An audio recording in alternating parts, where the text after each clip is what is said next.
E ele volta então para a Europa, se instalando em Lausanne, Suíça, e com o seguinte lema: eu vou islamizar o Ocidente. Quando nós hoje avaliamos a influência que o Schwann teve sobre figuras de primeiríssimo plano da intelectualidade, da política e das finanças europeias, você vê que a islamização do Ocidente começou muito por cima. Né? Quando eu tive contato com a Tariqa por uns dois anos, naquela época eu vi que estava começando um certo intercâmbio entre o Martin Lynx, ou Sheikh Abu Bakr Sirajeddin, que era o segundo no comando da Tariqa do Schwann, e o Príncipe Charles. Sobretudo a partir de um livro maravilhoso que o Lynx escreveu, The Secret of Shakespeare. Primeira edição chamada Shakespeare in the Light of Tradition, depois The Secret of Shakespeare. Provavelmente o melhor livro que alguém já escreveu sobre Shakespeare, mostrando todo o conteúdo esotérico, simbólico das peças de Shakespeare. E quando veio uma segunda edição, esse livro veio com um prefácio do Príncipe Charles. Eu falei, opa, peraí. Quer dizer que eles estão trocando figurinha, de algum modo. Mas isso foi 30 anos atrás. É isso? Ao longo do tempo, o Príncipe Charles vai assumindo cada vez mais uma defesa aberta do Islã, se torna o grande protetor do Islã. Claro que isso foi influência do Martin Lynx. Porém, se você fala em influência, agora, um sheik sufi não fica procurando influência sobre os outros. Ou o sujeito vira discípulo dele, ou nada. Quer dizer, quem não é discípulo simplesmente não tem acesso a essas coisas. Então, para mim, se tornou claro que o Príncipe Charles havia se tornado um membro da Tariqa, tá certo? O que significa que ele não tinha aderido ao Islã exotérico, isso é muito importante, né? Mas ao Islã esotérico. E, nesses dias, trocando umas figurinhas com o grande historiador esotérico maçônico Angel Miller, eu recebi uns artigos que confirmavam isso. Quer dizer que o Príncipe Charles havia aderido ao Islã na versão do Guénon, já tinha se tornado uma coisa conhecida e banal na Inglaterra. Todo mundo sabe disso, não há mais dúvida. Né? Quer dizer, não é questão de discutir, não, ele virou muçulmano, não virou muçulmano. Não, eu estou falando do nível esotérico, onde as coisas simplesmente não se colocam assim. Não quer dizer que ele se converteu ao islamismo. Mesmo que entre numa tarica, não quer dizer que você se converteu ao islamismo. Isso aí tem páginas e páginas do Guénon e Schwann mostrando que na esfera esotérica não existe isso de conversão. A conversão é um elemento próprio do exoterismo. Né? E então pouco interessa se converter ou não, o fato é que ele é o membro da Tariqa e o membro da Tariqa faz o que o sheik manda. Agora, aqui eu estou falando há anos, eu estou dizendo o seguinte: o Príncipe Charles da Inglaterra é um agente islâmico, ele trabalha para o Islã. Digo para você, ele é membro de uma Tariqa, Organização Esotérica Islâmica. Eu sempre que eu conheci o sheik, conheci o guru dele, né? Sou Martin Lynx, que tinha o nome islâmico de Sheikh Abu Bakr Sirajeddin. Né? Não nego que o Martin Lynx fosse um grande homem, um grande escritor, um grande cabeça, mas era um agente islâmico, obviamente. Né? Então,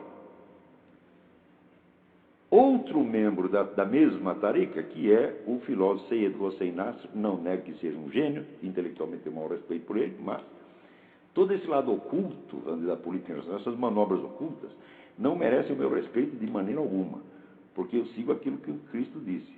Tudo tem que ser falado em público, na lata, e nada de oculto. Com o negócio que é oculto já não presta. Tá? Tanto que no meio tem a sílaba cu. Tá? Então, o que é oculto está no cu. Tá? Então, coisa boa não é. Né? Ó, do cu, assim, não é bom nem o que sai e muito menos o que entra. Cuidado com isso, minha gente. Né? Então, naquela época, os filósofos, se você nasce 20 anos atrás, escreveu um livro que se chama The Encounter of Man and Nature, publicado, aliás, no Brasil, numa tradução meio capenga, pela editora Zahar, com o título Homem e a Natureza. Eu, quando li esse livro, fiquei impressionadíssimo, porque ele partia da existência de um negócio chamado crise ecológica, que até hoje não sei se existe e acho que não existe. Tá certo? E dizia que a culpa da crise ecológica era da perda da espiritualidade no Ocidente, porque no mundo medieval, né, o pessoal tinha uma visão espiritual da natureza. Quando se perdeu isso, tudo ficou mecanizado, a natureza virou apenas matéria-prima para a indústria, e daí fudeu. O argumento era até bonito, né? Só que, depois eu vi que o argumento está parcialmente certo no que diz respeito ao Ocidente. Quer dizer, essa perda da espiritualidade da natureza, de fato, causa um desrespeito geral para a natureza, sem sombra de dúvida. Tá certo? Porém, quem eram os islâmicos para falar disso? Né? Porque no mundo inteiro, o lugar onde existe mais equilíbrio entre o homem e a natureza é o Ocidente. Vocês viajem pela Europa Ocidental, vejam as cidadezinhas do interior da França, do interior da Alemanha, do interior da Inglaterra, falam, maior integração, maior equilíbrio entre homem e natureza não é possível. Agora vocês vão ver o que se passa na China, o que se passa na Índia, o que se passa na Rússia, o que se passa nos países islâmicos, é um desastre ecológico total. O desastre ecológico está lá, não está aqui, porra. Né? Então, embora a tese do Seyyed Hossein Nasr estivesse certa em si, ele estava se prevalecendo de uma verdade para passar uma mentira. A verdade é, a crise ecológica tem algo, na medida em que ela existe, ela tem algo a ver com a perda da espiritualidade da natureza. Muito bem, seu Nasr, está certo? Só que ele se prevalecia disso para fingir que o Islã, né, tinha autoridade para passar pito no Ocidente sobre esse aspecto, coisa que não tinha de maneira alguma. Né? Então, passados 20 anos da publicação deste livro, que notem bem, é de um indivíduo que era membro da Tariqa, chefiado pelo Sr. Marginin, né? Que na época era chefiado pelo Fritjof Lund. Passado esse tempo todo, o príncipe Charles, tá certo? Que já deu bandeira de ser o maior protetor da invasão islâmica, e que eu sei que é um membro da Tariqa, sei porque eu sou testemunha, tá certo? Eu vi a coisa começar, tá certo? E, aliás, não era só o príncipe Charles, tinha muita gente importante nessa Tariqa. O Aga Khan, o homem mais rico do Oriente, era membro da Tariqa. Ele chegava lá, o sheik passava num pito, daquela boca burra, o sujeito, sim, senhor. Né? Porque discípulo obedece o sheik. Né? Então aparece o príncipe Charles dizendo, para salvar o mundo temos de seguir o caminho islâmico. Ou seja, repetindo a tese do Seyyed Hossein Nasr. 30 anos depois, quando já se provou que ela está furada. Então, o cara está dando bandeira de que ele é pró-islâmico. Por quê? Para ser membro da Tariqa, bom, nessa Tariqa deles, eles não tinham só grupos muçulmanos, tinha grupos católicos, ortodoxos, protestantes, budistas, né? E no meio o Fritjof Lund posando como se fosse um papa interreligioso, papa de todas as religiões. Né? Então, fosse qual fosse a religião originária do sujeito, ele estava trabalhando para o projeto islâmico. Qual é o projeto islâmico? O projeto que o Suon anunciou ao voltar da Argélia nos anos 50, dizendo, vou islamizar a Europa. Né? E o sujeito com esse propósito, e chefiando, tendo poder sobre centenas de intelectuais, políticos, banqueiros, bilionários, etc. É claro que o sujeito está fazendo isso. Ele foi o grande responsável, foi o sujeito que arrombou a porta da Europa para a invasão islâmica que veio depois. Os analistas políticos comuns não sabem essas coisas porque não estudam. Tá certo? Então está aí, eu estou dizendo, faz anos que o príncipe Charles, né, é agente islâmico. Olha, a família real como um todo eu não sei, tá certo? Mas o príncipe Charles, eu tenho certeza absoluta que ele é um servidor do Islã. Tá certo? Eu sei isso aí, vamos dizer, por certo modo, por informação direta, quer dizer, ele foi discípulo de um sheik islâmico durante muito tempo, e a relação discípulo e mestre no esoterismo islâmico é relação de obediência total, não importa se o cara é príncipe, multibilionário, general, não interessa, tá certo? Então ele foi discípulo desse sheik por mais de 20 anos, e a gente vê pelas atitudes públicas dele, são atitudes de franca proteção ao Islã. Está na cara que o governo americano, isso é o establishment, ou aquilo que o Nicholas Seger chama corporação, está trabalhando para a ascensão islâmica mundial. Assim como a Casa Real Britânica, que é um elemento fundamental da corporação, está protegendo a invasão islâmica a olhos vistos. Eu digo para vocês, o príncipe Charles é membro de uma tariqa, ele obedece um sheik islâmico. Meu Deus do céu. Ai. E também aqui o Bruno Gama Duarte me mandou um negócio interessantíssimo que eu não tinha visto. É um material de 2006, é uma conferência sobre estudos tradicionais, né? Comparative Religion, religião comparada e tal, onde os conferencistas principais eram Syed Hossein Nasr, Houston Smith e outros, todos membros da Tariqa do Fritjof Schwann, todos discípulos do Schwann. E quem faz a conferência inaugural? O Príncipe Charles. Ou seja, ele não está lá só abrilhantando com a sua presença real, um empreendimento que é, obviamente, parte de um gigantesco plano de ocupação do Ocidente pelo Islã. Eu já expliquei isso, posso voltar a explicar. Quando você lê a apresentação que ele faz, você vê que ele entende profundamente de todo o pensamento da escola dita tradicionalista. Guénon, Schwann, Burckhardt, ele leu tudo, tanto quanto eu, entende profundamente do negócio e está totalmente imbuído. Eu entendo um pouquinho mais do que ele, porque além de estudar o negócio e perceber as perspectivas imensas e profundas que isso abre para a compreensão da formação das civilizações e para a compreensão do próprio destino humano sobre a Terra e das relações entre homem e Deus, que sem dúvida é um material de uma riqueza extraordinária, além de ter percebido tudo isso, eu percebi também que havia de todo esse quadro alguns pontos obscuros premeditadamente colocados lá para que você não perceba. E esse eu não percebi, o Príncipe Charles não percebeu até hoje. Ele está lá, vamos dizer, com toda a sinceridade, com toda a boa vontade, né, fazendo uma coisa que no fundo é admirável, porque você vê um príncipe herdeiro, né, representando a Casa Real Britânica, que se dá um trabalho de estudar tudo isto, que é vamos dizer, uma das bibliografias mais difíceis e trabalhosas do universo, e chegar ao nível de compreensão que ele chegou desse material, é certo que eu acho que o que ele diz ali está no nível de qualquer pessoa, né, qualquer dos teóricos e porta-vozes dessa escola, que não é bem uma escola, na verdade não é uma escola, são duas, não são linhas diferentes. Mas ele observou tudo, isso é uma coisa maravilhosa. Agora ele precisaria um pouquinho além e perceber qual é o sentido estratégico disso dentro do plano maior das guerras de civilizações. Isso aí ele não percebeu. Aliás, ele está achando que esse aporte da escola tradicionalista pode renovar ali a cultura britânica, pode devolver a sanidade à Europa, tá certo? Não pode, não. Porque ali esse pessoal sufi, eles vão fazer a coisa ambígua, tá certo? Eles vão tentar adoecer a Europa até a Europa ficar bem fraquinha, e quando a Europa cai na mão deles, islamiza tudo, daí eles curam. Eles manda a doença e manda a cura, tá certo? Isso é o velho truque sufi, que aliás vem da própria concepção islâmica de Deus. Porque nós aqui achamos, vamos dizer, que os malefícios vêm do diabo. E os bens vêm de Deus. E eles acham não, que o bem e o mal vêm tudo de Deus.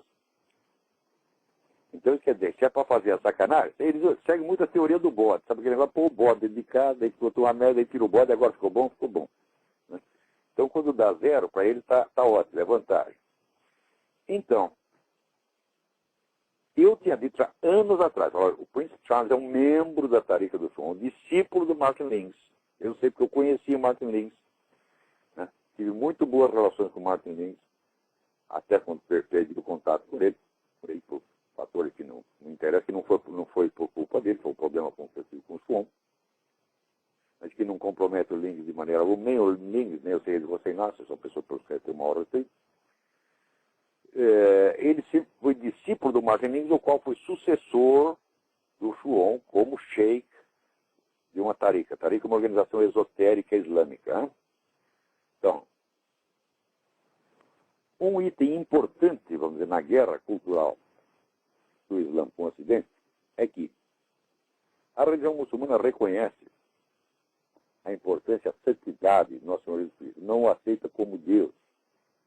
Mas a doutrina é um pouco contraditória, porque por um lado ela diz que Jesus Cristo é o verbo de Deus, Kalimatullah, quer dizer, Logos de Deus, né?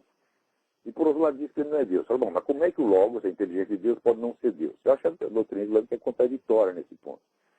Mas também isso é difícil de discutir, por quê? Porque não existe uma doutrina islâmica uniforme, existe um monte de escolas, e todas elas são consideradas legítimas. Um diz uma coisa, outro diz outra. Né? Mas, de modo geral, Jesus é qualificado ali como um profeta, entre aspas. No nível mais esotérico, mais profundo, né, existe uma diferença islâmica, que é a diferença entre Sharia, que é a lei que é para todo mundo, a religião exotérica, tá certo? E Hakikat, que é verdade, ou Tarikat, que é caminho, que é para uma elite espiritual mais qualificada. E a teoria que o René Guénon espalhou no Ocidente é que o cristianismo era originariamente apenas uma tarica, não era uma religião, não tinha autoridade de religião, era apenas uma escola de ensinamentos secretos. E que, em função da necessidade do mundo antigo que estava caindo pelas tabelas, esse esoterismo se exoterizou e virou uma religião ex post facto. Né? O último livro do Jean Borella, que chama Esoterismo Guénoniano e Mistério Cristão, demonstra que essa tese é absolutamente impossível, inviável, historicamente, absolutamente falsa. Ora, isso quer dizer o seguinte, que a ideia não é destruir o cristianismo, mas absorvê-lo dentro do Islã como uma variante esotérica do Islã. Porque as escolas esotéricas elas estão submetidas à religião majoritária ou exotérica. Então você islamiza tudo, mas os elementos, vamos dizer, aproveitáveis do cristianismo se integrariam dentro do Islã como sendo uma tarica entre outros. E os cristãozinhos ficam lá tudo contentes porque eles ainda são cristãos. Olha, minha gente, eu caí nessa história. O João disse para mim, olha, você pode praticar esoterismo islâmico sem você deixar de ser cristão. Foi depois que eu percebi, fala, não. O cristianismo que eles estão falando é apenas um esoterismo dentro da religião islâmica. Do mesmo modo que, na escatologia islâmica, a versão islâmica do Apocalipse, virá um enviado islâmico, que é o Mahdi, quer dizer, o esperado, esse que vai salvar o mundo, e Jesus Cristo virá para ajudá-lo. Jesus Cristo vai ser uma ordenança do Mahdi. Então, é esta a boa convivência, até que essa turma das taricas quer com o cristianismo. Então, quando eu percebi que isso aí era, no fundo, é uma empulhação, você está convencendo o cara que ele vai continuar sendo cristão, você está integrando esse cristianismo dele como uma parte subordinada dentro da moral, falou, essa aqui, a estratégia inteira da escola de Guénon é essa. Falamos da unidade transcendente das religiões, né? O João se considerava uma espécie de papa de todas as religiões, né? E daí nós reequacionamos, nós redistribuímos as várias religiões, todas elas sob a égide do Islã. Isso aí o príncipe Charles ainda não percebeu. Então, você vê que nas últimas, recentemente, sheiks islâmicos importantes estão recomendando aos muçulmanos da Inglaterra que votem no Partido Conservador. Então nós fazemos uma aliança com o Partido Conservador e nós governamos a Inglaterra. E dentro do Partido Conservador vai ter um monte de idiota cristão que acha que os caras estão lá mesmo para ajudar. Não, eles vão te ajudar, mas desde que você se integre no esquema deles. Quer dizer, o cristianismo aí perde o estatuto de religião, deixa de ser uma religião de pleno direito e se torna o quê? Um esoterismo dentro do exoterismo islâmico. E é por isso mesmo que o Guénon defendia aquela teoria de que o cristianismo, na origem, era apenas uma escola esotérica, que depois virou uma religião de massas. Quando isso aí é totalmente desmentido pela letra do Evangelho, por todos os testemunhos da época. O cristianismo nunca foi esotérico, tá certo? Ele já se abriu para todos desde o início. O Cristo já veio dizendo, eu vim trazer a salvação para o judeu e o gentio por igual, você está entendendo? E já começou a batizar a gente para tudo quanto é lado, está entendendo? Tem o famoso episódio, eu não me lembro em que livro está, em que São Pedro encontra um centurião, e ele está ali conversando com o centurião, fazendo a pregação para o centurião, e a massa que está ouvindo, massa romana, né, se converte instantaneamente. Vem o Espírito Santo e converte a massa inteira. Entendeu? Como é que foi vamos dizer, um esoterismo, quer dizer, uma sociedade quase secreta, que depois gradativamente foi se exoterizando até chegar no Concílio de Niceia, onde, diz o Guénon, foi só aí que o cristianismo se construiu como religião, antes era só esoterismo. Isso é mentira! Mentira, o Guénon sabia que isso era furado, pô. Quer dizer, eu não estou negando o valor imenso da obra do Guénon, inclusive do ponto de vista da mecânica, do processo civilizacional. Essa gente da Tariqa do Som tem uma compreensão tão profunda que nenhum cientista político ou historiador ocidental tem. E é bom que o príncipe Charles saiba isso, que ele tá começando a compreender o mecanismo, como é que se gera e se destrói as civilizações. Só que é o seguinte, a parte importante ainda não contaram para ele. Esconderam o segredo. Como é que uma civilização engole a outra dizendo que está defendendo. Tá certo? Então, agradeço muito ao Bruno Gama Duarte, que tem me mandado isso. Ainda vou escrever artigo sobre isso, vou dar as fontes tudo direitinho. Né? Foi uma conferência de 2006. Vendo a lista dos participantes, né? Então a gente já sabe, isso aqui é coisa da Tariqa do Som, porque são todos membros. Né? Então aparece lá um dizendo que é budista, outro dizendo que é hinduísta, outro dizendo que é protestante, e quando você vai ver, são todos membros da Tariqa. Eu já vi isso acontecer, vi isso com os meus 2 olhos. Olhos, ouvidos, eu estava lá, eu vi. Então aquele negócio, meninos, eu vi. Não veio lá, qual é a fonte? A fonte, isso é Moá, meu filho. Eu sou testemunha ocular da história, tá vendo? Eu vi tudo isso acontecendo. E eu não sei, vamos dizer, até que ponto o príncipe Charles está entendendo exatamente aonde que ele está entrando. Eu sei que hoje em dia existem esses 3 grandes esquemas globalistas. Tem o esquema, vamos chamar de ocidental, que é George Soros, Rockefeller, essa turma do CFS. Tem o esquema islâmico e tem o bom e velho esquema comunista. E eles, às vezes, concorrem, às vezes se combatem uns aos outros. Tá, mas está todo mundo, o objetivo todo é esse, dominar o mundo. Quer dizer, quanta gente tem que se acha capacitada para governar o mundo? Ai, meu saco! Né? E depois vem com umas teorias extravagantes fazendo isso. Tem até cara que defende isso aí, defende a perspectiva evolucionista, diz que as espécies, né, elas proliferam quando elas dão certo. Então é a sobrevivência do mais apto. O mais apto prolifera mais. Mas se é assim, meu filho, as pessoas mais aptas estão na África, na Ásia, no terceiro mundo, que é onde mais procria. Né? Ao passo que na Europa, nos Estados Unidos, ninguém quer procriar. Entendeu? Então, ao longo dos últimos séculos, você vê que a população cresceu hoje. Cresceu nas regiões mais pobres e miseráveis, não tem o que comer. Então, isso é que é a sobrevivência do mais apto. Né? E assim vai.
Ladies and gentlemen, it is a great sadness that I cannot be with you to participate in and benefit from this conference on Islam and Muslims in the world today.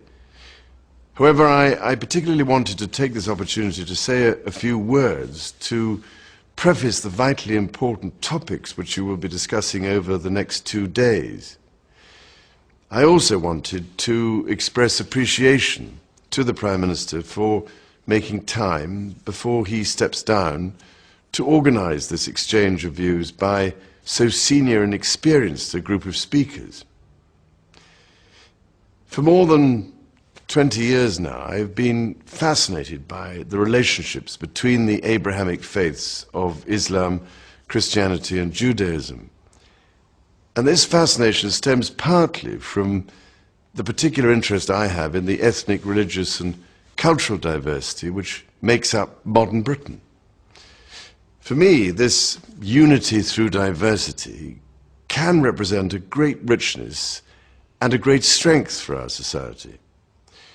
But my fascination has been leavened with a concern that while there is much which binds the children of Abraham together, there is also much which prevents us from coming closer.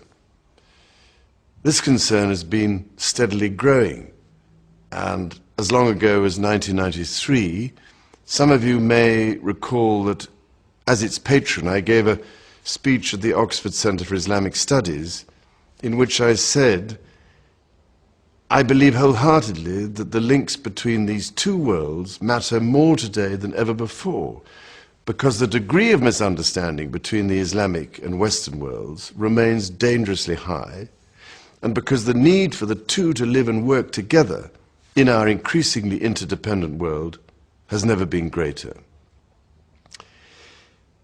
Well, ladies and gentlemen, I have rarely hoped more fervently to be proved wrong. Sadly, events have shown that there was at least some truth in my analysis. Despite advancing these thoughts nearly 15 years ago, however, I have never subscribed to the view that a so-called clash of civilizations is somehow inevitable. Indeed, I believe that by redoubling our efforts to promote tolerance and understanding, people at all levels of society can make all the difference. This, of course, is very easy to say, but I have a feeling that the doing may also be within our grasp. In fact, while many commentators have expressed reservations about the resurgence of spirituality around the world, I find this a profoundly heartening sign. I cannot claim to be qualified to interpret the sacred texts of any of the great faiths, that is, for those called and properly trained to be spiritual leaders. But I do think that there is great wisdom in the Arab proverb which says, what comes from the lips reaches the ears. What comes from the heart reaches the heart. So when my heart tells me to work towards greater tolerance and understanding, my head tells me that to translate this into action, we could do worse than begin by reassessing, calmly and rationally, our perceptions of one another. There is so much ill-informed and reactionary commentary that it is hugely difficult for the man or woman, or indeed the young person in the street, to know where the truth really lies. Western perceptions of Islam and Muslim perceptions of other faiths seem to me rather like the two ends of a balance. What affects one immediately and unavoidably affects the other. Ladies and gentlemen, I believe that resolving imbalance through balanced thoughts and balanced actions is an essential first step, and one which each and every one of us can take. Now, I'm not trying to say that we are all the same. We are not. But when we think about it, we do share common values, and I have no doubt that this conference will enhance and enrich our understanding of them. As the Christian tradition teaches us, let brotherly love continue. Be not forgetful to entertain strangers, for thereby some have entertained angels unawares. This text, which means so much to Christians, is based upon an episode in the life of Abraham, whose example is cherished also by Jews and Muslims. Our common values celebrate humility, greatness of soul, honor, magnanimity, and indeed hospitality. It is these values which define our worth and status as human beings, and which, when held in proper balance, manifest the harmony between mankind and the temporal order in which we live. Promoting greater understanding of our shared values, in plain and simple terms, seems to me another area where we could all make a valuable personal contribution. A third area in which I believe we all have a role to play is in educating those who confuse extremism and the norm. Extremism is, by definition, the exception. It is not the standard by which any informed judgment can be made. Tragically, extremism exists within every faith, within every culture and tradition, and none is immune from the devastating consequences which result from its confusion with the normal thoughts, words, and deeds of the overwhelming majority. But to confuse extremism with the norm is to ignore, in some cases perhaps deliberately, our common values. It is to be part of the problem, not part of the solution. By working together, we can move mountains. By working in opposition to each other, we simply create bigger mountains and cancel each other out, and worse. In all of this, I am struck by the great challenges which we must all face together. Perhaps the greatest of all is climate change, where common actions in each and every country are urgently required to protect the common inheritance that has been given to us by the Creator, by our Sustainer. And when we consider the sacred texts of Islam, Christianity, and Judaism, we find common themes of stewardship and justice towards the environment. If only the great Abrahamic faiths could work together from their sacred texts to stand on common ground and work towards the protection of our planet. Ladies and gentlemen, I do hope that the great minds and the wealth of practical experience gathered together in this room will be able to move the debate forward. By getting to know each other better, by listening at least as much as we talk, and by translating talk into action, I trust and pray that we might be able to advance just a few steps further along the road towards tolerance and understanding. Ladies and gentlemen, in these uprooted times, there is a great need for constancy, a need for those who can rise above the clamour, the din, and the sheer pace of our lives to help us to rediscover those truths that are immutable and eternal, a need for those who can speak of that eternal wisdom which is called the perennial philosophy. Looking at the program for this conference being organized by Sacred Web on the theme of tradition in the modern world and at the list of speakers, I know that you will be hearing just this kind of teaching from just these kinds of people. Within the overall theme, there would seem to be a marvelous diversity of matters being discussed, matters related to religion, the arts, the economy, the environment, and much else. Although, very sadly, I cannot be with you, I do just want to say that I am always delighted to receive the latest issue of Sacred Web, because so often I come across such deeply revealing and enlightening articles, rich in content and diverse in subject matter.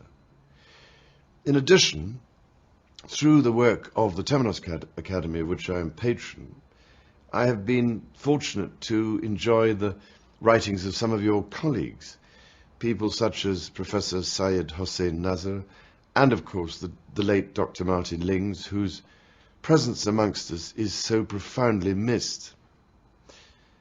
The Temenos Academy has been and remains closely associated with many of those who have written and continue to write for Sacred Web, and indeed for Sophia and other related journals. From the beginning, with the launch of the original Temenos Review, the Temenos Academy has not only been devoted to what its founders have referred to as the arts of the imagination, but has also been committed both to the perennial philosophy and to the notion that man is at root a spiritual creature with spiritual and intellectual needs which have to be nourished if we are to fulfill our potential. Both of these matters are at the heart of the teachings of Sacred Web. Temenos Academy and Sacred Web are also, of course, dedicated to an exploration of the role of tradition in the modern world, the subject of this conference, and indeed to a critique of the false premises of modernity, a critique set out in one of the seminal texts of the traditionalists, René Guénon's The Reign of Quantity. Now, many find this teaching difficult, not least because it asks us to question our very mode of being, and perhaps because it asks us to question an ideology in the form of modernism that has become so set in our minds that any other way of being seems in some sense fanciful and unrealistic. However, the teachings of the traditionalists should not, in any sense, be taken to mean that they seek, as it were, to repeat the past, or indeed simply to draw a distinction between the present and the past. Theirs is not a nostalgia for the past, but a yearning for the sacred. And if they defend the past, it is because in the pre-modern world, all civilizations were marked by the presence of the sacred. As I understand it, in referring to tradition, they refer to a metaphysical reality and to underlying principles that are timeless, as true now as they have ever been and will be. And by way of contrast, in referring to modernism, they refer to a particular, though false, definition of reality, a particular, though false, manner of seeing and engaging with the world that, likewise, is distinguished not by time, but by its ideology. In an article written in 1983 for the traditionalist journal Studies in Comparative Religion, Professor Nasr put it this way: when we use the term modern, we mean neither contemporary nor up-to-date. Rather, for us, modern means that which is cut off from the transcendent, from the immutable principles which in reality govern all things, and which are made known to man through revelation in its most universal sense. Modernism is thus contrasted with tradition. The latter implies all that which is of divine origin, along with its manifestations and deployments on the human plane, while the former, by contrast, implies all that is merely human and now ever more increasingly subhuman, and all that is divorced and cut off from the divine source. Most especially, therefore, we can see that it is the very timeless quality of these immutable principles of tradition that makes its teaching so timely. For me, the teachings of tradition suggest the presence of a reality that can bring about a reality of integration. And it is this reality that can be contrasted with so much of modernism's obsession with disintegration, disconnection, and deconstruction, that which is sometimes termed the malaise of modernity. Cut off at the root from the transcendent, modernism has become deracinated and has separated itself, and thereby everything that comes within its thrall, from that which integrates, that which enables us to turn towards and reconnect with the divine. In this way, the loss of tradition cuts to the very core of our being, since it conditions that which we can know and be. For modernism, by its unrelenting emphasis on the quantitative view of reality, limits and distorts the true nature of the real and our perception of it. Whilst it has enabled us to know much that has been of huge material benefit, it also prevents us from knowing that which I would like to refer to as the knowledge of the heart, that which enables us to be fully human. This dilemma is captured in ancient notions of balance and harmony, notions that are, for example, expressed in many guises in that wonderful Kabbalistic diagram of the Tree of Life. As the Temenos fellow Warren Kenton so beautifully explains in his lectures to the students of the Academy, the teaching of the Tree of Life is that the active and the passive aspects of life, which on their own may lead to imbalance and disharmony, must be, can only be, brought together in harmony by the influx into our lives of the divine and the sacred. Whether or not we interpret this image as an explanation of an outer or an inner orientation, it is in this way, and only in this way, that the forces or characteristics of expansion and constraint can be brought into balance.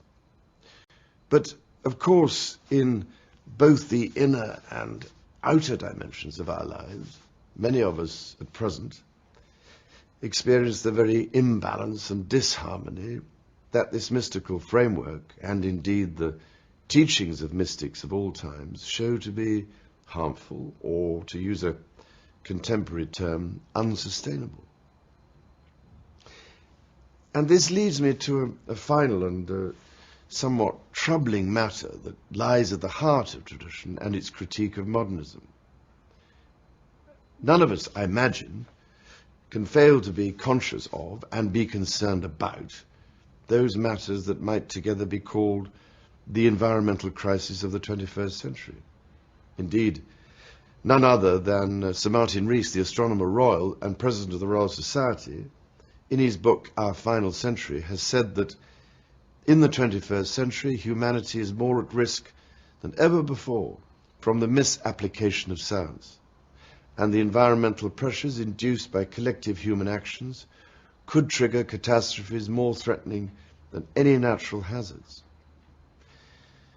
Now, for many years, what has been worth, I've been trying, often in the face of relentless criticism and ridicule, to draw attention to some of the elements of this crisis and to the ways in which they are linked to conventional values. At times, when in optimistic mood, I am encouraged to believe that we can come to our senses in time and change our ways of being before we are obliged to do so by catastrophic circumstances. But I'm afraid that I do not always take this view. Often I find myself convinced of the warnings given not only by Sir Martin Rees, but also, of course, by sages and mystics of all faiths and of all time.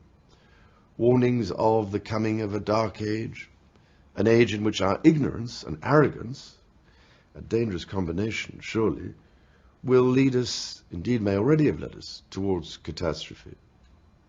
The present examples of pestilence, flood, famine, storm, and climatic disruption are surely evidence enough. At the very least, they seem to foretell of conditions of chronic imbalance and disharmony, no doubt as much a part of our inner as our outer condition. In all of this, the practice of modern science more or less ignores the question of what the ultimate goal and purpose of intelligence and knowledge is.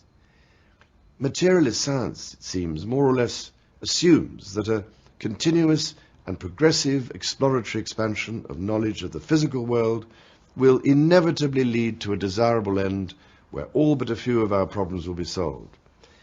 I note, however, that it does this in the face of very considerable evidence that science itself provides, that it will not. Indeed, our ignorance in these matters seems to me to be in direct proportion to our obsession with information. More than ever before, we have information from everywhere and about everything, and it is available to us literally at the press of a button. But information, often it would seem for its own sake, is not knowledge, and knowledge is not wisdom. We have no lack of information, but with the loss of the values and principles of which tradition speaks, we lose touch with that perennial wisdom to which this conference is dedicated. And in this I am reminded of those prophetic lines from T.S. Eliot. Where is the life we have lost in living? Where is the wisdom we have lost in knowledge? Where is the knowledge we have lost in information? The cycles of heaven in 20 centuries bring us farther from God and nearer to the dust. So the traditionalist perspective is that we are living at the end of an historical cycle. At the beginning of this cycle, all and every possibility is latent. However, as the cycle evolves or unfolds, these possibilities begin to manifest themselves in the world of time and space, beginning with the highest and gradually moving towards the lower. At the end of the cycle, the very lowest possibilities manifest themselves. The traditionalists tell us that at the cosmic level, this process cannot be withheld or interrupted. It must take place. The cycle, they say, must exhaust itself before a new one can replace it. Now, I know that this might seem to suggest that we are entirely the passive victims of this cosmic unfolding. However, as I understand it, the traditionalists would go on to say that if this were the only reality, then all attempts to pursue and align ourselves with spiritual realities and experience would be in vain. And that cannot possibly be. Indeed, it is precisely on the individual plane and through our understanding of an attachment to traditional norms of metaphysical doctrine and spiritual practice that we can, in a measure, transcend the baleful influence of the descent that is the eventual exhaustion and end of our cycle of history, and prepare ourselves and the world for the beginning of the next. It is in this way, and perhaps only in this way, that we can overcome the mind-numbing despair of modernism, not by false optimism, but by an understanding of and an attachment to the truly real. So I hope that some part of your deliberations at this conference will address these issues and perhaps provide guidance for those of us who do not claim to be scholars. For much of my life has been and remains devoted to finding practical solutions to what at first seem to be impossible difficulties, and sometimes to speak for those whose voices are unheard amidst the clamour of modernism. In this, I recognize that true action is dependent upon constant reflection, the redeeming aspect of the nature of harmony and balance. So, ladies and gentlemen, I pray that your deliberations will help in this task through not only describing the difficulties that we face, but also showing us the ways in which we might seek to make the necessary changes in our lives. Despite not being able to join you in Edmonton, I much look forward to reading the texts of the conference that will be delivered. I hope that you will also find inspiration from them and that they will be widely distributed and discussed, especially beyond those who already subscribe to the teachings of the traditionalists. Whatever our view and whatever our tradition, I am sure that we will have much to learn from your deliberations, and I can only wish you a most harmonious conference.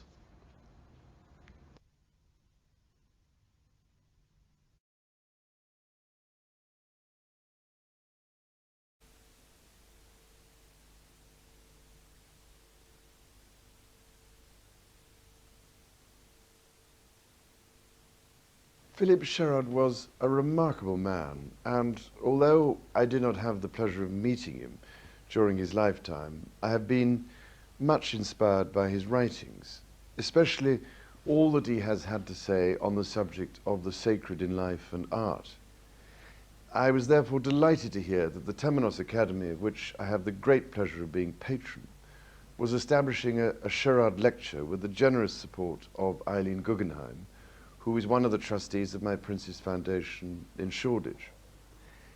I was especially pleased to find that the first of these lectures was to be given by Bishop Callistos Ware, who not only knew Philip Sherrod well, and indeed worked with him, but who also speaks with such authority on the great traditions of Christian orthodoxy. I attended the lecture and was, of course, utterly fascinated by all that the bishop had to say. The interview that follows is based upon this lecture and is a record of Bishop Kallistos Ware's thoughts on those parts of Philip Sherrod's life with which he was most concerned.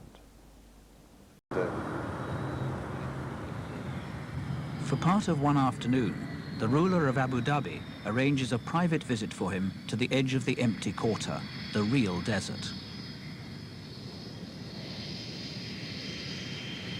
You've come out of hectically rushing around the new urban Gulf, and you have a moment here in the virtual silence of the empty quarter. It is rather remarkable, I must say. You don't often come across such total silence. I mean, such silence, you can actually hear the camera running, which you very rarely do. But, no, I mean, the whole problem, I always find, is on these sorts of exercises, these trips, you've suddenly flown and bumped out to somewhere like this for literally half an hour, and then you turn around and go back again. It's not quite the same thing as being able to come for a little bit longer and absorb the atmosphere. But the shadows are so absolutely wonderful. Of course, this time of the day it's better because you get, with the lower sun, you get better shadows. There are no rulers in tents, but one of the surviving Bedu families is conveniently at hand.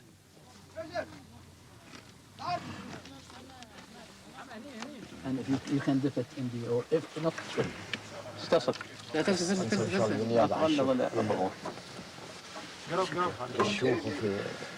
I never tried. You don't really smell it, you just drink it on. That's the best way. This is just now, they milk it just now. So it's fresh.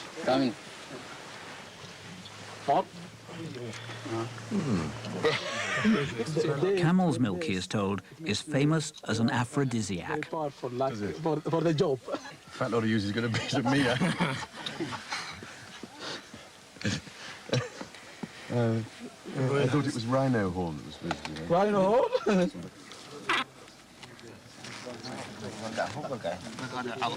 It's amazing because the bustard is so big, isn't it? Yes.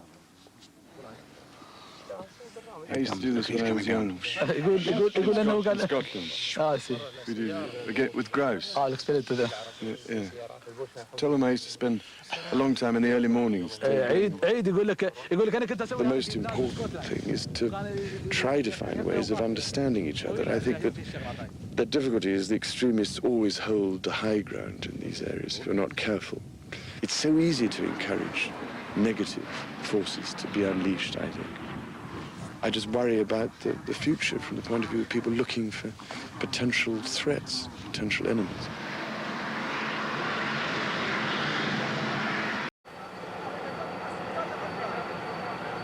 The royal party arrives in Saudi Arabia late at night on the first leg of a 4-day, 4-country slog. But the prince likes Arabia and is enthralled by the culture of Islam. I think we've tended to look at the East as being rather primitive and underdeveloped and everything else. And I feel that the time has come to remind people in the West, if they can be reminded, of the important things that we can still learn from the East and from Islam. King Fahd, the most powerful man in the Gulf, has been so taken by the Oxford speech that he accords the prince an unprecedented honour. At 3 o'clock in the morning, the king leaves his palace to welcome the prince at his guest house. Because he, his father and grandfather... After the small talk, the king and the prince discussed Islam at length, in an atmosphere so cordial that the Foreign Office was delighted. It's been a great asset to the life in London, I can assure you. The royal yacht is in the Gulf showing the British flag, a flag which the prince believes could be flown to much greater effect. I've tried in the past to bring all the different parties together, from the Foreign Office, the British Overseas Trade Board, the Department of Trade and Industry, and all these other characters, to work out how we can make a particularly British impact in any country that I visit, because it seems to me it's important to build on any atmosphere or whatever one may create, and coordinate the whole approach. But it's very difficult to do it. Why? Don't ask me. Ask them.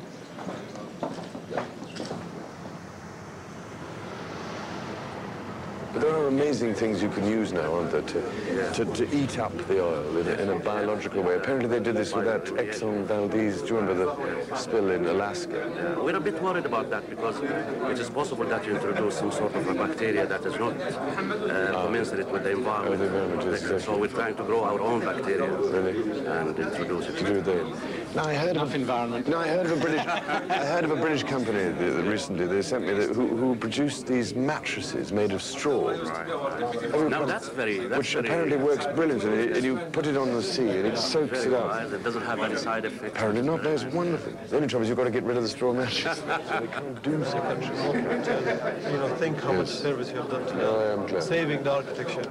No, just reminding people that there's another That's a great reminder. way of looking at things. I tell you, I was such a great admirer of Hassan Fatih. I'm one of his... Were you one of his students? Yes. No, but see, the man also I think is wonderful. There's another of his students called Abdul Wahid al-Wahid, Yes. who I hope will be... I want him to design the Oxford Islamic Centre. He's very elusive. I saw him in Samarkand You did? about 10 days Did you? ago. Oh, that's, So I'm running around like a... Between architecture and business, we have perfumery. He's the biggest perfume manufacturer in the kingdom. Really? And he's going to donate some to you. So you're Is going he to really? very nice. Oh, wonderful. But I rather like that, you call it oil of oud, which is marvelous stuff. You know everything. I know a little bit. And what about, do you get back to the UK occasionally or no? Yeah, I have to go back this summer. Came out summer. Did you get any money for your teeth when they came out? Did you? I wish I could remember. Throughout the Gulf, the prince has been told that his respect for Islam is not reflected in Western attitudes towards Bosnia. As you know, I mean, they watch the television, so many people now, and they see all these horrors going on in Bosnia. And this is the other thing that came through to me very much, was the extent to which they feel, wrongly I think, that what is happening there with the Muslim ethnic groups in Bosnia is an attempt by European Christianity to drive the Muslims out of Europe. And I don't know how you get through on that question. And all these sort of things seem to build up to a head of steam, don't they?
Does that mean that spiritually and intellectually you find yourself at home, walking between and within all those religions and don't feel tied to the Church of England, the Protestant Church?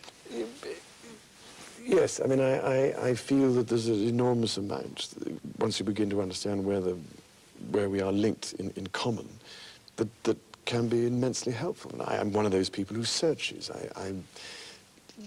I'm interested in pursuing a path, if I can find it, through the thickets.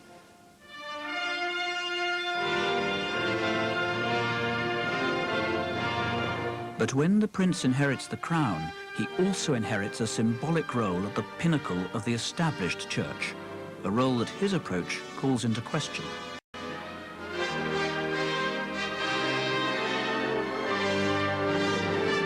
At the coronation, Prince Charles watched his mother enthroned as the supreme governor of the Church of England, defender of the faith.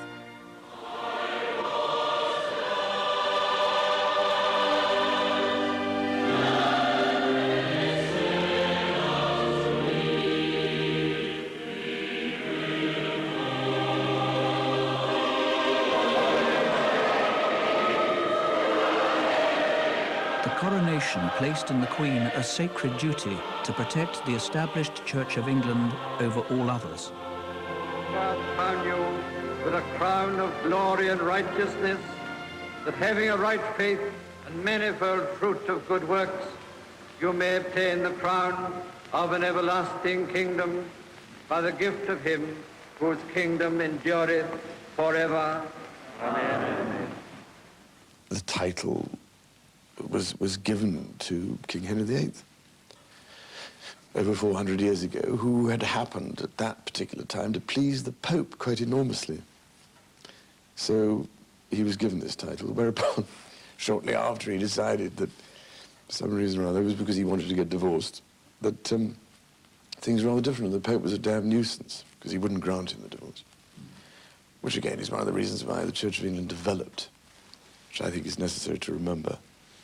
And so the title then remained, rather because I suspect King Henry VIII liked it. And, well, I personally, you see, would much rather see it as defender of faith, not the faith, because it means just one particular interpretation of the faith, which I think is sometimes something that causes a great deal of problem. It has done for hundreds of years. People have fought each other to the death over these things. It seems to me a peculiar waste of people's energy when we're all actually aiming for the same ultimate goal, I think.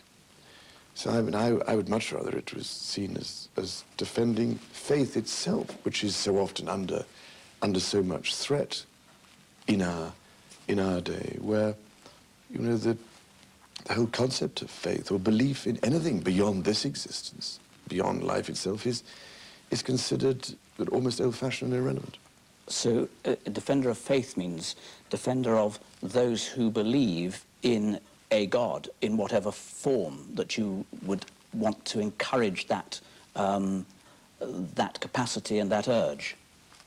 Yes, I mean, defender of the divine in existence. The pattern of the divine, which is, I think, in all of us, but which is, because we are human beings, can be expressed in so many different ways. I've always felt the Catholic subjects of the sovereign are equally as important as the Anglican ones or the Protestant ones. Likewise, I think the Islamic subjects or the Hindu subjects or the Zoroastrian subjects of the sovereign are of equal and vital importance. There is always some culture at hand, but in circumstances that almost make a hell out of what might have been heaven. His hosts have promised that their guest can have a moment to himself inside a Baroque masterpiece. Unfortunately, half Mexico wants to share his privacy. It's a great pleasure to have you here. You are now in one of the churches that represent our Mexican Baroque. Yes. This was formerly occupied by the Jesuits, by a novitiate of the Jesuits, Was there anybody in charge of this event? Yes, there was the governor. The point is, what he's completely hijacked it by getting so many people in. It's ruined it. His own gratification. And the rest of the saints, of course, they remain to us, the family of Jesus that are around these saints. Yes. We've got to be wheels rolling in 8 minutes. See what you can do. Pull the arm off. For the prince, a royal visit involves a trade-off between what his hosts want and what he wants. They want him on show. He wants to see the other Mexico, the one that really agitates him. In 1992, the prince opened his own Institute of Architecture, putting his and other people's money where his mouth had long been. Pull it back into... Here, students learn the traditional skills, craftsmanship as well as design, the importance of harmony and precision, the vitality of the vernacular. You don't need massive depth to get shadow. If you look at the model here... The Institute is based on what the prince refers to as timeless principles, the spiritual harmony of classical form, the importance of pure observation. I know that, you know, the great sort of charge that gets leveled against me, you know, is that I've spoiled so many people's, you know, careers and jobs. I mean, it's not true. I never mentioned any of them at all. I just wanted to make the point that I felt, anyway, that you know, we needed to re-examine these issues, and I didn't particularly want to see this country, which I mind about and love greatly, and nor do a lot of other people, disappear under a welter of ugliness. And again, I just want to say one more thing to emphasize, you know, the real basis on which I've tried to express these feelings about architecture, and that is that while I am thoroughly in favor of an avant-garde, generally, what I do not think is sensible in the long run and right is when the avant-garde becomes the establishment. And that is what has happened, I believe, not only in architectural terms, but in many other areas as well.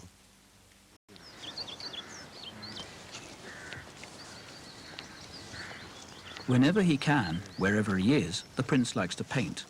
His watercolors, like his personal protection officers, are therefore always with him. On this occasion, he's in Wales, commissioned by the Royal Mail to paint some castles for a set of stamps to celebrate the investiture. It's got nice shadows on this side. It's sort of a nice shape, I think. At least the sun is roughly in the right place. It'll just be annoying because this evening it'll be wonderful.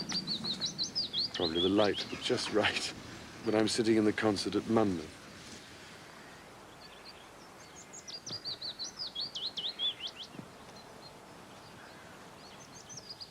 It is one way of, apart from, you know, the enjoyment of it, it's one way of making a little money for my charities trust, and that's in fact I actually make quite a lot, fun enough. In fact, his watercolors now have some cachet, enough to raise over £1 million for his charities. And if I had a bit more time, I might, I think, perhaps be a bit more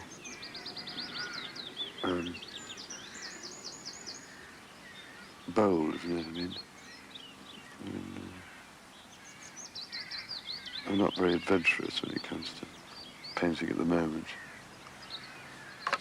But I come to the conclusion that, I mean, with art, and so you've got to learn how to do the basics, and you've got to learn how to actually paint what's there before you can start thinking about painting what may be in your imagination, I think, I'd have thought. It's a good discipline, if nothing else.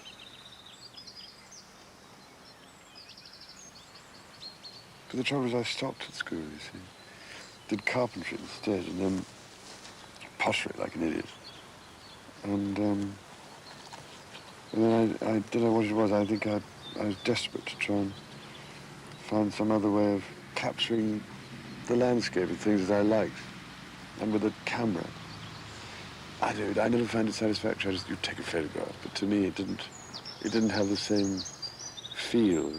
But I felt it here and wanted to express it on paper, but it's terribly difficult because you see it, and then you look at other people's wonderful watercolours like Turner or Copman and all these marvellous people. But a lot of kids like that, but of course you can't. But I have got a bit better in the last 25, 30 years, I think, but I've been doing it. A bit, anyway, I think.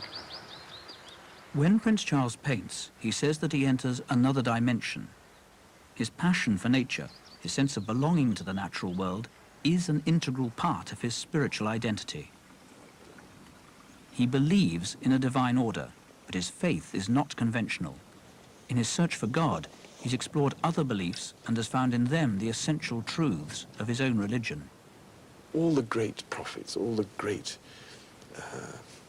thinkers, those who had achieved a far greater awareness of the aspects of life which lie beneath the surface, all shared the same understanding of the universe, or the nature of God, or the purpose of our existence. And that's why I feel that it's so important to understand the common threads which link us all in one, I think, great and important tapestry. Not only did they wreck the London skyline in general, they also did their best to lose the Great Dome in a jostling scrum of office buildings, so mediocre that the only way you ever remember them is by the frustration they induce, like a basketball team standing shoulder to shoulder between you and the Mona Lisa. You have, ladies and gentlemen, to give this much to the Luftwaffe. When it knocked down our buildings, it didn't replace them with anything more offensive than rubble. We did that. Committed to a vision of what Great Britain was and should be.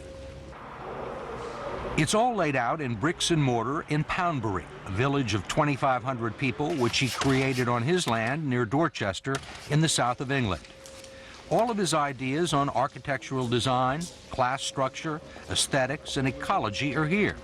And what he sees as the future looks very much like the past, an 18th century village adapted for the 21st.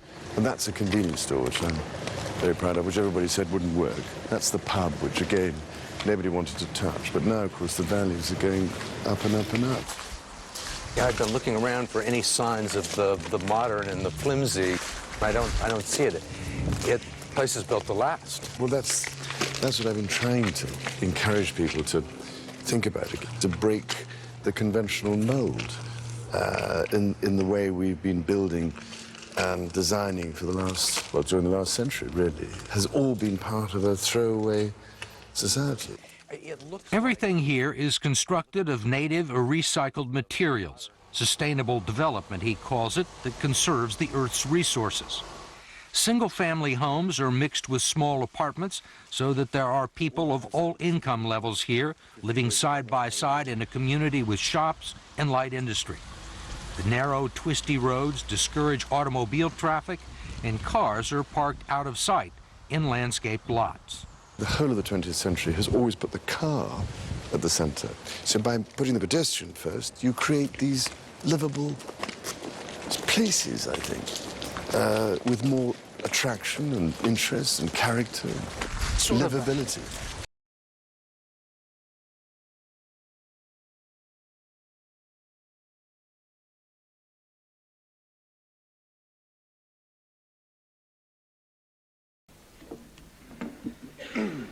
Bismillah ar-Rahman ar-Rahim. Your Royal Highness, Chancellor, Your Highnesses, Your Excellencies, Lords, ladies and gentlemen. It's a great pleasure and an honor for me to be able to welcome you all to this very special occasion.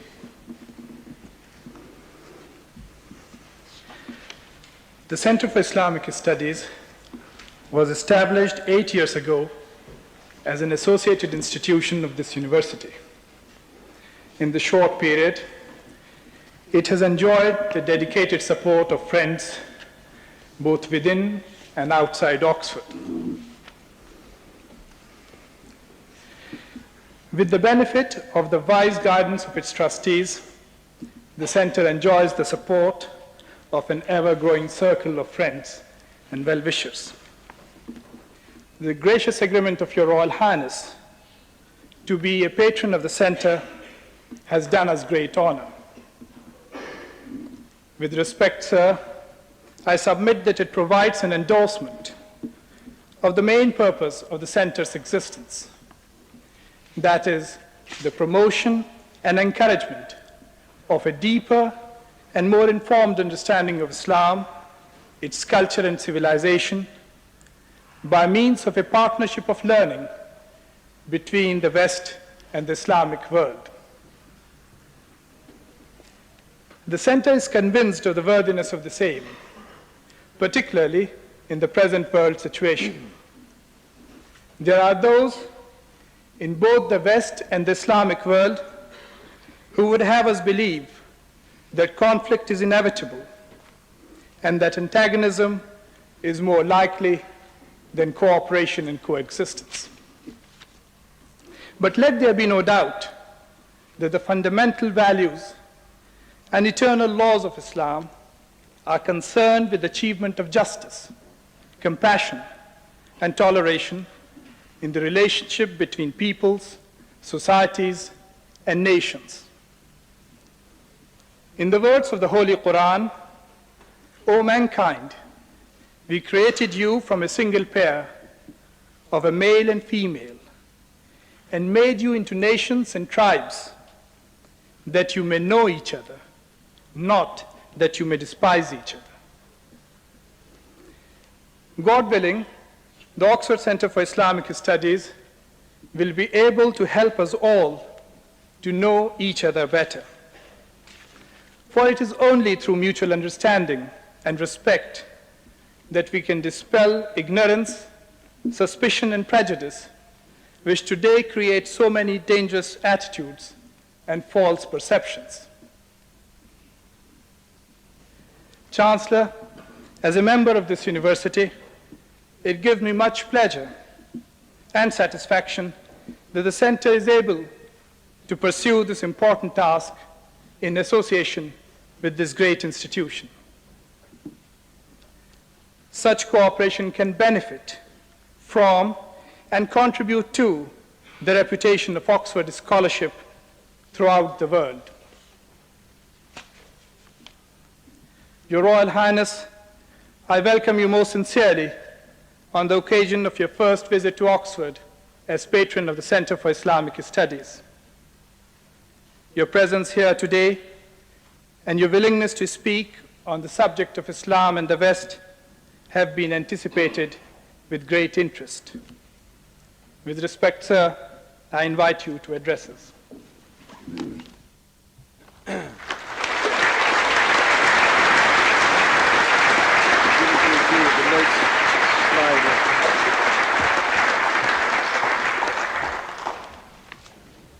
Chancellor, Your Royal Highnesses, ladies and gentlemen, I'm becoming rather used to this building now because I've been here on one or two occasions, which I must admit I enjoy enormously, particularly from the point of view that this is such a remarkable building.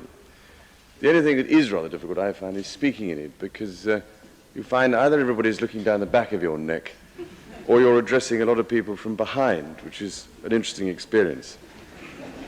I've also been to several concerts here, which I must say I've always thought were particularly special, and certainly much easier because you don't actually have to make a speech during a concert. However, I've often felt that it would be far better to get a message across if I could learn to sing or dance or something slightly more exciting than standing here and speaking to you for rather too long, I suspect. However, it is a particular pleasure and indeed an honor for me to be here today and to have this chance of talking to such a distinguished audience, some of whom I can see, I recognize, fortunately. So, ladies and gentlemen, when it was suggested to me when I first began to consider the subject of this lecture that I should take comfort from the Arab proverb, "In every head there is some wisdom," I confess that I have few qualifications as a scholar to justify my presence here in this theatre where so many people, much more learned than I, have preached and generally advanced the sum of human knowledge. I might feel more prepared if I were an offspring of your distinguished university, rather than a product of that technical college of the Fens. And for those of you who don't understand about these things, it's a very distinguished place called Cambridge. Though I hope you will bear in mind the chair of Arabic was established in 17th century Cambridge a full 4 years before your first chair of Arabic at Oxford. Unlike many of you, I am not an expert on Islam, though I am delighted, for reasons which I hope will become clear, to be a patron of the Oxford Centre for Islamic Studies. The Centre has the potential to be an important and exciting vehicle for promoting and improving understanding of the Islamic world in Britain, and one which I hope will earn its place alongside other centres of Islamic study in Oxford, like the Oriental Institute and the Middle East Centre, as an institution of which the university and scholars more widely will become justly proud. Given all the reservations I have about venturing into a complex and controversial field, you may well ask why I am here in this marvellous Wren building to talk to you on the subject of Islam and the West. I asked myself that question too, I can assure you. But the reason is, ladies and gentlemen, that I believe wholeheartedly that the links between these two worlds matter more today than ever before, because the degree of misunderstanding between the Islamic and Western worlds remains dangerously high, and because the need for the two to live and work together in our increasingly interdependent world has never been greater. At the same time, I am only too well aware of the minefields which lie across the path of the inexpert traveller who is bent on exploring this difficult route. Some of what I say will undoubtedly provoke disagreement, criticism, misunderstanding, and, knowing my luck, probably worse. But perhaps when all is said and done, it is worth recalling another Arab proverb: what comes from the lips reaches the ears. What comes from the heart reaches the heart. The depressing fact is that despite the advances in technology and mass communications of the second half of the 20th century, despite mass travel, the intermingling of races, the ever-growing reduction, or so we believe, of the mysteries of our world, misunderstandings between Islam and the West continue. Indeed, they may be growing. As far as the West is concerned, this cannot be because of ignorance. There are 1 billion Muslims worldwide. Many millions of them live in countries of the Commonwealth. 10 million or more live in the West, and around 1 million here in Britain.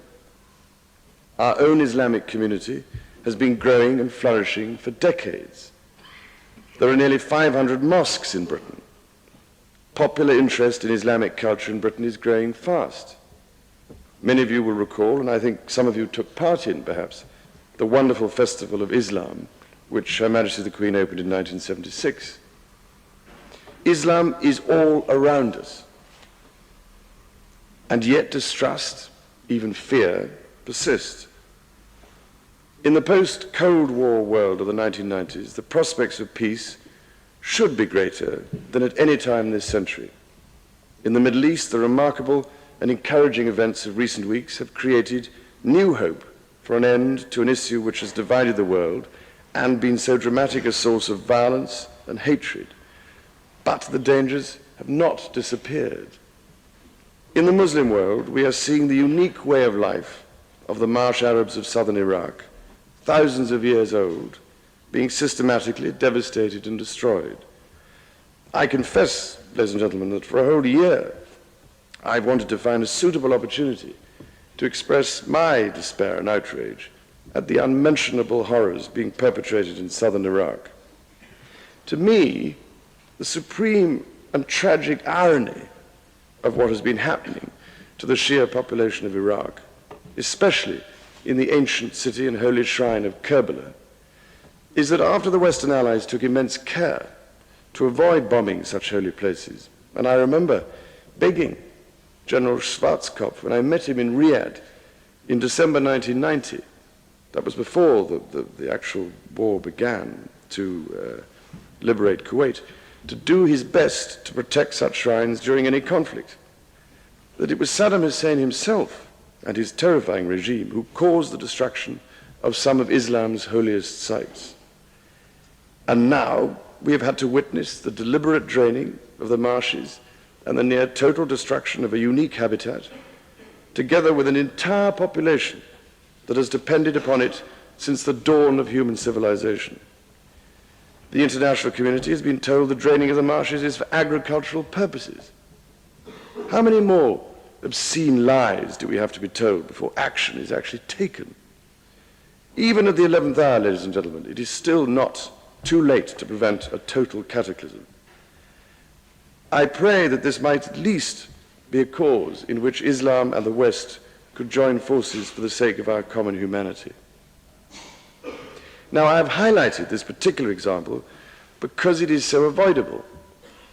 Elsewhere, the violence and hatred are more intractable and deep-seated, as we go on seeing every day to our horror in the wretched suffering of peoples across the world, in the former Yugoslavia, in Somalia, Angola, Sudan, in so many of the former Soviet republics. In Yugoslavia, the terrible sufferings of the Bosnian Muslims, alongside that of other communities in that cruel war, help keep alive many of the fears and prejudices which our two worlds retain of each other. Conflict, of course, comes about because of the misuse of power and the clash of ideals, not to mention the inflammatory activities of unscrupulous and bigoted leaders. But it also arises, tragically, from an inability to understand and from the powerful emotions which, out of misunderstanding, lead to distrust and fear.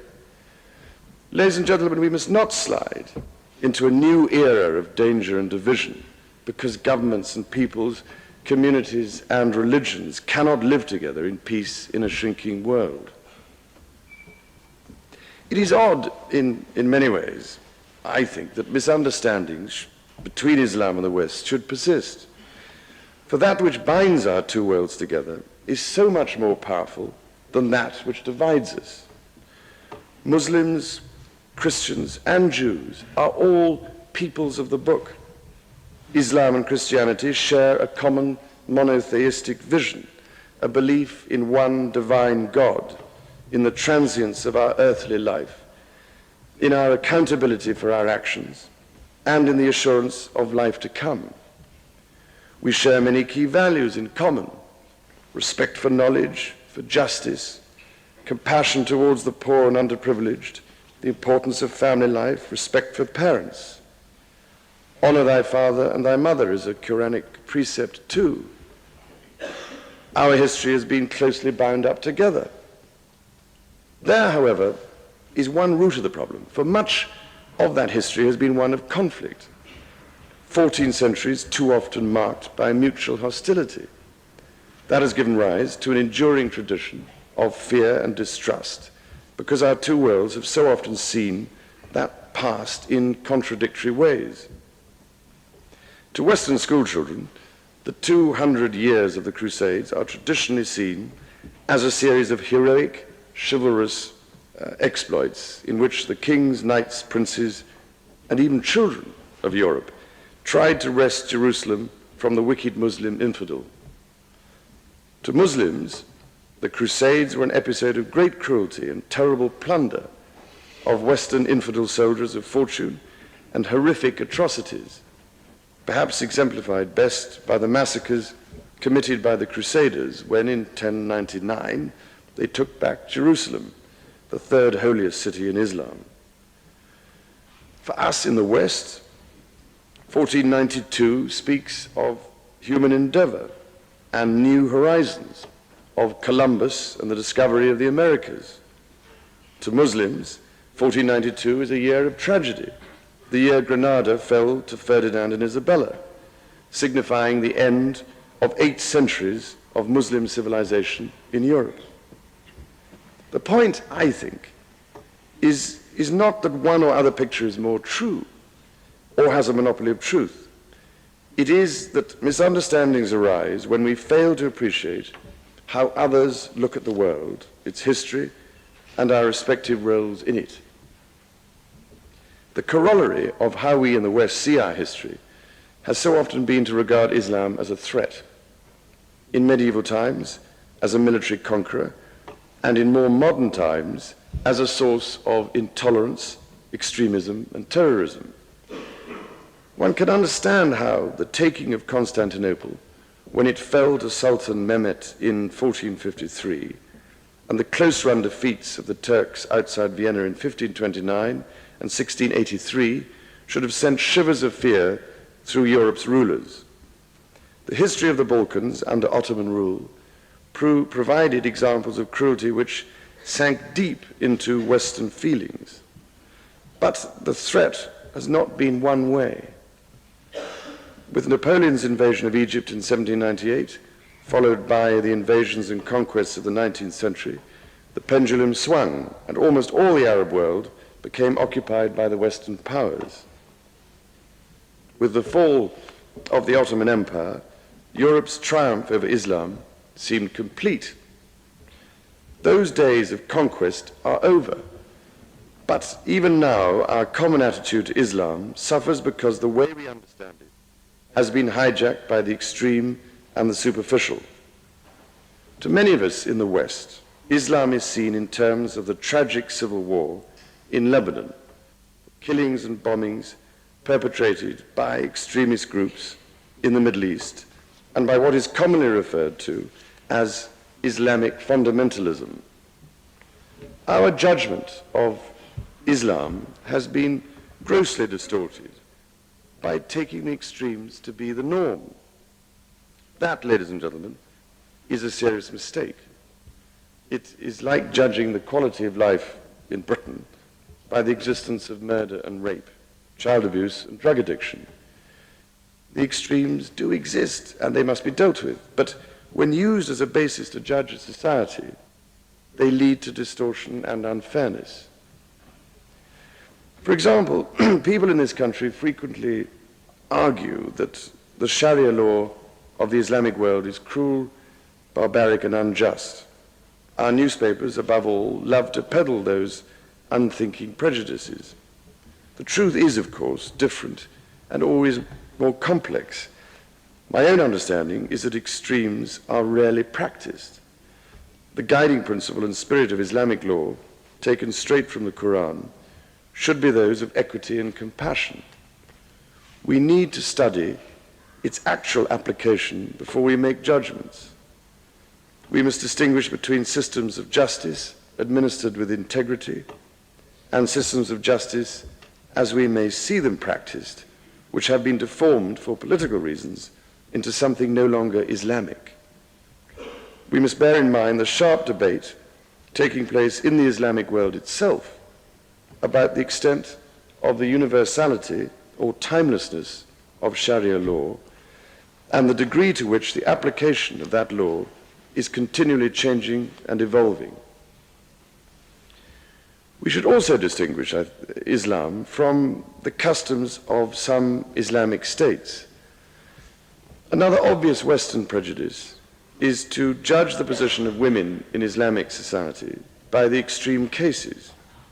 Yet Islam is not a monolith, and the picture is not simple. Remember, if you will, that Islamic countries like Turkey, Egypt, and Syria gave women the vote as early as Europe did its women, and much earlier than in Switzerland. There you are, that's something you didn't know. In those countries, women have long enjoyed equal pay and the opportunity to play a full working role in their societies. The rights of Muslim women to property and inheritance, to some protection if divorced, and to the conducting of business were rights prescribed by the Quran 1400 years ago, even if they were not everywhere translated into practice. In Britain, at least, some of these rights were novel even to my grandmother's generation. Benazir Bhutto and Begum Khalida Zia became prime ministers in their own traditional societies when Britain had for the first time ever in its history elected a female prime minister. That, I think, does not necessarily smack of a medieval society. Women are not automatically second-class citizens because they live in Islamic countries. We cannot judge the position of women in Islam aright if we take the most conservative Islamic states as representative of the whole. For example, the veiling of women is not at all universal across the Islamic world. Indeed, I was intrigued to learn that the custom of wearing the veil owed much to the Byzantine and Sasanian traditions, nothing to the Prophet of Islam. Some Muslim women never adopted the veil.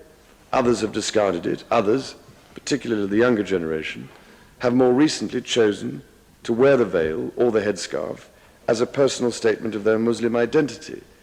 But we should not confuse the modesty of dress prescribed by the Quran for men as well as women with the outward forms of secular custom or social status which have their origins elsewhere. We in the West need also, I think, to understand the Islamic world's view of us. There is nothing to be gained and much harm to be done, it seems to me, by refusing to comprehend the extent to which many people in the Islamic world genuinely fear our own Western materialism and mass culture as a deadly challenge to their Islamic culture and way of life. Some of us may think the material trappings of Western society, which we have exported to the Islamic world, television, fast food, and the electronic gadgets of our everyday lives, are a modernizing, self-evidently good influence. But we fall into the trap of dreadful arrogance if we confuse modernity in other countries with their becoming more like us. The fact is that our form of materialism can be offensive to devout Muslims, and I do not just mean the extremists among them. We must understand that reaction just as the West's attitude to some of the more rigorous aspects of Islamic life needs to be understood in the Islamic world. This, I believe, would help us to understand what we have commonly come to see as the threat of Islamic fundamentalism. We need to be careful of that emotive label, fundamentalism, and distinguish, as Muslims do, between revivalists who choose to take the practice of their religion most devoutly and fanatics or extremists who use this devotion for political ends.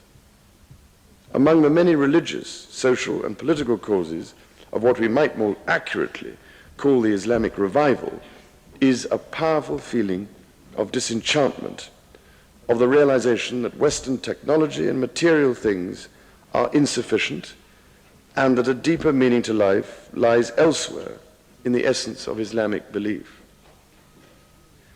At the same time, ladies and gentlemen, we must not be tempted to believe that extremism is in some way the hallmark and essence of the Muslim. Extremism is no more the monopoly of Islam than it is the monopoly of other religions, including Christianity. The vast majority of Muslims, though personally pious, are moderate in their politics.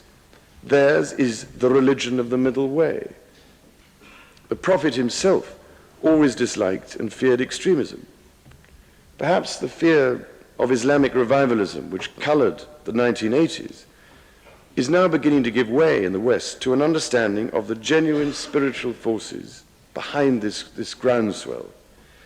But if we are to understand this important movement, we must learn to distinguish clearly between what the vast majority of Muslims believe and the terrible violence of a small minority among them, like the men in Cairo yesterday, for instance, which civilized people everywhere must condemn.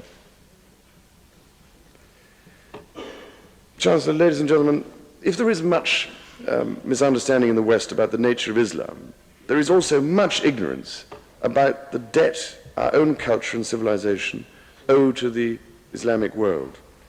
It is a failure which stems, I think, from the straitjacket of history which we have inherited.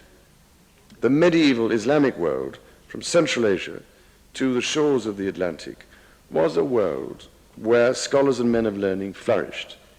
But because we have tended to see Islam as the enemy of the West, as an alien culture, society, and system of belief, we have tended to ignore or erase its great relevance to our own history. For example, we have underestimated the importance of 800 years of Islamic society and culture in Spain between the 8th and 15th centuries. The contribution of Muslim Spain to the preservation of classical learning during the Dark Ages and to the first flowerings of the Renaissance has long been recognized. But Islamic Spain was much more than a mere larder where Hellenistic knowledge was kept for later consumption by the emerging modern Western world. Not only did Muslim Spain gather and preserve the intellectual content of ancient Greek and Roman civilization, it also interpreted and expanded upon that civilization and made a vital contribution of its own in so many fields of human endeavor, in science, astronomy, mathematics, algebra, itself an Arabic word, law, history, medicine, pharmacology, optics, agriculture, architecture, theology, music. Averroes and Avenzoar, like their counterparts Avicenna and Rhazes in the East, contributed to the study and practice of medicine in ways from which Europe benefited for centuries afterwards. Islam nurtured and preserved the quest for learning. In the words of the tradition, the ink of the scholar is more sacred than the blood of the martyr. Cordoba in the 10th century was by far the most civilized city of Europe. We know of lending libraries in Spain at the time King Alfred was making terrible blunders with the culinary arts in this country. It is said that the 400,000 volumes in its ruler's library amounted to more books than all the libraries of the rest of Europe put together. That was made possible because the Muslim world acquired from China the skill of making paper more than 400 years before the rest of non-Muslim Europe. Many of the traits on which modern Europe prides itself came to it from Muslim Spain. Diplomacy, free trade, open borders, the techniques of academic research, of anthropology, etiquette, fashion, various types of medicine, hospitals, all came from this great city of cities. Medieval Islam was a religion of remarkable tolerance for its time, allowing Jews and Christians the right to practice their inherited beliefs and setting an example which was not, unfortunately, copied for many centuries in the West. The surprise, ladies and gentlemen, is the extent to which Islam has been a part of Europe for so long, first in Spain, then in the Balkans, and the extent to which it has contributed so much towards the civilization which we all too often think of wrongly as entirely Western. Islam is part of our past and our present in all fields of human endeavor. It has helped to create modern Europe. It is part of our own inheritance, not a thing apart. More than this, Islam can teach us today a way of understanding and living in the world which Christianity itself is the poorer for having lost. At the heart of Islam is its preservation of an integral view of the universe. Islam, like Buddhism and Hinduism, refuses to separate man and nature, religion and science, mind and matter, and has preserved a metaphysical and unified view of ourselves and the world around us. At the core of Christianity, there still lies an integral view of the sanctity of the world and a clear sense of the trusteeship and responsibility given to us for our natural surroundings. In the words of that marvelous 17th century poet and hymn writer, George Herbert, a man that looks on glass, on it may stay his eye, or if he pleaseth through it pass, and then the heaven espy. But the West gradually lost this integrated vision of the world with Copernicus and Descartes and the coming of the scientific revolution. It is a sad fact, I believe, that in so many ways the external world we have created in the last few hundred years has come to reflect our own divided and confused inner state. Western civilization has become increasingly acquisitive and exploitative in defiance of our environmental responsibilities. This crucial sense of oneness and trusteeship of the vital, sacramental, and spiritual character of the world about us is surely something important we can relearn from Islam. I'm quite sure, ladies and gentlemen, some will instantly accuse me, as they usually do, of living in the past, of refusing to come to terms with the reality in modern life. On the contrary, ladies and gentlemen, what I'm appealing for is a wider, deeper, more careful understanding of our world, for a metaphysical as well as material dimension to our lives, in order to recover the balance we have abandoned, the absence of which, I believe, will prove disastrous in the long term. If the ways of thought found in Islam and other religions can help us in that search, then there are things for us to learn from this system of belief, which I suggest we ignore at our peril. Ladies and gentlemen, we live today in one world forged by instant communications, by television, by the exchange of information on a scale undreamed of by our grandparents. The world economy functions as an interdependent entity. Problems of society, the quality of life, and the environment are global in their causes and effects, and none of us any longer has the luxury of being able to solve them on our own. The Islamic and Western worlds share problems common to us all: how we adapt to change in our societies, how we help young people who feel alienated from their parents or their society's values, how we deal with AIDS, with drugs, and the disintegration of the family. Of course, these problems vary in nature and intensity between societies. The problems of our own inner cities are not identical to those of Cairo or Damascus, but the similarity of human experience is considerable. The international trade in hard drugs is one example. The damage we are collectively doing to our environment is another. We have to solve these threats to our communities and our lives together. Simply getting to know each other can achieve wonders. I remember vividly, for instance, taking a group of Muslims and non-Muslims some years ago to see the work of the Marylebone Health Centre in London, of which I am patron. The enthusiasm and common determination that shared experience generated was immensely heartwarming. Ladies and gentlemen, somehow we have to learn to understand each other and to educate our children, a new generation, whose attitudes and cultural outlook may be different from ours, so that they understand too. We have to show trust, mutual respect, and tolerance if we are to find the common ground between us and work together to find solutions.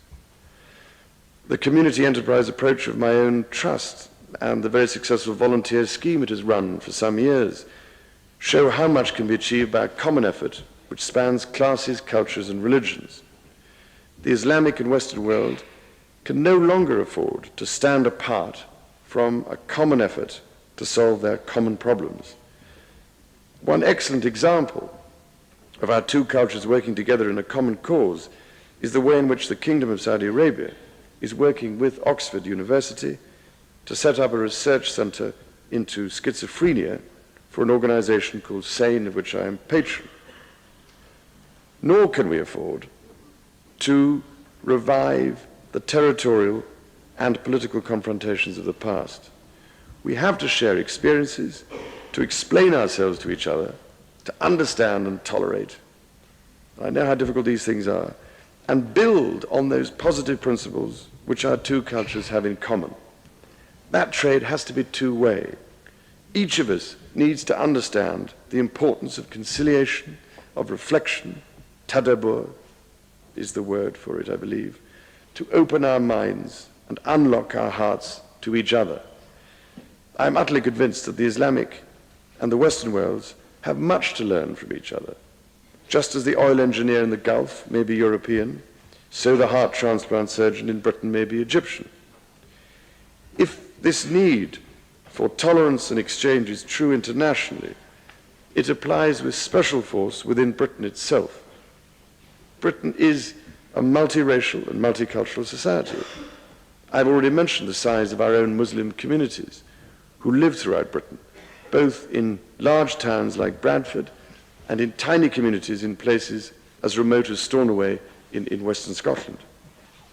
These people, ladies and gentlemen, are an asset to Britain. They contribute to all parts of our economy, to industry, the public services, the professions, and the private sector. We find them as teachers, as doctors, as engineers, and as scientists. They contribute to our economic well-being as a country and add to the cultural richness of our nation. Of course, tolerance and understanding must be two-way. For those of us who are not Muslim, that may mean respect for the daily practice of the Islamic faith and a decent care to avoid actions which are likely to cause deep offense. For the Muslims in our society, there is the need to respect the history, culture, and way of life of our country, and to balance their vital liberty to be themselves with an appreciation of the importance of integration in our society. Where there are failings of understanding and tolerance, we have a need on our own doorstep for greater reconciliation among our own citizens. I hope we shall all learn to demonstrate this as understanding between these communities grows. Ladies and gentlemen, I can only admire and applaud those men and women of so many denominations who work tirelessly in London, South Wales, the Midlands, and elsewhere to promote good community relations. The Centre for the Study of Islam and Christian-Muslim Relations in Birmingham is one especially notable and successful example. We should be grateful, I believe, for the dedication and example of all those who have devoted themselves to the cause of promoting understanding.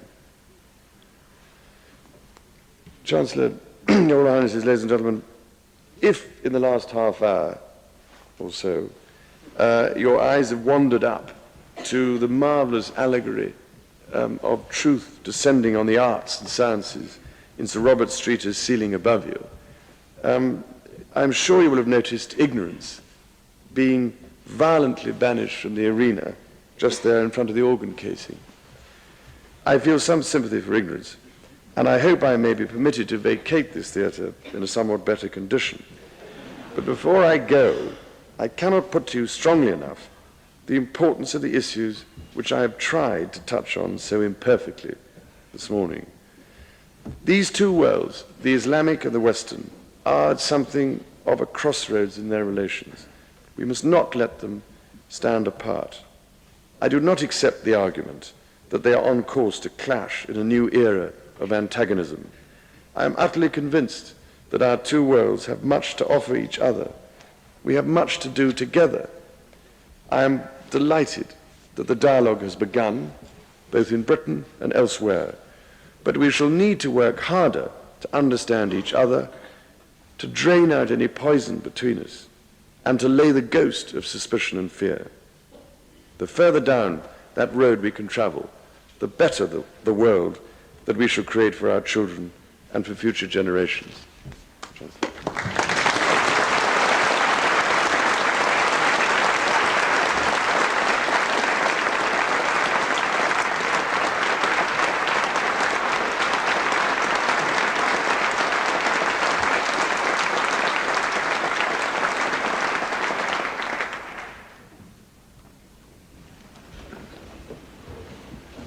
Your Royal Highness, Your Highnesses, Excellencies, ladies and gentlemen, I rise very briefly to thank you, sir, for the memorable lecture which you have just delivered.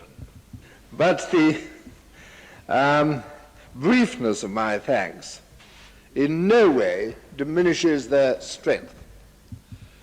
This theatre, to the ceiling of which you directed our attention only a moment or two ago, this theatre, Christopher Wren's first design, has been the scene over its nearly three and a quarter centuries of life, of many notable lectures and orations. It was here 129 years ago that Disraeli, in perhaps not the happiest of his scientific references, placed himself firmly on the side of the angels rather than the apes. It is in this theatre, over I think now 101 or 102 years, that the series of Romanes lecturers, beginning with Gladstone, have delivered their, what is the most important of the annual lectures in this university. Your lecture today, sir, stands for force, clarity, sweep, and interest, fully in that tradition. Your words will, I believe, have left a deep impression on all by whom they have been heard, and I thank you most warmly for them.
Your Royal Highness, Vice-Chancellor, ladies and gentlemen, welcome and please be seated.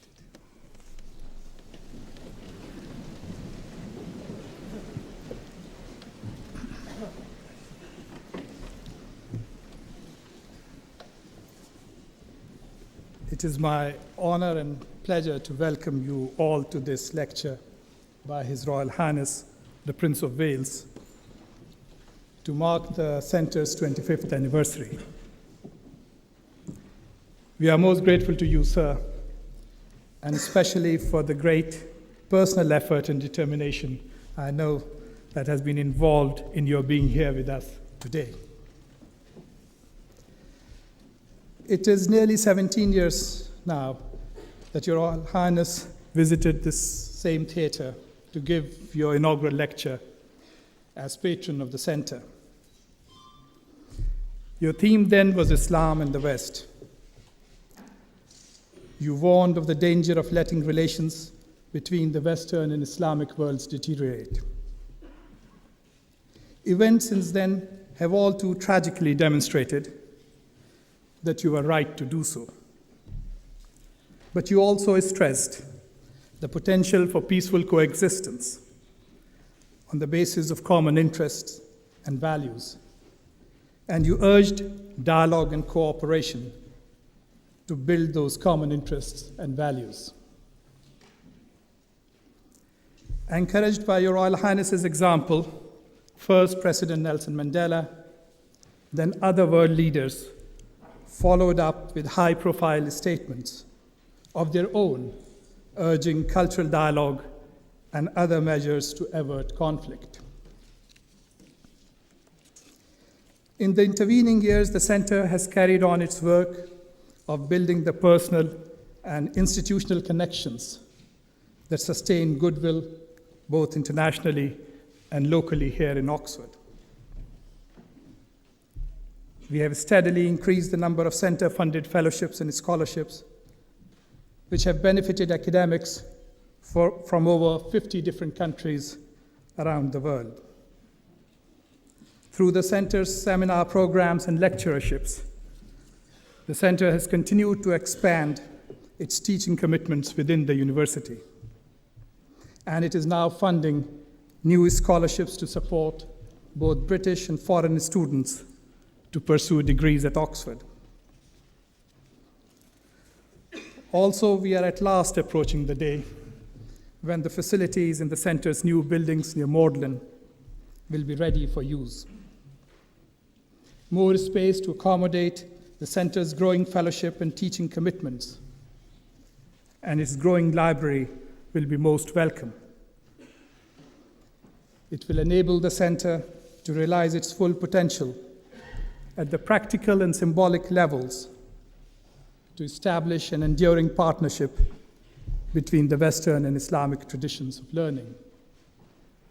And in doing so, to play a more effective role and a complementary role in the relevant faculties and departments of this university. The lecture on Islam and the West certainly woke people up to the urgency of its theme. I have no doubt, sir, that your lecture today on Islam and the environment will do the same. The near and long-term effects of how we are abusing our natural environment are deeply troubling. We are surely in urgent need of a new perspective, a fresh approach.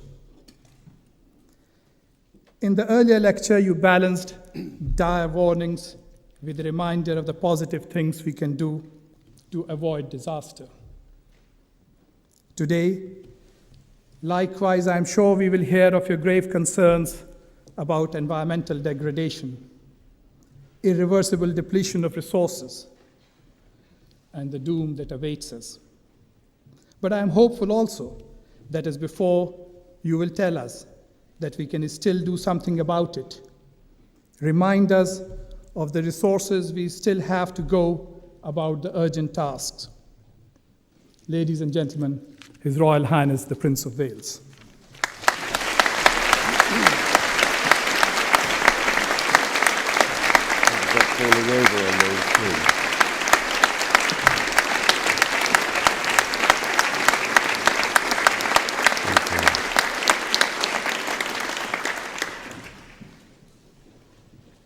Vice-Chancellor, Your Royal Highnesses, Director, ladies and gentlemen, it is a very great pleasure for me to be here today to help you celebrate the Oxford Centre's 25th anniversary. Whereas bits of your patron are dropping off after the past quarter of a century, I find quite a few bits of the centre still being added. However, I cannot tell you how encouraged I am that in addition to the Prince of Wales Fellowship, the number of fellowships you now offer continues to grow, and also that this summer you will welcome the 5th group of young people on your Young Muslim Leadership Programme, which is run in association with my charities. This is a vital contribution to the process of boosting the self-esteem of young Muslims, about whom I care deeply. It has been a great concern of mine to affirm and encourage those groups and faith communities that are in the minority in this country. Indeed, over the last 25 years, I have tried to find as many ways as possible to help integrate them into British society and to build good relationships between our faith communities. I happen to believe this is best achieved by emphasizing unity through diversity. Only in this way can we ensure fairness and build mutual respect in our country. And if we get it right here, then perhaps we might be able to offer an example in the wider world. Now, I'm slightly alarmed that it is now 17 years since I came here to the Sheldonian to deliver a lecture for the Centre that tried to do just this. I called it Islam and the West, and from what I can tell, it clearly struck a chord, and not just here in the United Kingdom. I'm still reminded of what I said, particularly when I travel in the Islamic world. In fact, because it was printed, believe it or not, it is the only speech I have ever made which continues to produce a small return. Now, ladies and gentlemen, I wanted to give that lecture to address the dangers of the ignorance and misunderstanding that I felt were growing between the Islamic world and the West in the aftermath of the Cold War. Since then, the situation has both improved and worsened, depending on where you look. Certainly, the sorts of advances made by the Oxford Centre have helped to build confidence and understanding, but we all know only too well how some of the things I warned of in that lecture have since come to pass, both here and elsewhere in the world. So it is tremendously important that we continue to work to heal the differences and overcome the misconceptions that still exist. I remain confident that this is possible because there are many values we all share that have the powerful capacity to bind us, rather than what happens when those values are forgotten or purposefully ignored. Healing division is also my theme today, but this time it is not the divisions between cultures I want to explore. It is the division that poses a much more fundamental threat to the health and well-being of us all. It is the widening division we are seeing in so many ways between humanity and nature. Many of nature's vital life support systems are now struggling to cope under the strain of global industrialization. How they will manage if millions more people are to achieve Western levels of consumption is highly disturbing to contemplate. The problems are only going to get much worse, and they are very real. Whatever you might have read in the newspapers, particularly about climate change in the run-up to the Copenhagen conference last year, we face many related and very serious problems that are a matter of accurate scientific record. The actual facts are that over the last half-century, for instance, we have destroyed at least 30% of the world's tropical rainforests, and if we continue to chop them down at the present rate, by 2050 we will end up with a very disturbing situation. In fact, in the 3 years since I started my rainforest project to try and help find an innovative solution to tropical deforestation, over 30 million hectares have been lost. And with them, this planet has lost about 80,000 species. When you consider that a given area of equatorial trees evaporates 8 times as much rainwater as an equivalent patch of ocean, you quickly start to see how their disappearance will affect the productivity of the Earth. They produce billions of tons of water every day, and without that rainfall, the world's food security will become very unstable. But there are other facts too. In the last 50 years, our industrialized approach to farming has degraded 1/3 of the Earth's topsoil. That is a fact. We have also fished the oceans so extensively that if we continue at the same rate for much longer, we are likely to see the collapse of global fisheries in 40 years from now. Another fact. Then there are the colossal amounts of waste that pollute the Earth, the many dead zones where nothing could live in many major river estuaries and various parts of the oceans, or those immense rafts of plastic that now float about in the sea in the Pacific. Would you believe that one of them, off the coast of California, is made up of 100 million tons of plastic, and it has doubled in size in just the last decade.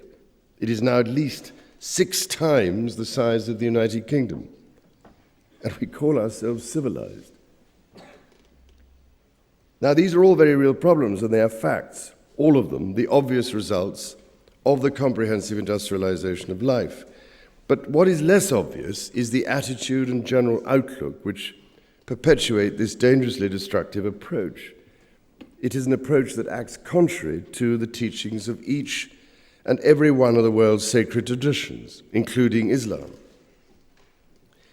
What surprises me, I have to say, is that, quite apart from whether or not we value the sacred traditions as much as we should, the blunt economic facts make the predominant approach increasingly irrational. I mean, I imagine that few of you are familiar with the interim report of the United Nations study called the Economics of Ecosystems and Biodiversity Study, which came out in 2008. It painted a salutary picture of what we lose in straightforward financial terms by our destruction of natural systems and the absence of their services to the world. In the first place, they calculated that we destroy around $50 billion worth of a system that produces these services every year. By mapping the loss of these services over a 40-year period, their estimate is that in financial terms, the global economy incurs an annual loss of between $2 and $4.5 trillion every single year.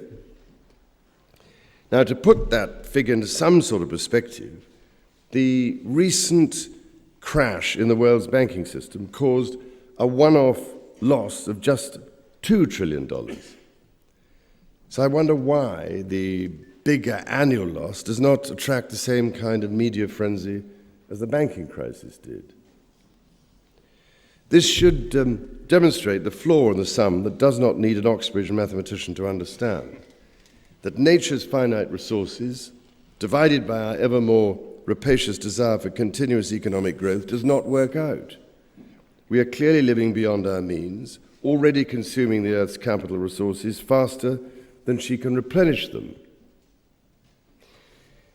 Well, ladies and gentlemen, over the years, I've pointed out again and again that our environmental problems cannot be solved simply by applying yet more and more of our brilliant green technology, important though it is. It is no good just fixing the pump and not the well. And when I say this, everybody nods sagely, but I get the impression that many are often unwilling to embrace what I'm really referring to, perhaps because the missing element sits outside the parameters of the prevailing secular view. It is this missing element that I would like to examine today. In short, when we hear talk of an environmental crisis or even of a financial crisis, I would suggest that this is actually describing the outward consequences of a deep inner crisis of the soul.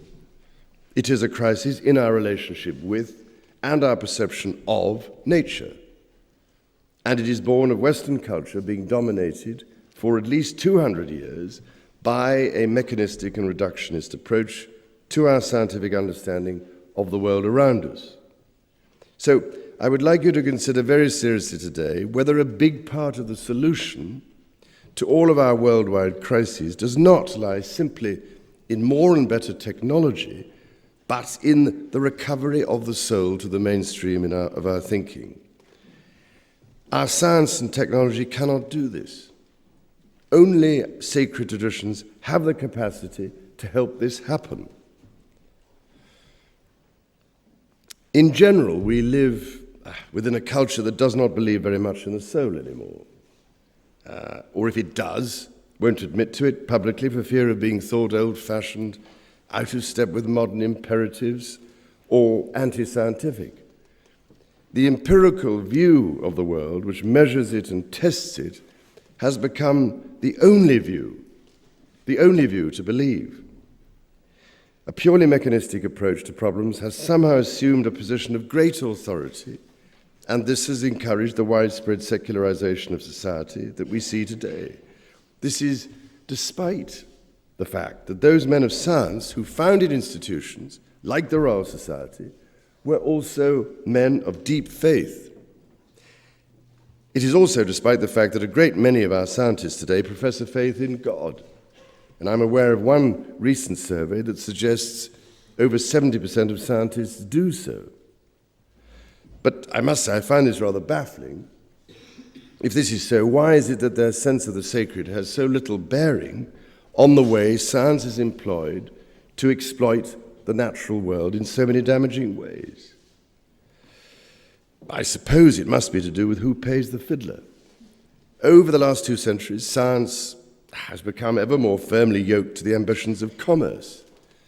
Because there are such big economic benefits from such a union, society has been persuaded that there is nothing wrong here. And so a great deal of empirical research is now driven by the imperative that its findings must be employed to maximum financial effect, whatever the impact this may have on the Earth's long-term capacity to endure.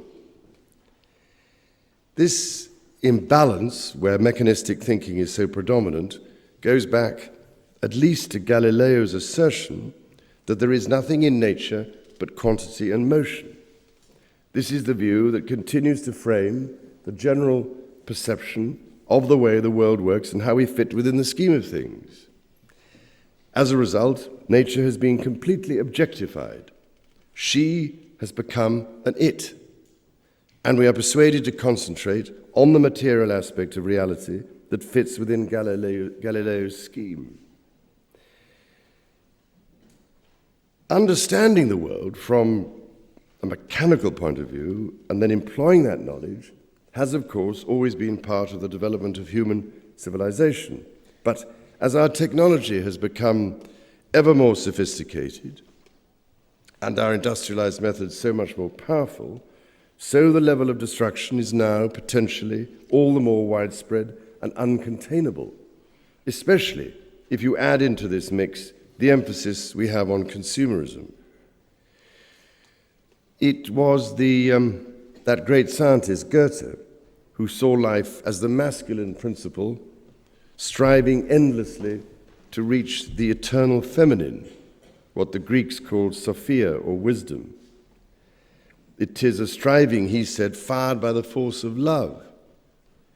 I'm not sure that this is quite the way things happen today. Our striving in the industrialized world is certainly not fired by a love of wisdom.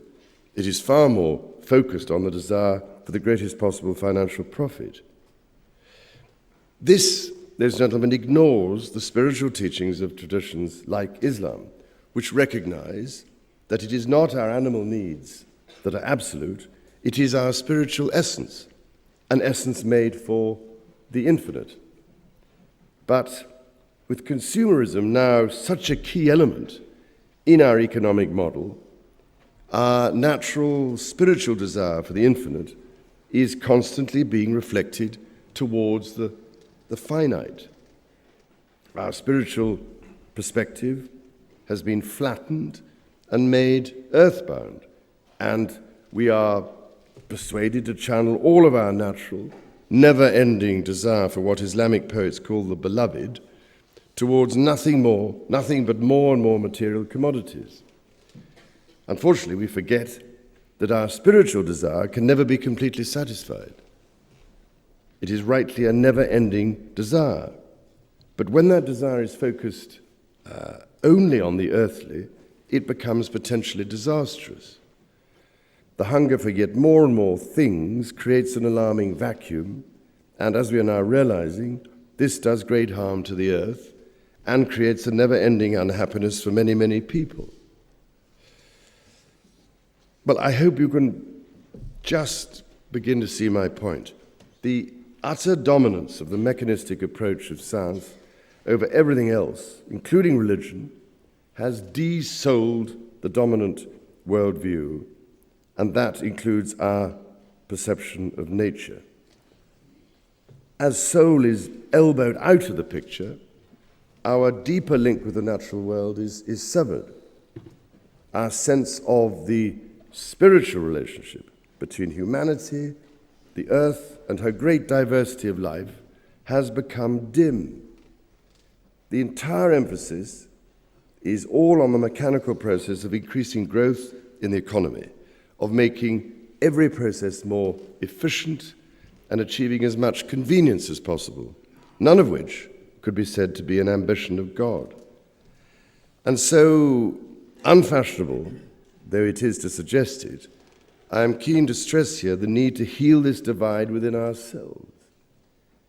How else can we heal the divide between East and West unless we reconcile the East and West within ourselves? Everything in nature is a paradox and seems to carry within itself the paradox of opposites. Curiously, this maintains the essential balance. Only human beings seem to introduce imbalance. The task is surely to reconnect ourselves with the wisdom found in nature, which is stressed by each of the sacred traditions in their own way. My understanding of Islam is that it warns that to deny the reality of our inner being leads to an inner darkness which can quickly extend outwards into the world of nature. If we ignore the calling of the soul, then we destroy nature. To understand this, we have to remember that we are nature, not inanimate objects like stones. We reflect the universal patterns of nature. And in this way, we are not a part that can somehow disengage itself and take a purely objective view. Now, from what I know of the Quran, again and again, it describes the natural world as the handiwork of a unitary benevolent power. It very explicitly describes nature as possessing an intelligibility, and that there is no separation between man and nature, precisely because there is no separation between the natural world and God. It offers a completely integrated view of the universe where religion and science, mind and matter are all part of one living conscious whole. We are, therefore, finite beings contained by an infinitude, and each of us is a microcosm of the whole. This suggests to me that nature is a knowing partner, never a mindless slave to humanity, and we are her tenants, God's guests for all too short a time. If I may just quote the Quran, have you considered if your water were to disappear into the earth, who then could bring you gushing water? This is the divine hospitality that offers us our provisions and our dwelling places, our clothing, tools, and transport. The earth is robust and prolific, but also delicate, subtle, complex, and diverse, and so our mark must always be gentle, or the water will disappear, as it is doing in places like the Punjab in India. Industrialized farming methods there rely upon the use of high-yielding seeds and chemical fertilizers, both of which need a lot more energy and a lot more water as well. And as a consequence, the water table has dropped dramatically. I've been there, I've seen it. So far by 3 feet a year. Punjabi farmers are now having to dig expensive boreholes over 200 feet deep to get at what remains of the water, and as a result, their debts become ever deeper, and the salt rises to the surface, contaminating the soil. Well, this is not a sustainable way of growing food and maintaining the well-being of communities. It does not respect divine hospitality. The cost it incurs will have to be borne by those who will inherit what is fast becoming the ruined and frayed fabric of life. So for their sake, we have to acknowledge that the immediate short-term financial benefits of our predominant mechanistic approach are too expensive to continue to dominate our way of life. This, ladies and gentlemen, happens when traditional principles and practices are abandoned, and with them all sense of reverence for the earth, which is an inseparable element in an integrated and spiritually grounded tradition like Islam, just as it once was firmly embedded in the philosophical heritage of Western thought. The Stoics of ancient Greece, for instance, held that right knowledge, as they called it, is gained by living in agreement with nature, where there is a correspondence or a sympathy between the truth of things, thought, and action. They saw it as our duty to achieve an attunement between human nature and the greater scheme of the cosmos. This, incidentally, is also the teaching of Judaism. The book of Genesis says that God placed mankind in the garden to tend it and take care of it, to serve and conserve it for the sake of future generations. Adamah in Hebrew means the one hewn from the earth, So Adam is a child of the earth. In my own tradition of Christianity, the immanence of God is made explicit by the incarnation of Christ. But let us also not forget that throughout the Christian New Testament, Christ often refers to himself as the Son of Man, which in Hebrew is Ben Adam. He too is a son of the earth, surely making the same explicit connection between human nature and the whole of nature. Even the apocryphal Gnostic texts are imbued with the same principle.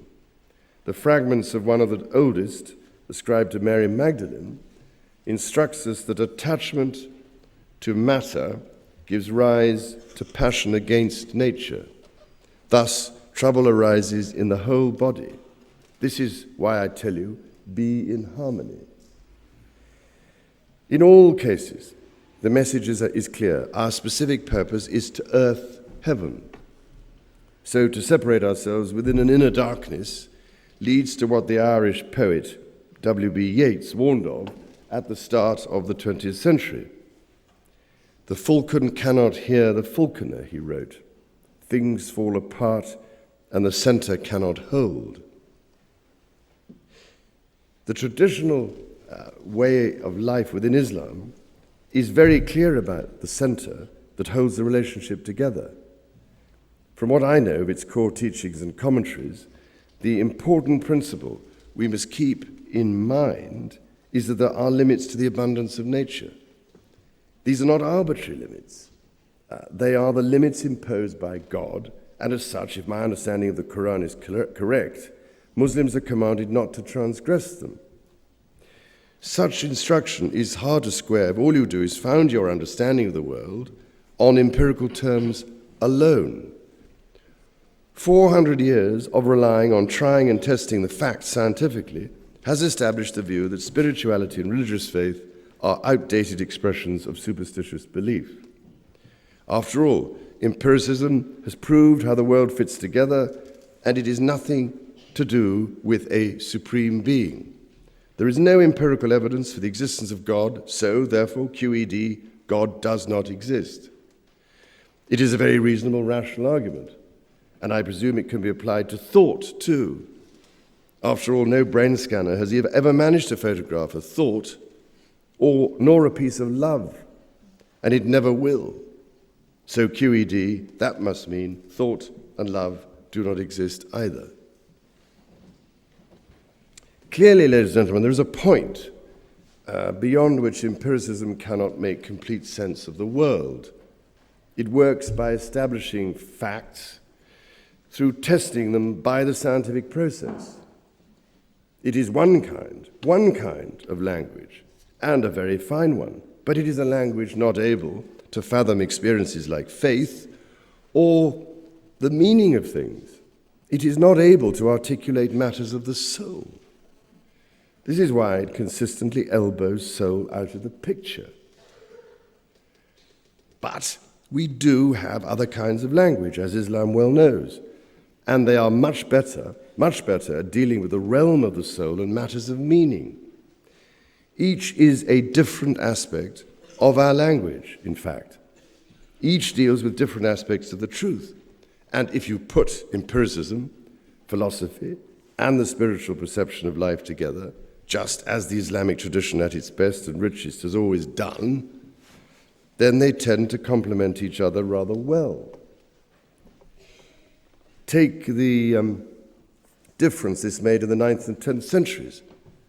As an example, during the so-called Golden Age of Islam, it was a period that gave rise to a spectacular flowering of scientific advancement, but all of it was underpinned by an age-old philosophical understanding of reality and grounded in a profound spirituality, which included a deep reverence for the natural world.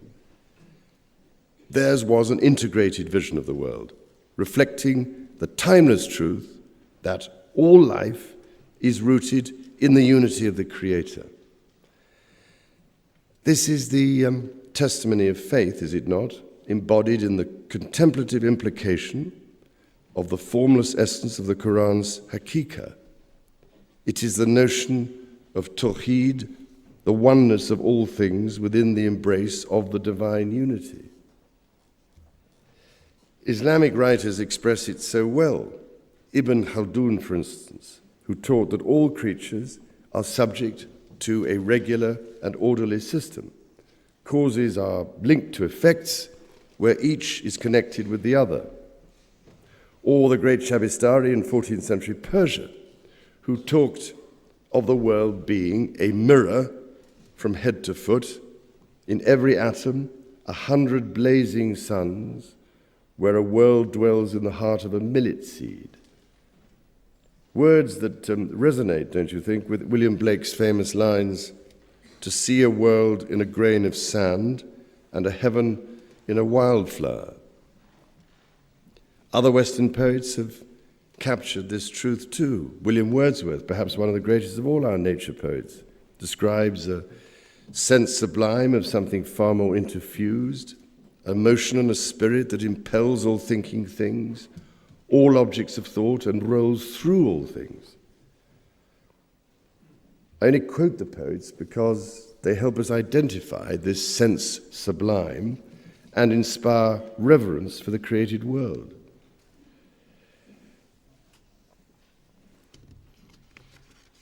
Reverence is not science-based knowledge. It is an experience always mediated by love, sometimes induced by it. And love comes from relationship. If you take away reverence and reduce our spiritual relationship with life, then you open yourself up to the idea that we can be little more than a chance group of isolated, self-obsessed individuals, disconnected from life's innate presence and unanchored by any sense of duty to the rest of the world. We are free to act without responsibility. Thus, we turn a blind eye to those islands of plastic in the sea or to the treatment meted out to animals in factory farms. And it is why the so-called precautionary principle is so often thrown out of the window. This, ladies and gentlemen, is the principle that would make us think twice if, say, we were to climb into a vehicle that happens to have a 90% chance of crashing. Instead, because the danger is not proven beyond doubt, we think it is safe to embark upon the journey. This is how we proceed in many significant fields, in matters like genetic modification or climate change. We go on denying that there may be side effects, even if our intuition warns us to be cautious, or even if there is some related evidence. Recently, for instance, the news emerged that for the 4th year in a row, more than a third of honeybee colonies in the United States failed to survive the winter. More than 3 million colonies in the United States and billions of honeybees worldwide have died. Scientists say they are no nearer to knowing what is causing this catastrophic collapse. But there is plenty of evidence that modern pesticides have played their part. Given that bees, like nearly every other bug, are insects, I would have thought it was rather obvious. And yet we carry on with a narrow-minded, mechanistic approach to industrialized farming with all its focus on high yields at whatever price. So we lace the fields with pesticides that kill insects. It is quite bizarre how we continue to entrust our food security to the very substances that are destroying the harmonic cycle which produces our food. It really is a form of collective hubris, and I often wonder if those who practice such well-exercised skepticism in these matters will ever see that the emperor is wearing no clothes. This, then, is why the wisdom and learning offered by a sacred tradition like Islam matters. And if I may say so, why those who hold and strive to preserve their sacred traditions in different parts of the world have every reason to become more confident of their ground. The Islamic world is the custodian of one of the greatest treasuries of accumulated wisdom and spiritual knowledge available to humanity. It is both Islam's noble heritage and a priceless gift to the rest of the world. And yet, so often, that wisdom is now obscured by the dominant drive towards Western materialism, the feeling that to be truly modern, you have to ape the West. To counter that tendency, I've done what I can with my School of Traditional Arts to nurture and support traditional and sacred craft skills, not least those of Islam, because they keep alive a perspective that we sorely need, even though short-term fashion deems them to be irrelevant. The geometry and patterning that is taught at the school is the basis of the many crafts that have been all but abandoned in many parts of the world, including the Islamic world. It is a tragedy of monumental proportions that they are being forgotten because they reflect the spiritual mathematics found everywhere in nature. As Islam teaches very specifically, it is a patterning that reflects the very ground of our being. It is the divine imagination, so to speak, the ineffable presence that is the sacred breath of life. As the 17th century mystic Ibn Ashir puts it, by the practice of these arts, you see the one who manifests in the form, not the form by itself.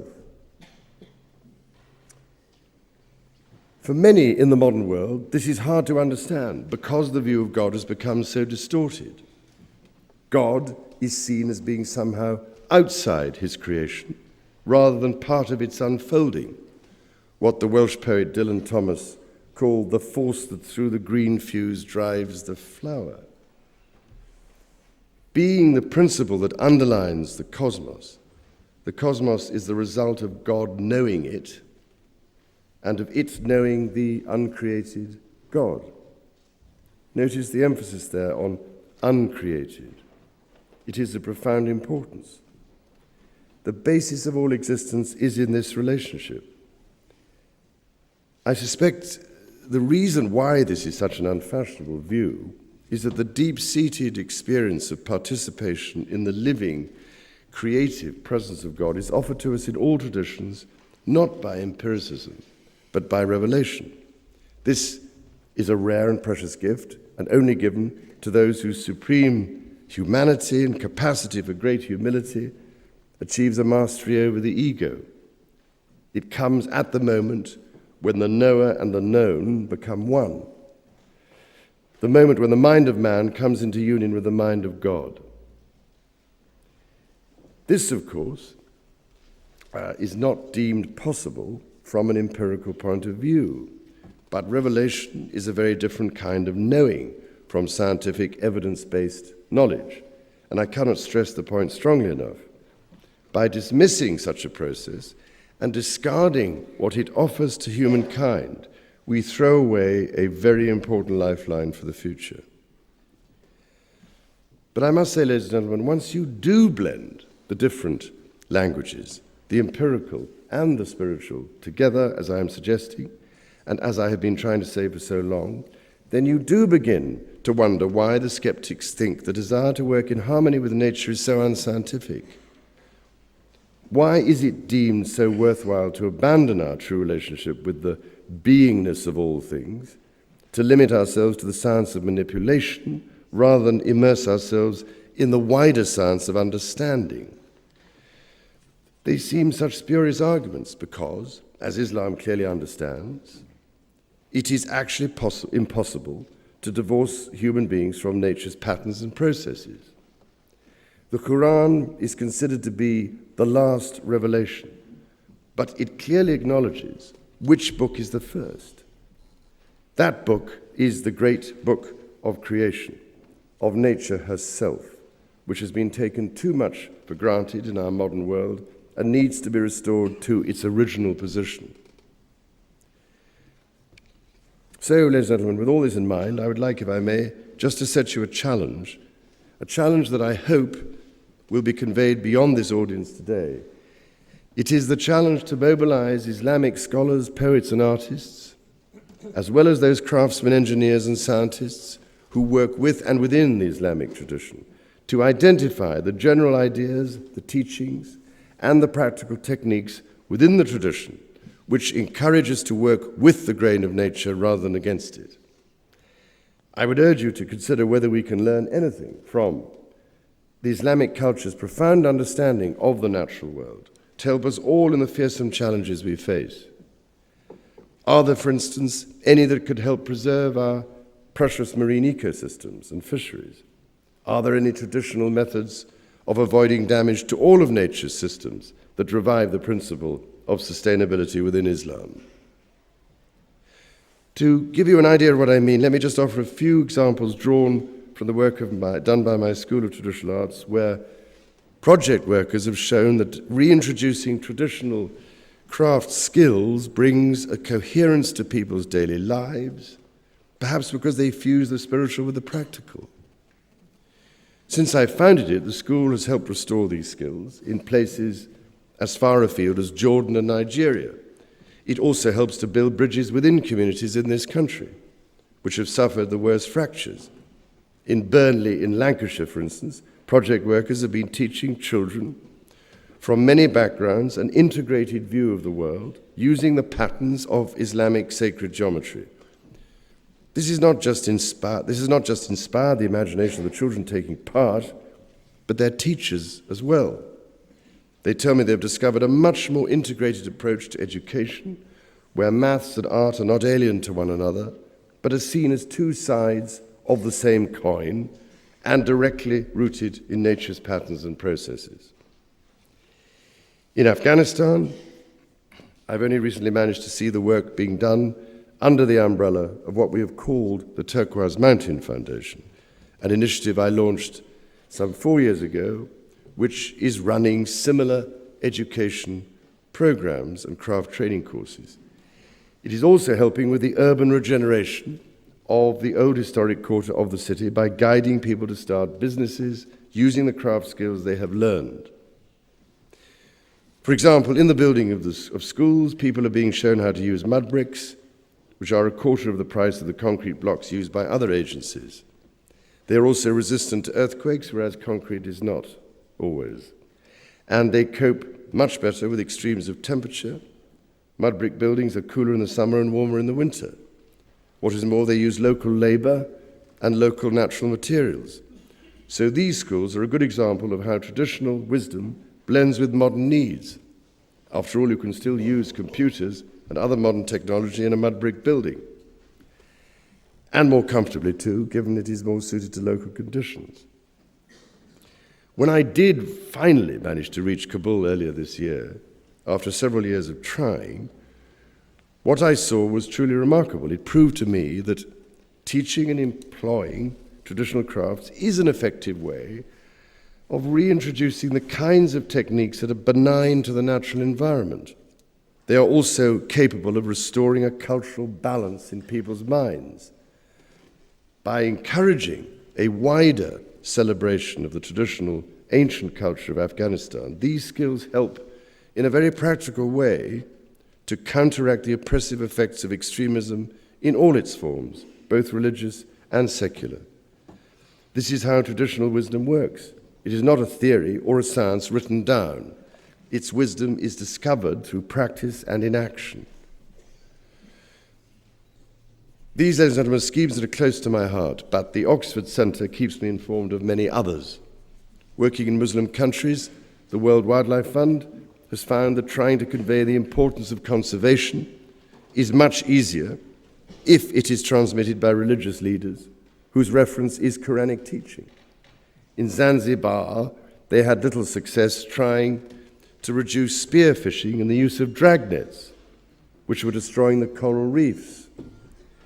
But when the guidance came from the Quran, there was a notable change in behavior. Or in Indonesia and in Malaysia, where former poachers are being deterred in the same way from destroying the last remaining tigers. And it is not just such interventions that are important. It is mystifying, for instance, that the modern world completely ignores the time-honored feats of engineering in the ancient world. The Qanats of Iran, for example, that still provide water for thousands of people in what would otherwise be desert conditions. These underground canals, as you know, I'm sure, unbelievably 170,000 miles of them, keep the water from the mountains, moving down the tunnels using gravity alone. And the water in every village is then kept fresh by the way the storage towers keep the air flowing freely, moved by the wind. In Spain, the irrigation systems constructed 1,200 years ago also still work perfectly, as does the way in which the water is managed by the local population, a way of operating devised before the Muslim rule in Spain disintegrated. The same sorts of Islamic management schemes operate in other parts of the world too, like the Himna zones in Saudi Arabia, which set aside land for use as pasture. These are all examples of how prophetic teaching, in this case framed by the guidance of the Quran, maintains a long-term view of things and keeps the danger of a self-interested form of short-term economics at bay.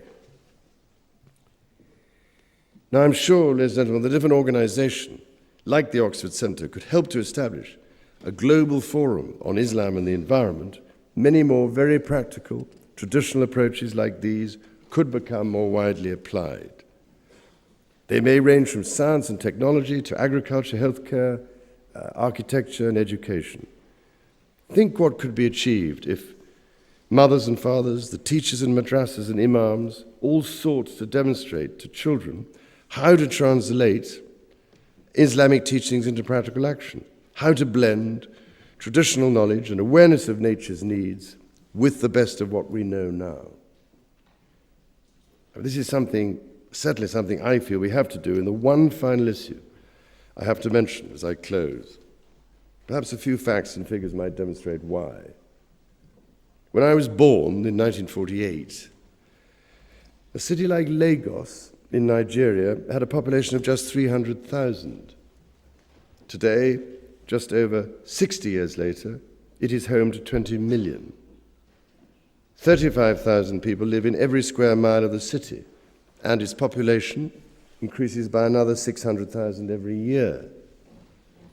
I choose Lagos as an example. I could have chosen Mumbai, Cairo, or Mexico City. Wherever you look, the world's population is increasing fast.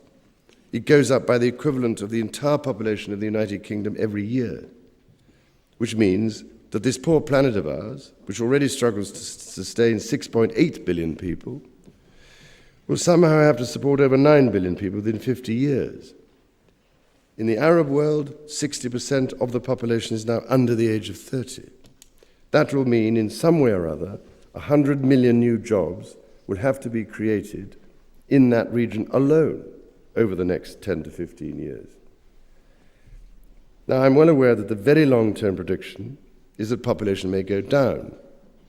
150 years from now, the trends suggest there may be as few as 4 billion people, maybe even just 2 billion. But there is no getting away from the fact that in the short term, in the next 50 years, we face monumental problems as the figures rocket. No megacity can ever hope to catch up with the present expansion in their numbers to provide adequate healthcare, education, transport, food, and shelter for so many. Nor can the Earth herself sustain us all when the demands and pressures on her bounty worldwide are becoming so intense. Now, I know it is a complicated issue.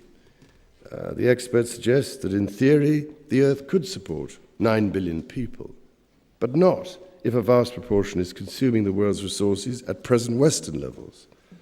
So the changes have to be essentially twofold. It would certainly help if the acceleration slowed down, but it would also help if the world reduced its desire to consume. Now, I've been following very carefully the findings of my British Asian Trust in India, which has been helping to run a women's education project in a drought-prone region of Maharashtra called Satara. They have noticed that a real difference can be made when women are able to become more involved in the running of the community. This is also the experience in Bangladesh. And I've long been fascinated by Muhammad Yunus's Grameen Bank of Bangladesh. It operates microcredit schemes that offer loans to the poorest communities through a bank which is now 90% owned by the rural poor. Interestingly, where the loans are managed by the women of the community, the birth rate has gone down. The impact of these sorts of schemes of education, the provision of family planning services, has been widespread. Whereas in the 1980s, the average family in Bangladesh had 6 children, now the average figure is 3. But with megacities growing as they are, I fear there is little chance these sorts of schemes can help the plight of many millions of people unless we all face up to the fact more honestly than we do that one of the biggest causes of high birth rates remains cultural. It raises some very difficult moral questions, I know, but do we not, each one of us, carry the same responsibility towards the earth? It is surely time to ask if we can come to a view that balances the traditional attitude of the sacred nature of life, on the one hand, with, on the other, those teachings within each of the sacred traditions that urge humankind to keep within the limits of nature's benevolence and bounty. Ladies and gentlemen, you have endured all this with patience and fortitude. Some people longing to answer their telephones. You have also given a very good impression of listening to my own personal thoughts on the perspective opened up by Islamic teaching.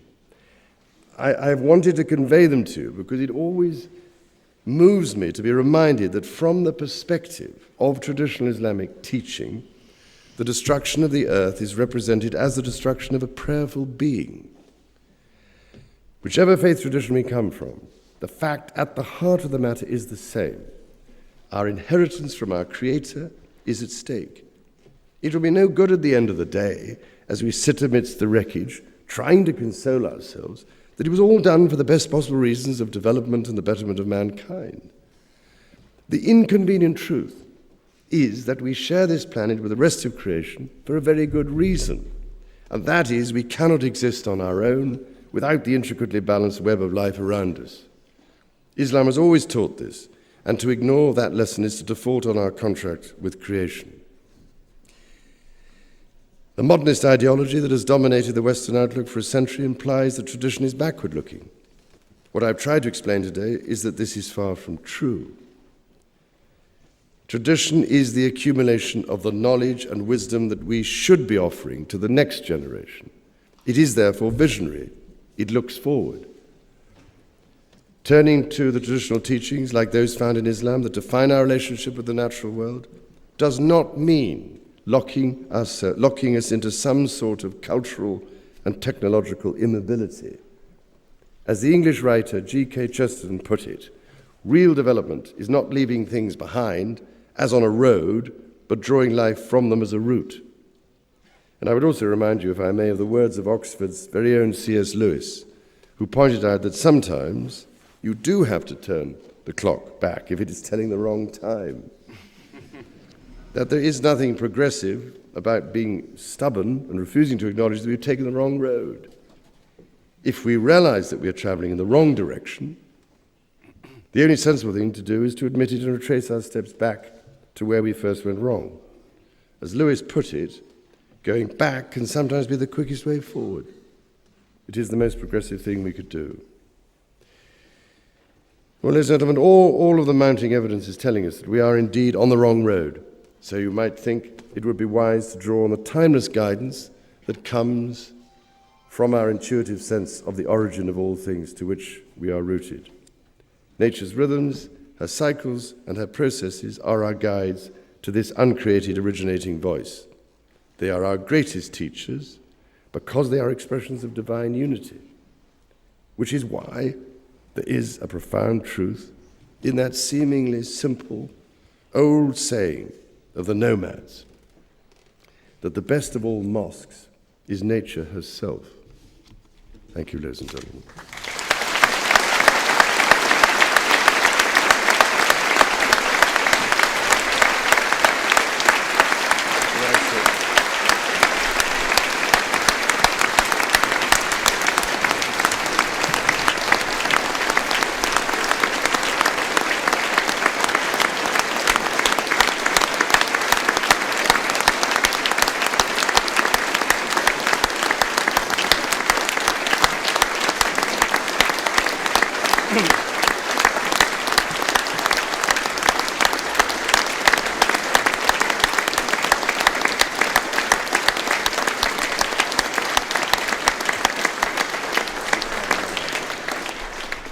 Ladies and gentlemen, please be seated.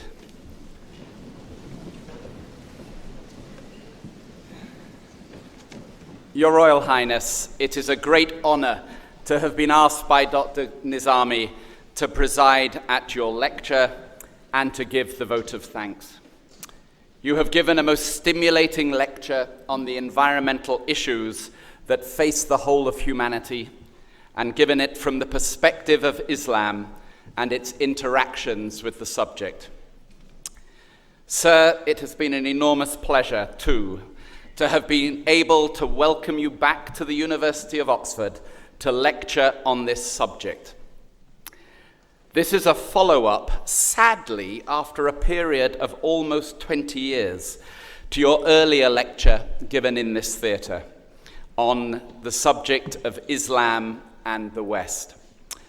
On that occasion, it was the former Chancellor, Lord Jenkins of Hillhead, who had the honour of welcoming you to the university. And I count myself as fortunate indeed that your return should fall within my watch as Vice-Chancellor. Your Royal Highness, you will of course be aware, as patron of the Oxford Centre for Islamic Studies, which is a recognised independent centre of the university, you will be aware of the contribution that the centre makes to the teaching and research activity of our colleges and our faculties. The centre's director and fellows are deeply embedded within the fabric of the university and make a vibrant contribution to its academic and intellectual life. It draws scholars and other visiting fellows from around the world, and in its international reach, it also mirrors the international nature of the University of Oxford itself. This is a university of many nationalities, particularly so in its teaching and research staff and in its postgraduate students. It is a university of many and diverse faiths and is proud of its contribution towards interfaith dialogue and understanding. It is a university of great international reach, with collections from India, China, and the Middle East, some dating back hundreds of years.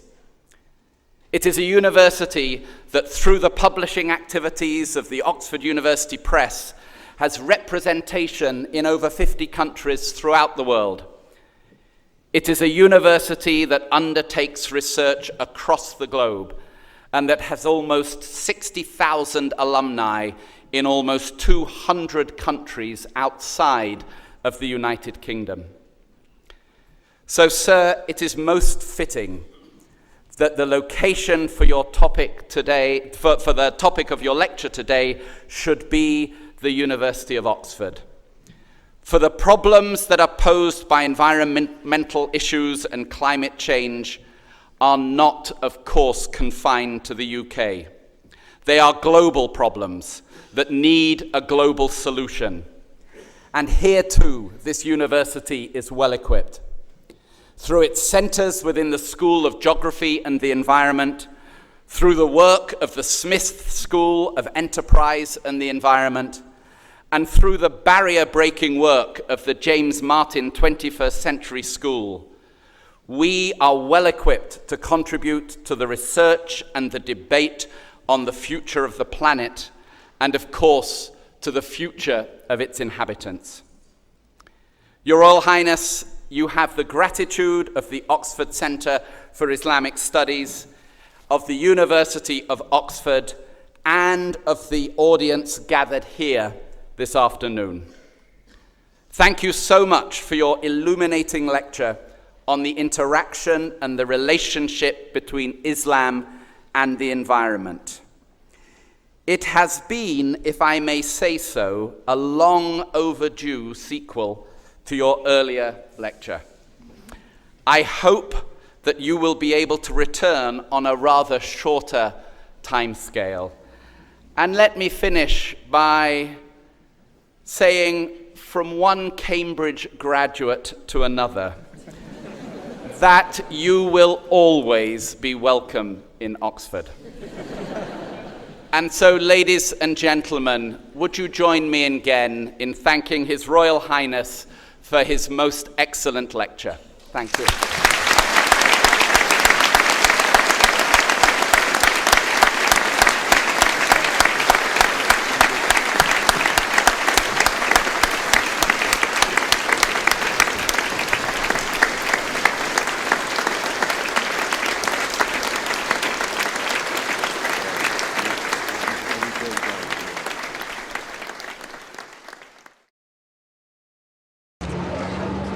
If you'd like to stand here, we can have a little introduction. I want the children to sing a song for you, inshallah. So, what is the song?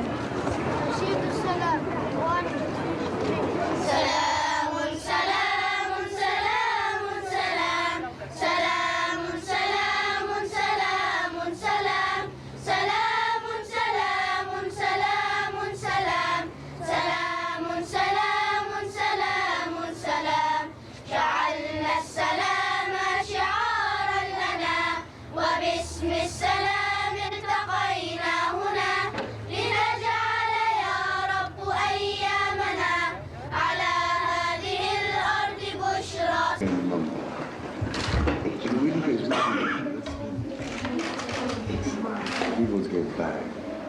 Have you all thought of different things? Yeah. What does the wind do? Can we discuss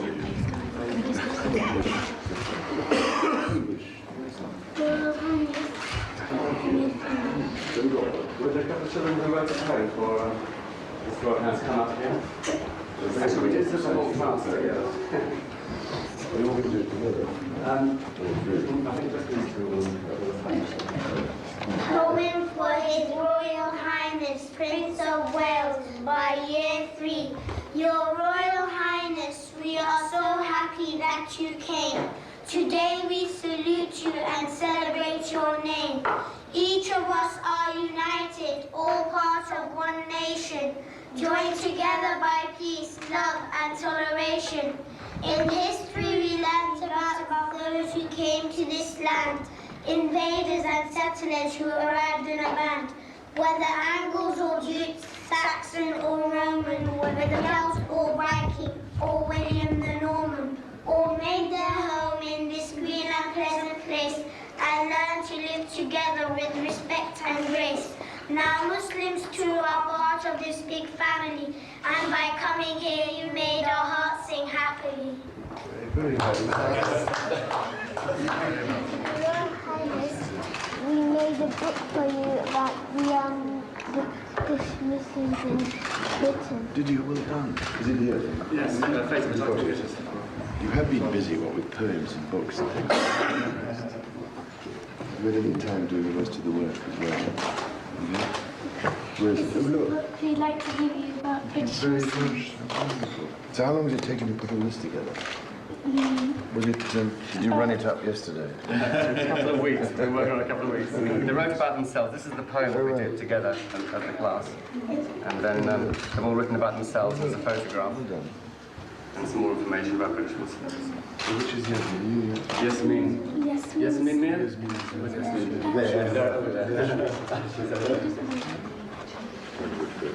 This one is crazy. Which one's big? That is William. With Harold. Gosh, how long does it take you to get there in the morning?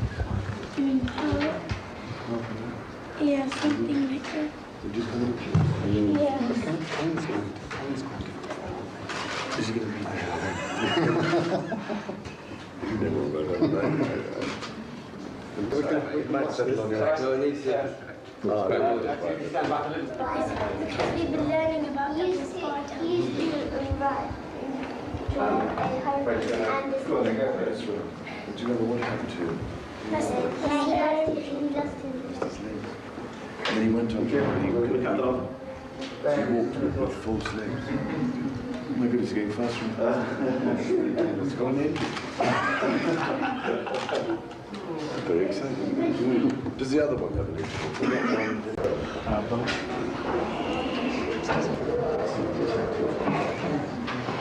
No, it's a volunteer.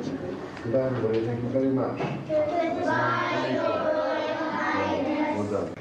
In the Quran, we read this verse, and Allah calls to the home of peace, and He guides whom He pleases to a path that is straight. We thank you for your acceptance in honoring us today with your visit, and we hope you will remember us as we will remember you. And we'd like you now to perhaps say a few words to the children as teachers.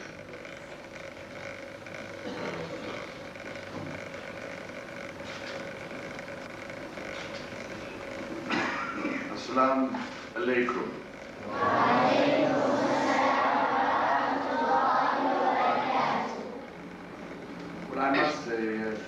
Ladies and gentlemen, I can't tell you what a great pleasure it is to be with you all here this morning.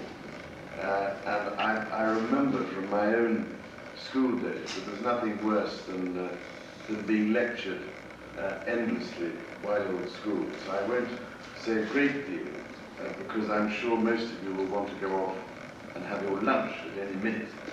But for me, it's been a particular pleasure to see something of this very special school, about which I've heard so much. And I was very keen to see a school like this, and so I was delighted to be able to come here in this part of London to see what you are doing here and to hear about the way in which you blend the life of the spirit with the rest of your education. I also wanted to say that it seems to me that you are all very fortunate indeed to be at such a splendid school. It must be very splendid, because I heard today that I think there was something like a waiting list of 2,000 people longing to come here as well. So you are very fortunate indeed. I've also much enjoyed meeting the teachers and the governors, and I think I've taken in something of the very special atmosphere here, and seen something of your classrooms and been enormously impressed. And if I may say so, I was enormously impressed by the warmth of the welcome you gave me, and by all your questions and your interest and enthusiasm when I went into the classrooms. And it was a great joy to be received in that way. And if I may say so, with such openness and good manners, apart from anything else. Now, ladies and gentlemen, I'm one of those people who happens to believe that there is no incompatibility between community-based activity like the education offered here in this school and integration into the wider community. Indeed, somebody with a firm sense of his or her own cultural identity and history, I think, is much more likely to be able to contribute to society, as I'm sure many of you will when you grow up and leave the school, and no doubt come out with extremely good results in your exams. This school's inspection report, which I've seen, shows that it deserves very much its voluntary aided status, and that there is no problem with an Islamic institution like this one satisfying the educational requirements of the national authorities.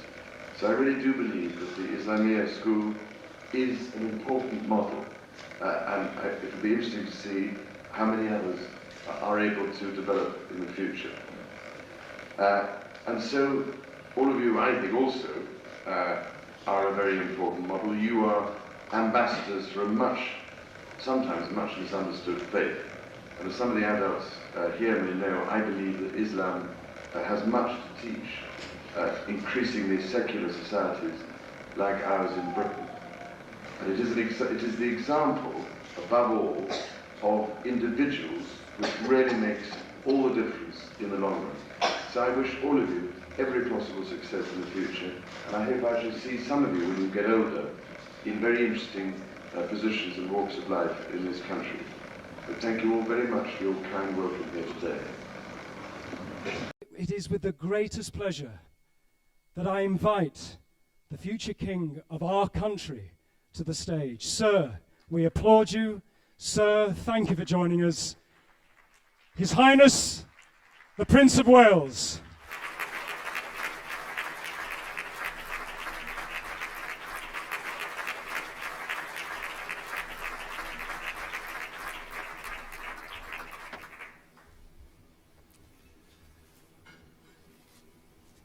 Dr. Hani Al-Banna, ladies and gentlemen, can I just begin by saying what a great privilege, and more importantly perhaps, what a great pleasure it is to have been invited to join you all here this evening. I cannot tell you how fascinated I have been by the personal anecdotes I've been hearing from so many of Islamic Relief's supporters over the past hour or so. Each of these stories speaks volumes about Islamic Relief's outstanding work in providing humanitarian aid to literally millions of the most vulnerable people over the past quarter of a century. I hesitate to single out any one story, but if I may say so, I did just want to mention how pleased I was to hear about Islamic Relief's very first donor, Dr. Bassem Hassan, who at the age of only 15 donated 20 pence of his savings. With that simple but noble act, Dr. Hassan initiated 25 years of generous giving. Now, ladies and gentlemen, I cannot quite claim a 25-year association with Islamic Relief, but I can say that I have followed your remarkable achievements with the closest interest during much of that period, including visiting your offices in Park Road. I need hardly say that it is in the midst of humanitarian crises that we see your work at its most compelling and, of course, its most difficult. 3 years ago, and after nearly 60 years of delay, my wife and I had the great joy of visiting Pakistan, exactly 1 year after that devastating earthquake that claimed the lives of so many and caused so much destruction and disruption.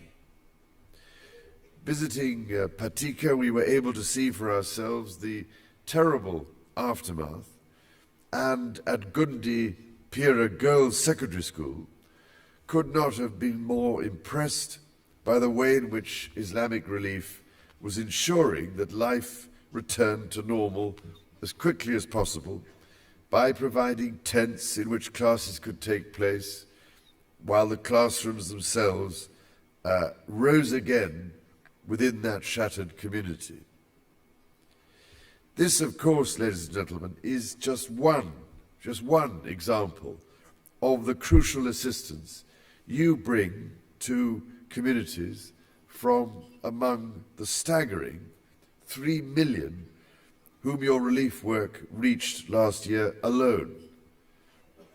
While it is disaster relief which may stick most readily and most clearly in our minds, we must not overlook Islamic Relief's equally important commitment to the wider development agenda with, for example, programs that include drug users overcoming their addiction in Afghanistan and support to female victims of domestic violence in Iraq.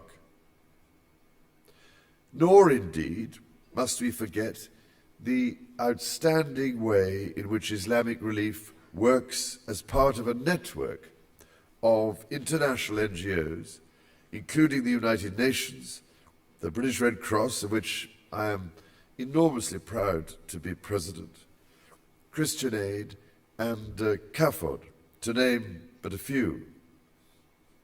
In this work, you are not merely crossing the boundaries of faith and community, but in fact building durable bridges between different groups.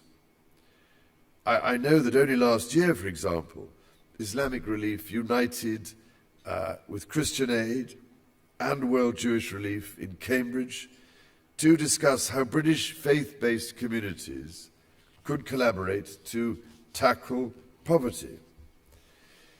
It is hard to overstate the importance of such contacts.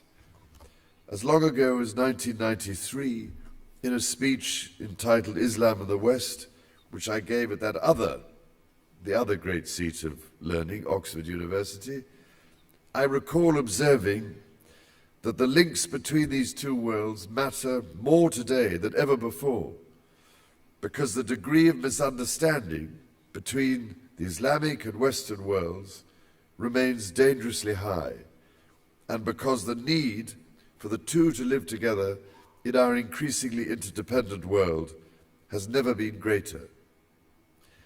I can only salute those who work so tirelessly to build such bridges. Ladies and gentlemen, Islamic Relief's fine achievements bear witness to the energy, dynamism, and selflessness of our British Muslim community. We hear rather too much misleading information about a small minority of your community, and not nearly enough about the vastly more numerous acts of compassion and commitment which characterize the work of Islamic Relief and its supporters. That, ladies and gentlemen, is why I was so happy and proud to come here this evening to celebrate these achievements with you all.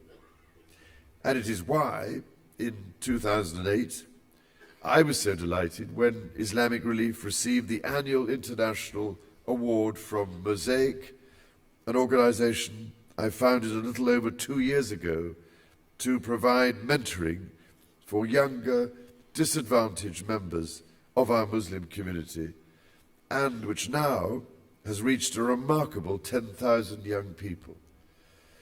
I can only say how delighted I would be if we could find further synergies with the work of my Prince's Charities, and look forward to discussing this further with Mr. Salah Said and others.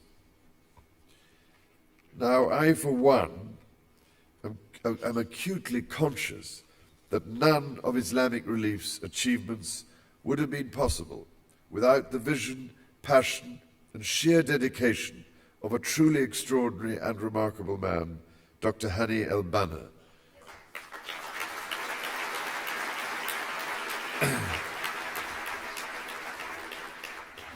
Dr. Hani, having witnessed at first hand the devastating humanitarian situation in the Horn of Africa in 1984, continues to deploy his unique ability to mobilize people, ensuring that the singular importance of humanitarian work remains high on the agenda of world leaders 25 years on. And I can only offer my boundless and most heartfelt admiration for all Dr. Hani's work. Ladies and gentlemen, in closing, and recognizing that we have recently celebrated the festival of Eid, let me recall, if I may, a passage from the Holy Quran which seems particularly appropriate to Islamic Relief's work, and which says in verse 32 of Al-Ma'idah Surah, "Whoever saved a life, it would be as if he saved the life of all mankind."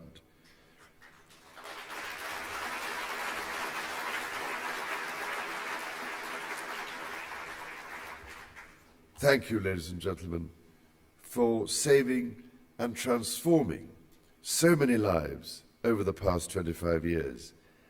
And may there be many blessings, inshallah, on your work during the next quarter of a century.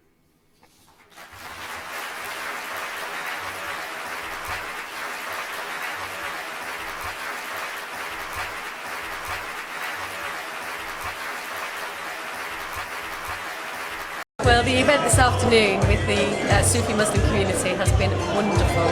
The real evidence of peace, love, harmony, tolerance, and to get the Prince of Wales to come this afternoon has just been a tremendous boost, I think, for the Muslim community. Save Our Planet. His Royal Highness the Prince of Wales addresses Islam and the environment. At the event held at the UK's Oxford Centre for Islamic Studies, noted for its scholarly study of Islam and the Islamic world, Prince Charles read verses from the Holy Quran, highlighting the importance given in the teachings of Islam to protecting the natural world. His Royal Highness added that all truly great religions focus on safeguarding ecology, as he emphasised the steps needed to halt environmental harm and its adverse effects before it's too late.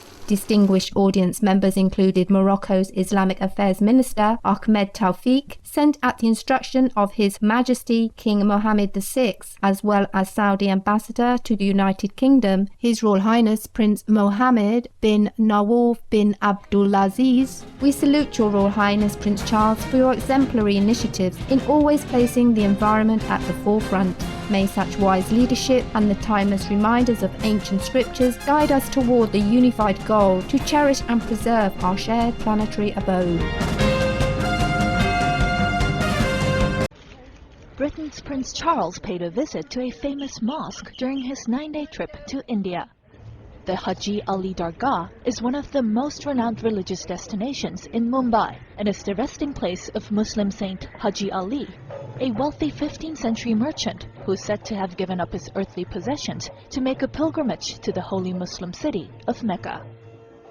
The Prince of Wales is known to have a profound interest in Islamic arts and culture and visited the holy shrine amid tight security. Prince Charles and his wife Camilla, Duchess of Cornwall, are on their 3rd official visit to India to strengthen bilateral ties between London and New Delhi. The royal couple's visit will end on November 14th when they leave for neighboring Sri Lanka. If and when he is crowned king, Charles will become Defender of the Faith. But the prince has already made it known he wants to expand that title. Defender of the Faiths, not just Christians, but all religions. This message and appeal is a step towards that aim. It is an indescribable tragedy that Christianity is now under such threat in the Middle East. It seems to me that our future as a free society, both here in Britain and throughout the world, depends on recognizing the crucial role played by people of faith. The video is recorded for the publication of a report that highlights the slaughter of minorities in the Middle East by ISIS.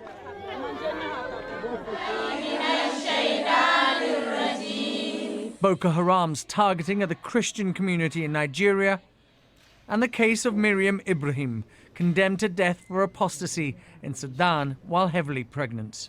My heart goes out to all those around the world, but especially at this time in the East, whether Christian, Muslim, Jewish, Buddhist or Hindu, who are so brutally persecuted solely for the faith they profess. I pray too that all people and communities will engage in building respect and tolerance, for without these, the very freedom on which society is built is threatened with destruction. The prince is no stranger to controversy, but this direct appeal for Islamic leaders to speak up against minority persecution is highly unusual. That while he's Prince of Wales, I think he can say a lot of things that he won't really be able to say when he's king. I mean, it's an appeal for peace, isn't it? And that everybody should, look at the various issues and see if they can resolve them. I think there's absolutely no harm in him saying that. I think it gets more complicated if he talks about things which are political, and you could argue that this has a very strong political emphasis as well. The report concludes Christians are now the world's most persecuted community. But importantly for Prince Charles, it also calls for a defence of all faiths. Ashish Joshi, Sky News. Ladies and gentlemen, I have for some time now been deeply troubled by the growing difficulties faced by Christian communities in various parts of the Middle East. It seems to me that we cannot ignore the fact that Christians in the Middle East are increasingly being deliberately targeted by fundamentalist Islamist militants. Christianity was literally born in the Middle East, and we must not forget our Middle Eastern brothers and sisters in Christ. Their church communities link us straight back to the early church, as I was reminded by hearing Aramaic, our Lord's own language, spoken and sung just a few hours ago. Yet, today, the Middle East and North Africa has the lowest concentration of Christians in the world, just 4% of the population. And it is clear that the Christian population of the Middle East has dropped dramatically over the last century and is falling still further. This has an effect on all of us, although of course primarily on those Christians who can no longer continue to live in the Middle East. We all lose something immensely and irreplaceably precious when such a rich tradition dating back 2,000 years begins to disappear. He doesn't do politics as such, at least not overtly, but there is a very timely symbolism to this visit. And so when Prince Charles met Jordan's King Abdullah, this was Britain saying to Jordan, "We stand alongside you in the fight against Islamic State." King Abdullah's Air Force has now launched more than 50 airstrikes against Islamic State in the past 3 days, since the murder by Islamic State of one of its Air Force pilots. Charles joined religious leaders at an interfaith symposium. He told them that the situation in Syria could not be more desperate, with horrors being inflicted in the name of religion. People of all faiths have been persecuted and driven from their homes, tortured and killed in the most barbaric way imaginable. These are some of the people who have first-hand experience of the horrors that are happening in Syria. They're refugees who fled from their homes and who are now living at a huge camp just across the border in Jordan. Charles was shown around part of the camp, seeing for himself one part of the human tragedy of a neighbouring country in which Islamist extremism has taken such a hold. And it's the way in which some young Muslims in Britain have been drawn to extremism which is alarming Charles. Before leaving home, he spoke of his concerns about radicalisation in a BBC interview. You would think that people who've come here and born here, go to school here, would imbibe those values and outlooks, but the frightening part is that people can be so radicalised either through contact with somebody else or through the internet. Charles's language in that interview was very plain. That he framed his comments in such a way is a measure of his Where's that? Yes, I might as well see everything.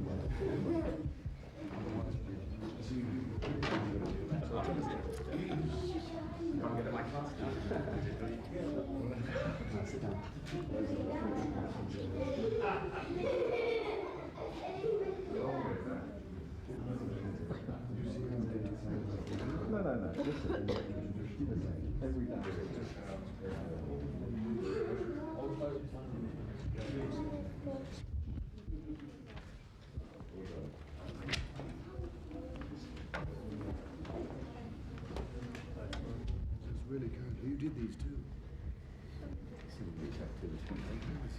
Is this come out every week?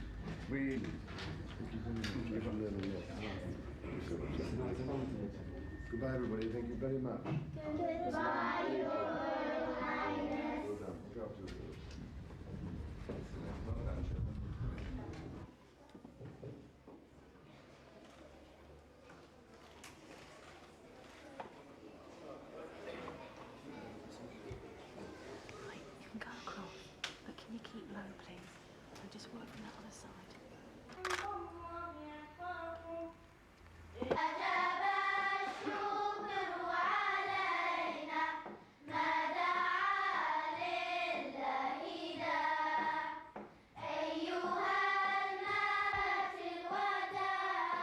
For me, it's been a particular pleasure to see something of this very special school, about which I've heard so much, and I was very keen to see a school like this, and so I was delighted to be able to come here in this part of London to see what you are doing here and to hear about the way in which you blend the life of the Spirit with the rest of your education.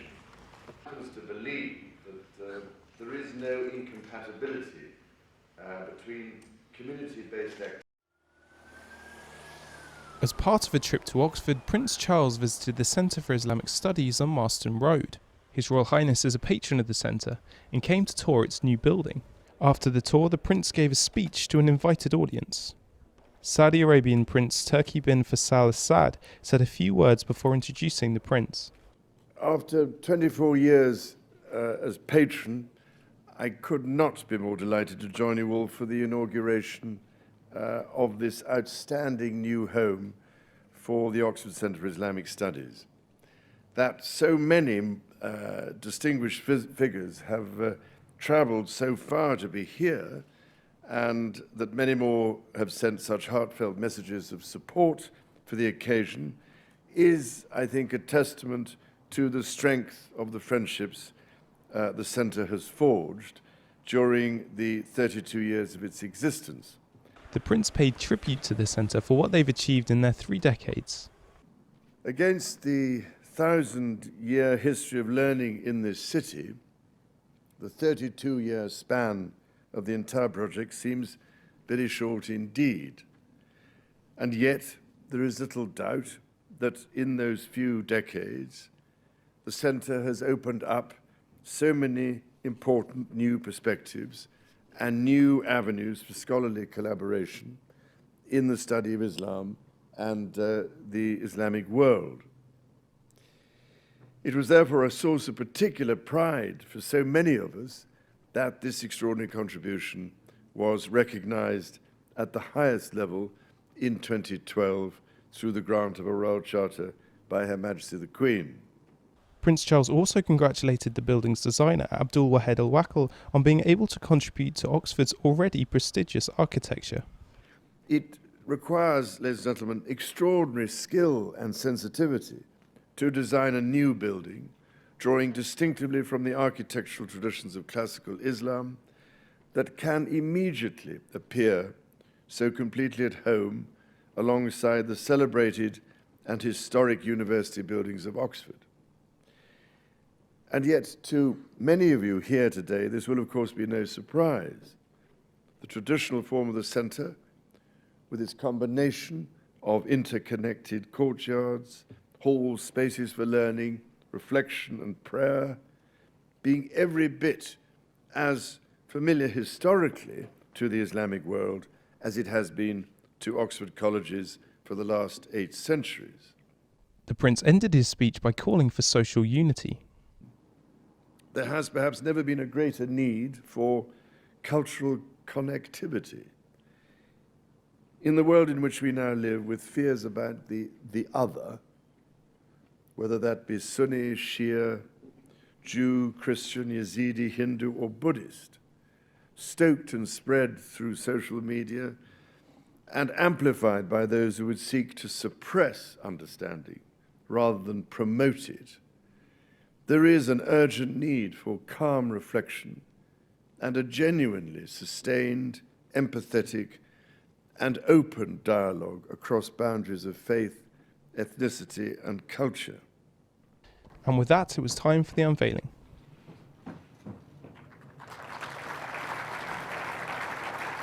The plaque will take pride of place in the Centre's £60 million new building. Alex Meakin, DATS TV.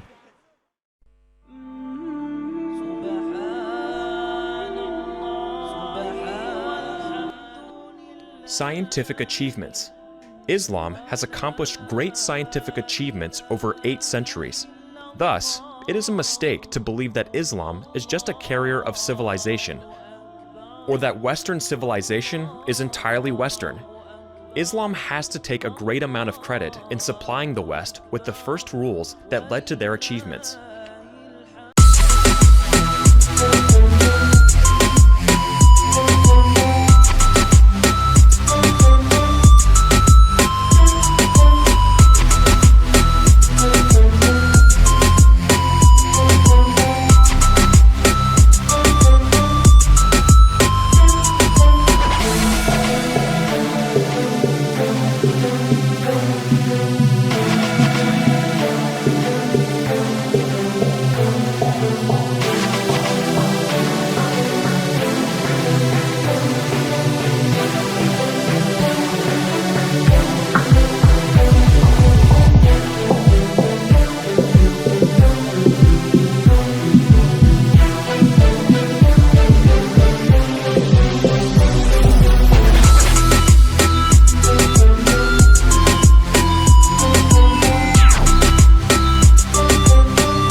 Also hospitals as well. The first ever hospital was built in Cairo in the 8th century.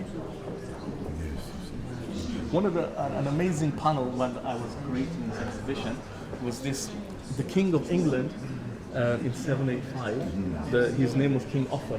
He was the King of Mercia and England, and he had some golden coins minted in England with the Arabic testimony of faith.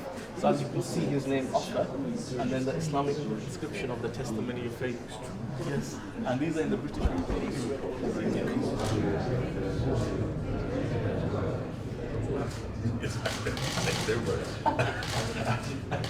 Very, very good service. Because you should know that.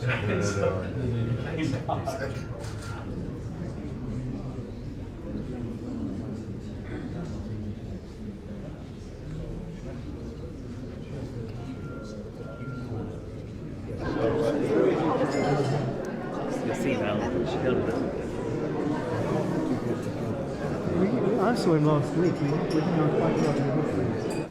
Well, ladies and gentlemen, I'm so glad to be able to have this brief opportunity of visiting you here at the Muslim Heritage Centre. I nearly came a year or so ago, but sadly wasn't able to, so I'm thrilled that this opportunity has presented itself. And I'm hugely grateful to you all for receiving me here with such warmth and friendship. And if I may say so, I've been so impressed by all the different initiatives and projects you run here, and the difference you are making in terms of all the work you are doing in the community, but also in terms of linking all the other communities together. It is obviously of huge importance, this dialogue and activity.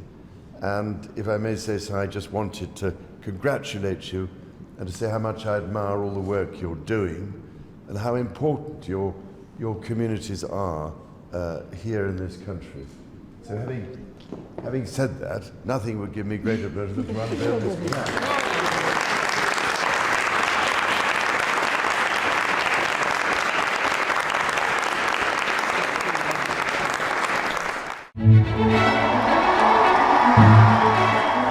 I declare before you all that my whole life, whether it be long or short, shall be devoted to your service and to the service of our great imperial family to which we all belong.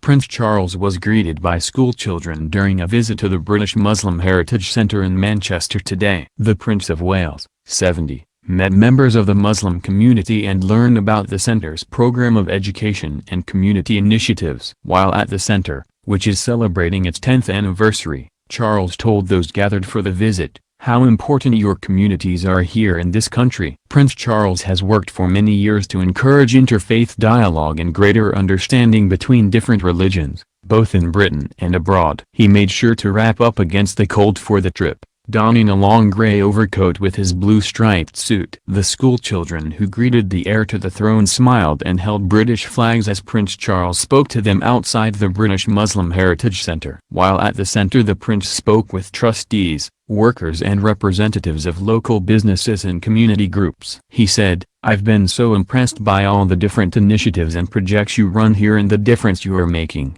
in terms of all the work you are doing in the community, but also in terms of linking all the other communities together. It is obviously of huge importance, this dialogue and activity. If I may say so, I just wanted to congratulate you and to say how much I admire all the work you are doing and how important your communities are here in this country." The head of projects for the center, Ashraf Ali, said Charles took particular interest in the Stories of Sacrifice exhibition, which is first about the Muslims who fought for Britain in the First World War. Mr. Ali said he showed the royal visitor a panel of Charles's great-grandfather, King King George V, wearing a turban when he was head of a Muslim cavalry regiment. I said, "I've got someone here, you might recognize him," Mr. Ali said. He said, "I know this guy." Of course I recognize him. Mr. Ali said Charles also took an interest in the work of the center in bringing communities together. He also described how the staff presented the prince with local honey after they found out that he enjoyed it in his tea. Mr. Ali said a local resident keeps bees, but when the center asked him if they could have some for the visit,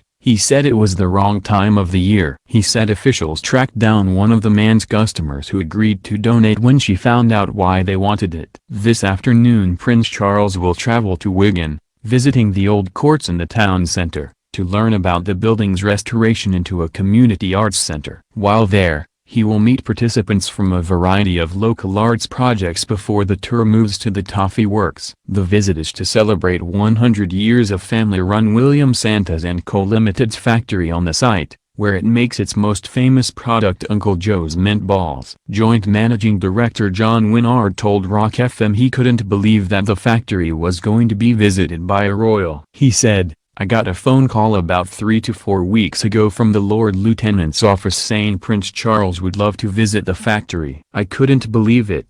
I thought someone was playing a prank. But it was true, so it was great." Prince Charles' final visit will be to Wigan Little Theatre, where he will watch a short variety performance, before meeting the performers.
صاحب السمو الملكي الأمير تشارلز أمير ويلز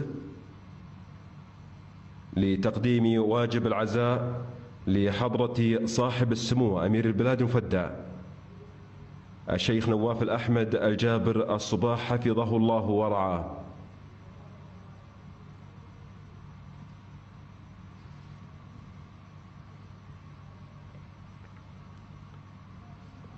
إذن يصل الضيف الكريم إلى القاعة الأميرية ويقدم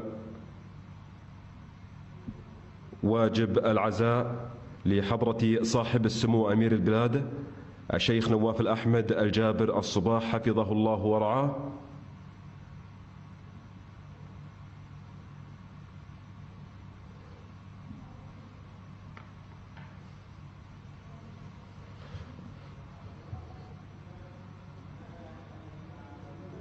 وإلى معالي رئيس مجلس الأمة مرزوق علي الغانم. As Muslims across the United Kingdom and the Commonwealth observe the beginning of the holiest of months in the Islamic calendar, the month of Ramadan, I just wanted to convey my heartfelt best wishes to you all and to tell you just how much my wife and I are thinking of you at this special time of year. In different circumstances, this would have been a joyous time. Mosques would be filling with life, Muslim families would be coming together to share food and prayers, and many of them would be inviting their neighbours and friends of all faiths and none to join them. This year, of course, due to our ongoing public health crisis, none of this will be possible in the usual way. I can only begin to imagine, therefore, how desperately difficult and sad this must be for all of you who cherish this special month and everything that it normally brings. If I may say so, what has moved me greatly has been to hear of all the wonderful work being carried out by Muslim volunteers and local initiatives through mosques, including working in partnership with temples, gurdwaras, churches, and other faith groups to support all members of all communities in such difficult times. Many British Muslims, of course, will spend this Ramadan on the front line of the COVID crisis, working in our NHS or in other key roles. Most tragically, I know that a number of highly experienced and invaluable doctors and nurses from the Muslim community have lost their lives to this pernicious virus. To their families and colleagues, I can only convey my deepest possible sympathy. And to everyone on the front line of whatever religion, I offer my profound admiration and heartfelt gratitude for everything they are doing for all of us. At the same time, very many Muslim families continue to be cruelly affected by this epidemic.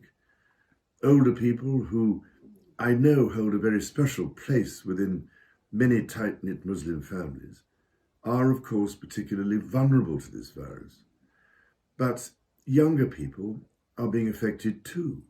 I was utterly heartbroken by the tragic story of Ismail Mohammed Abdul Wahab, a previously healthy 13-year-old boy who passed away without the comfort of having his family by his side. Every bereavement, from whatever cause, is made even harder for families by the current restrictions on funerals. I I can only too well understand how agonizing this must be for those affected, and I know their enormous sense of grief will be shared by countless others, including myself. Under these appallingly challenging circumstances, my wife and I can only offer you all our kindest and most special wishes, and stress just how greatly the contribution of Muslims to the life of the United Kingdom is appreciated and valued.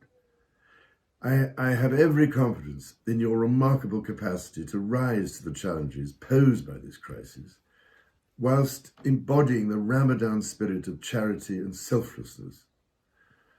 As the Quran says, God does not burden any soul with more than it can bear. We hope that you have a blessed and fulfilling Ramadan. Peace be upon you all. Ramadan Mubarak.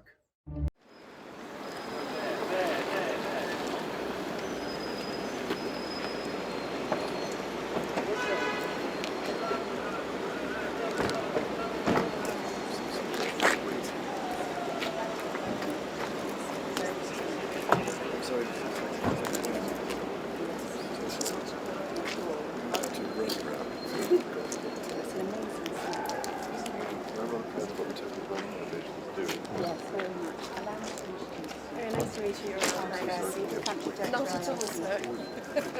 Not at all. Run from one place to the other. Your Royal Highness, Dominic nice to Barge, meet you. Pleasure. Are you based here? Absolutely. Yes, yes. No, we're based here, looking after the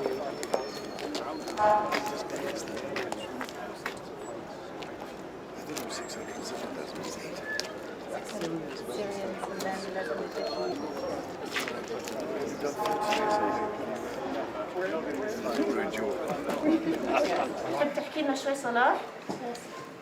صلاح is actually from Jordan. صلاح قديش صار لك هلا بتيجي على المركز؟ Umayma left Syria when she was 7. Yes. I think long term about the sorts of skills and possibilities and opportunities that these children can have going forward. And that's taking place in a very fragile economic situation. What's his favourite subject in school? انت بتروح على المدرسة، شو الموضوع اللي بتحبه بالمدرسة؟ أي مادة بتحبها أكثر؟ أكثر شيء إنجليزي. الحمد لله. So are you getting very good at English now? أنت شاطر. ممكن تقول لنا شيء Can you say a word in English? تقدر تحكي أي كلمة بالإنجليزي؟ This is a frog. Very good. Brilliant. Because the next thing is to learn what the swing in English. Swing. What's that in English? In Arabic. إيه. You can tell him my Arabic isn't as good as his. So. Good. العربي هو بحكيش عربي منيح مثل ما أنت بتحكي إنجليزي. You'll have to teach me some Arabic.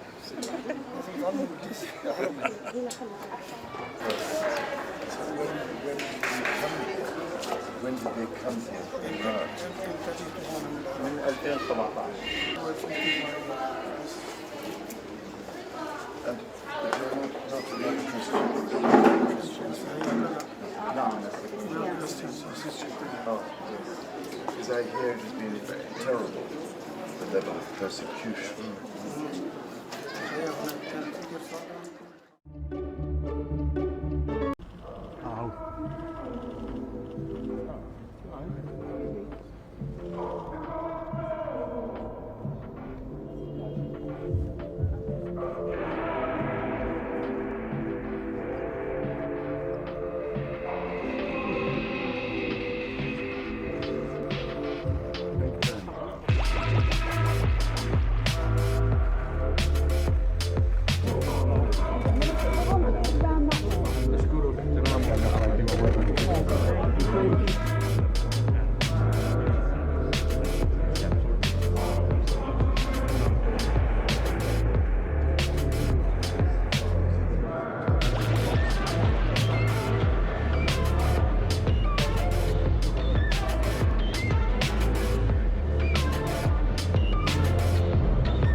And are they able to sell? Pleasure to meet you. And where do all the materials come from? Where do all the...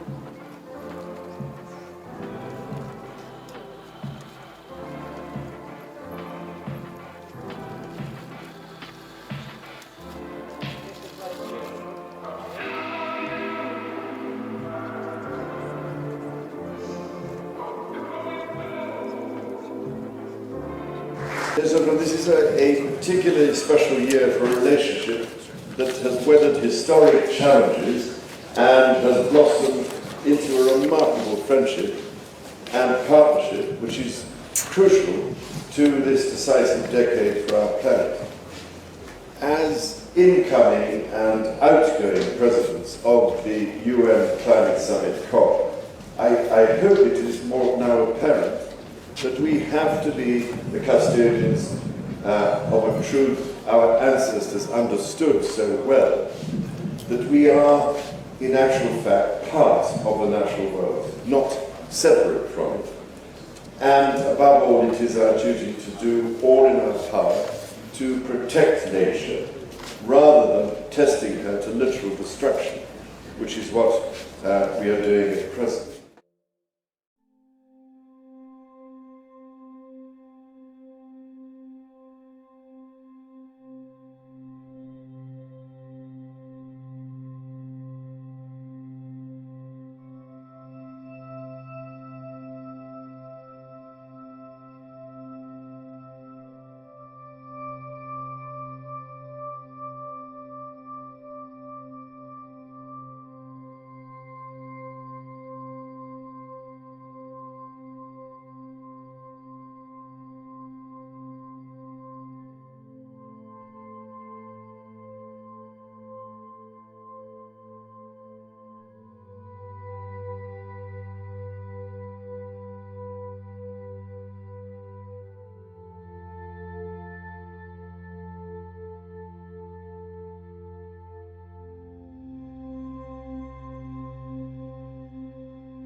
Your Majesty,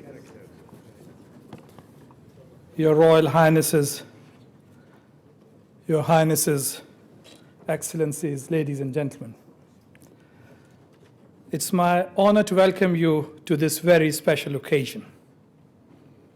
I'm delighted and most grateful that so many of the Center's friends and well-wishers have been able to come together to mark the inauguration of our new building. In doing so, we are also marking a stage in the development of the idea on which the Center is based and to which it remains committed. That idea is simply this: for people divided by culture to coexist peacefully needs, as well as lots of goodwill, a lot of the right kind of personal and institutional effort. Coexistence is sustainable only with the effort to get and share knowledge about each other that we are willing to trust. Since our knowledge is framed within cultural perspectives, it needs a further effort to allow those perspectives to encounter and interrogate each other. That holds the promise that such encounter can be mutually enriching, that cultural divisions can turn out to be as negotiable and permeable as disciplinary boundaries. The Center was founded to realize that promise, to craft an institutional space where the study of Islam and the Muslim world is pursued from diverse intellectual and cultural perspectives. Scholarly effort is necessarily set back from the momentum of current events, but it is not immune to current events, and over time, it influences their momentum through its influence on ideas and attitudes. Thus, the Center has also aspired, albeit modestly, to contribute through conscientious scholarship to improving understanding between the Islamic world and the West. The idea of the Center grew some 30 years ago out of debates between colleagues, friends, and mentors. Looking back, I wonder at my naivety in believing that it would be easy to combine a postdoctoral fellowship at St. Cross with working for the Center. As it turned out, year by year, the time I could give to my own research and teaching diminished inexorably. Alongside the public hope that this inauguration represents, I gladly admit to a private hope that I may at last get time to do and write up my own historical research. That too would be significant progress. The years leading up to this moment in the Center's history have seen setbacks and challenges, as well as successes. We could not have come this far without the goodwill and optimism of all those who have shared our values and objectives. It is right to begin by remembering those among the founding trustees who did not live long enough to see their vision embodied in these buildings. I would mention in particular our founding chair, Sheikh Abul Hassan Ali Nadwi. My friend in this journey has been David Browning, Fellow of St. Cross and the Center's registrar until his retirement in 2010. His unwavering commitment to the future of the Center, his experience and wise counsel were a vital resource that I could always count on. Similarly, Basil Mustafa and more recently, Richard Makepeace have been reliable colleagues. My thanks to them and to all colleagues at the Center for their dedication and consistent support. The academic staff of the Center, past and present, have devoted themselves through their teaching, research, and publications to the Center's core objective of contributing to scholarship about the Islamic world. Many academics from around the world have participated in our seminars, lectures, and conferences. Visiting fellows and scholars have enriched our debates, and colleagues around the university have given generously of their time and expertise. All deserve our heartfelt thanks. It is important to remember that optimism for the Center was from the outset reciprocated by senior members of the university and council. Beginning with Sir Geoffrey Warnock, when he was the Vice Chancellor and the idea was first put forward. Subsequently, Lord Neil, when in 1985 the Center was formally set up as an associated academic institution. Sir John Hood, when in 2006 we became a recognized independent center of the university, through to the current Vice Chancellor, Professor Louise Richardson. A major milestone in the life of the Center was the gracious consent of His Royal Highness the Prince of Wales to become its patron. In his landmark lecture on Islam in the West in 1993, and in other places, he argued forcefully for the need to counter narrow-minded suspicions with a generous trust in the natural disposition of human beings not to choose conflict but instead to opt for coexistence.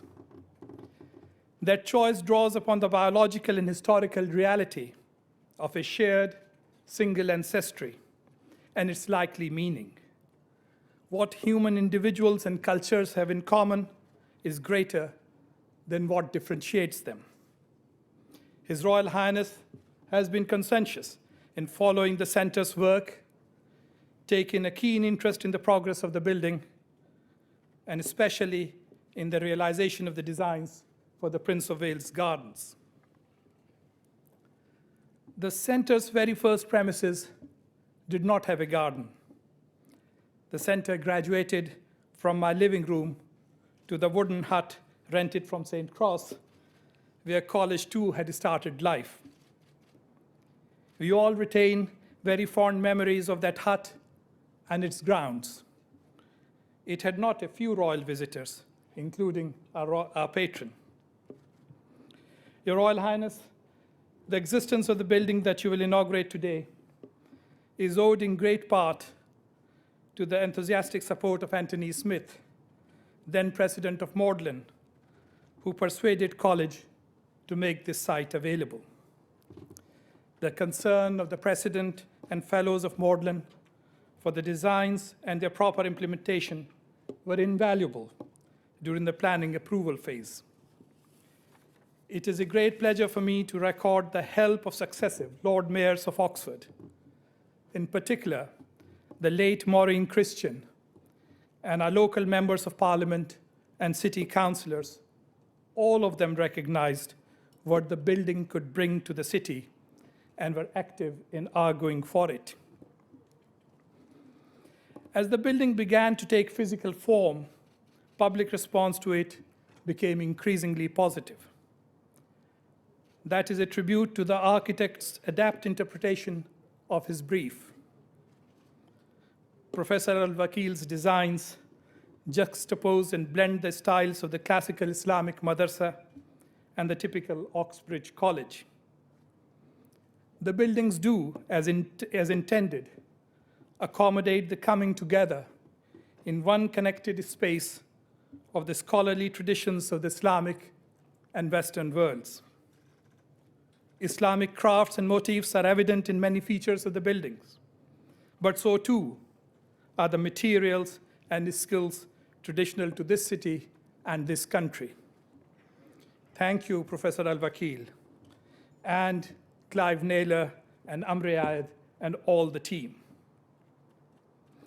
The importance of encouraging coexistence between the worlds of Islam and the West is self-evident. The Center's commitment to that goal has been recognized in the award in 2012 by Her Majesty the Queen of a Royal Charter.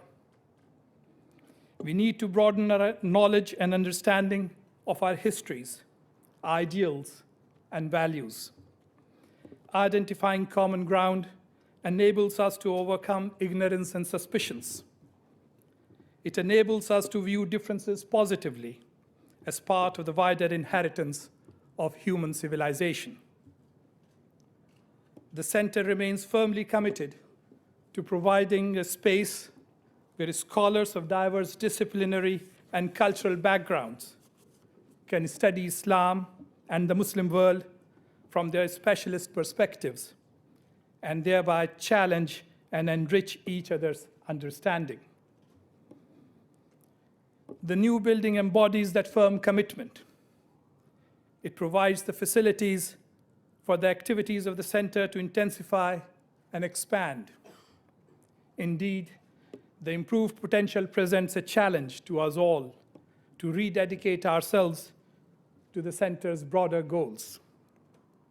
Your Royal Highness, ladies and gentlemen, we will continue to need your engagement and good counsel. Seeing all of you here today gives me confidence that the Center has many friends, people of goodwill who endorse its objectives. As in the past, it is your support that will sustain our work into the near and far future and continue to make a reality, inshallah, of the vision of its founders. Thank you.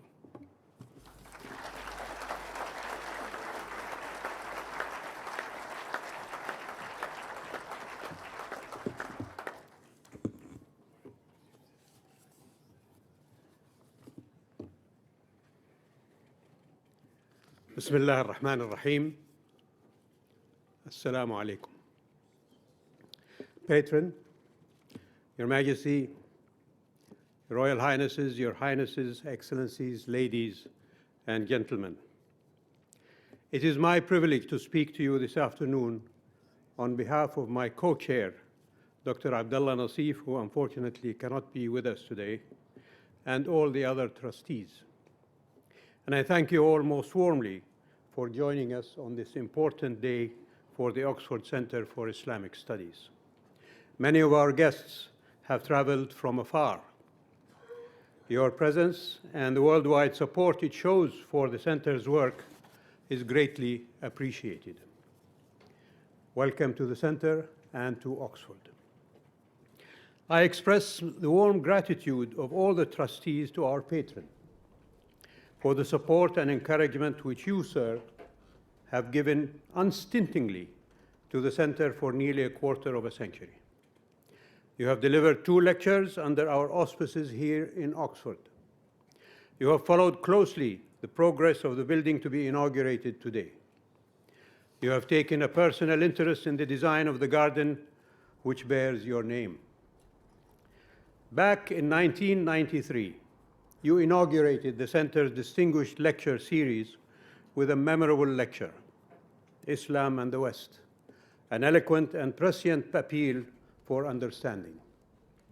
Since you spoke those words, the need for dialogue and open-mindedness has never seemed more pressing. Many senior statesmen have followed in your footsteps as guest lecturers at the center. We're hugely grateful for your patronage, which means a great deal to us and is widely recognized internationally. And we were deeply honored also by the grant of the Royal Charter in 2012 by Her Majesty Queen Elizabeth. There are many other people to whom thanks are due today for enabling the center's academic development and the creation of this magnificent new building, which will be the focus of its work for generations to come. I think of the leadership of the university, who embraced the creation of the center when it was first proposed to Council, and have encouraged it ever since. That cooperation has grown in importance and, I believe, in mutual benefit. We're proud of this center's association with the University of Oxford, but proud also to be rooted in the city of Oxford. I hope that the building to be inaugurated today will be a welcome addition to the rich variety of Oxford architecture, and that it will be appreciated by both town and gown. I should also mention the important role played by all my fellow trustees, past and present, who have given generously of their time to guide the center's work, and to those in Oxford, nationally and internationally, who have freely offered their advice and guidance. Many of you are present here today. You know how crucial your wisdom and insights have been for the creation of this unique institution and the growth of its impact and contribution. Many have assisted and encouraged along the way as trustees and indeed fellows and staff at the center. But I should express in particular the appreciation of the board to those, including the founding trustees, who were there. Assalamu alaikum. Ramadan Mubarak. Ladies and gentlemen, as Muslims across the United Kingdom and the Commonwealth begin preparations to celebrate Eid after fasting for the holy month of Ramadan, I just wanted to convey my heartfelt best wishes to all who celebrate this festival, and to tell you just how much my wife and I are thinking of you at this special time of year. I'm also very pleased to have this opportunity to congratulate the NAS Legacy Foundation on their invaluable work over the last 9 years. Of its many noteworthy endeavors, for the last 6 years during Ramadan, the foundation has been bringing together thousands of young people from a diverse range of religious, ethnic, and social backgrounds to meet and break bread together at their interfaith youth iftar, the breaking of the fast. When I suggested the idea of these annual interfaith iftars focused on young people to some of my good friends from the Muslim community, I must say that my expectations were modest. It has been wonderful, therefore, to see just how successful these events have become in facilitating meaningful connections between different communities, whilst celebrating and strengthening the foundations for an inclusive, integrated Britain. I'm delighted to see that in its 6th year, this groundbreaking initiative continues to grow with tonight's historic joint NAS Legacy Foundation and British Asian Trust virtual iftar, marking the end of this year's iftar series. This last year, I know, has been deeply challenging for us all, and I'm only too aware of the impact of the pandemic on the Muslim community. This year, so many families, like my own, will have an empty seat at their dinner table, and friends are no longer able to share the celebratory hug after Eid prayers. I can only say how deeply saddened I am by this tragic situation, and how my heart goes out to all those who have lost their loved ones. I've seen at first hand how the NAS Legacy Foundation has been working throughout these testing times, supporting thousands of grieving families through their Dealing with Grief COVID initiative, which has collaborated with faith leaders across our country to highlight the impact this pandemic has had on faith rituals, communal worship, and grief. During this holy month of Ramadan, I know that many of you have been making donations, including zakat and sadaqah, to those in need across the globe. This year, such generosity will be needed more than ever before. I'm very proud, therefore, that the British Asian Trust is running its If I Can, She Can appeal, which will fund their vital work across South Asia, including their Women's Economic Empowerment Program in Pakistan. This program will equip women with the skills, knowledge, and confidence they need to earn a decent living in a post-COVID economy by working closely with employers to link women directly to job opportunities. And if I may say so, it is most encouraging that your donations to this appeal will be doubled by the United Kingdom government. I would particularly like to thank you, ladies and gentlemen, and all the communities across the country for playing such a vital role in helping to fight and control this virus. All over the United Kingdom, places of worship have opened their doors to become vaccine hubs. In this regard, my wife and I were delighted to visit Finsbury Park Mosque to see at first hand the efforts of the Muslim community to encourage local residents to take the vaccine.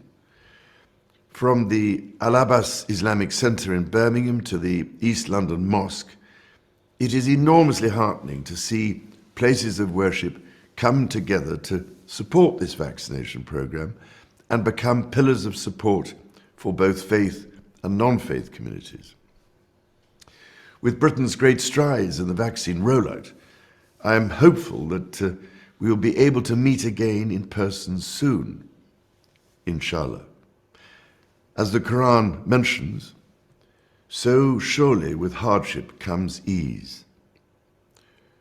We hope you have had a blessed month of fasting, and on behalf of my wife and myself, as Ramadan comes to an end, we would like, above all, to wish you and your family Eid Mubarak. Peace be upon you all.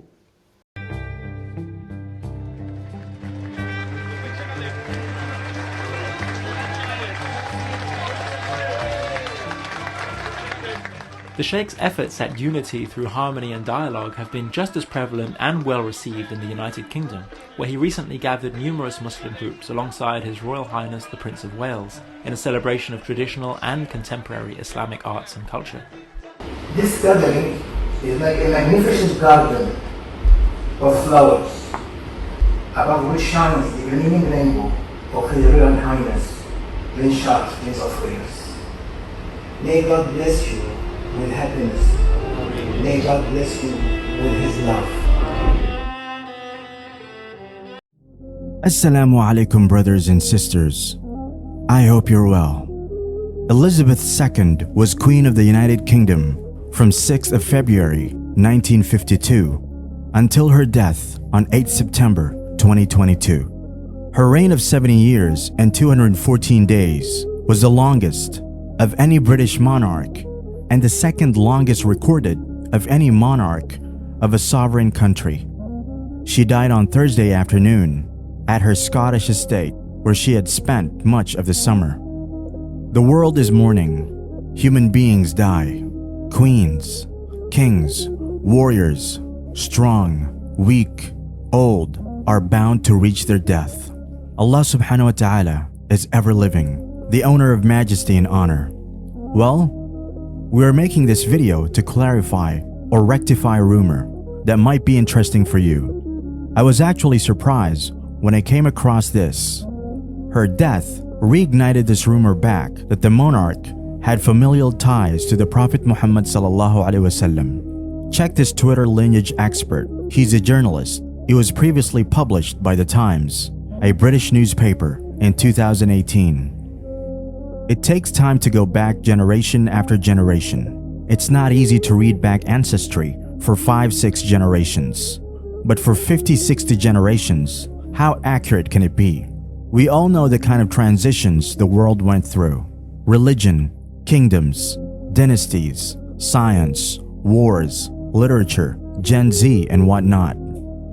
Speaking to The Times on the topic in 2018, English historian and television personality David Starkey said that the idea that Elizabeth was linked by lineage to Prophet Muhammad sallallahu alaihi wasallam was not at all outlandish, although it hadn't been verified or widely accepted by historians. Well, the evidence was very much out of this world for me. There were strong ties between Spain's royalty and the Islamic Empire during Zaida's lifetime, and Starkey noted in comments to The Times that the medieval monarchs of Spain and the Islamic royal houses were very close and totally intermeshed. Parts of modern-day Spain were in fact ruled by the Umayyads, a Muslim caliphate. Well, there's extended evidence, which might crack us up a bit. UP News outlet report, it is little known by the British people that the blood of Muhammad sallallahu alaihi wasallam flows in the veins of the Queen. However, all Muslim religious leaders are proud of this fact.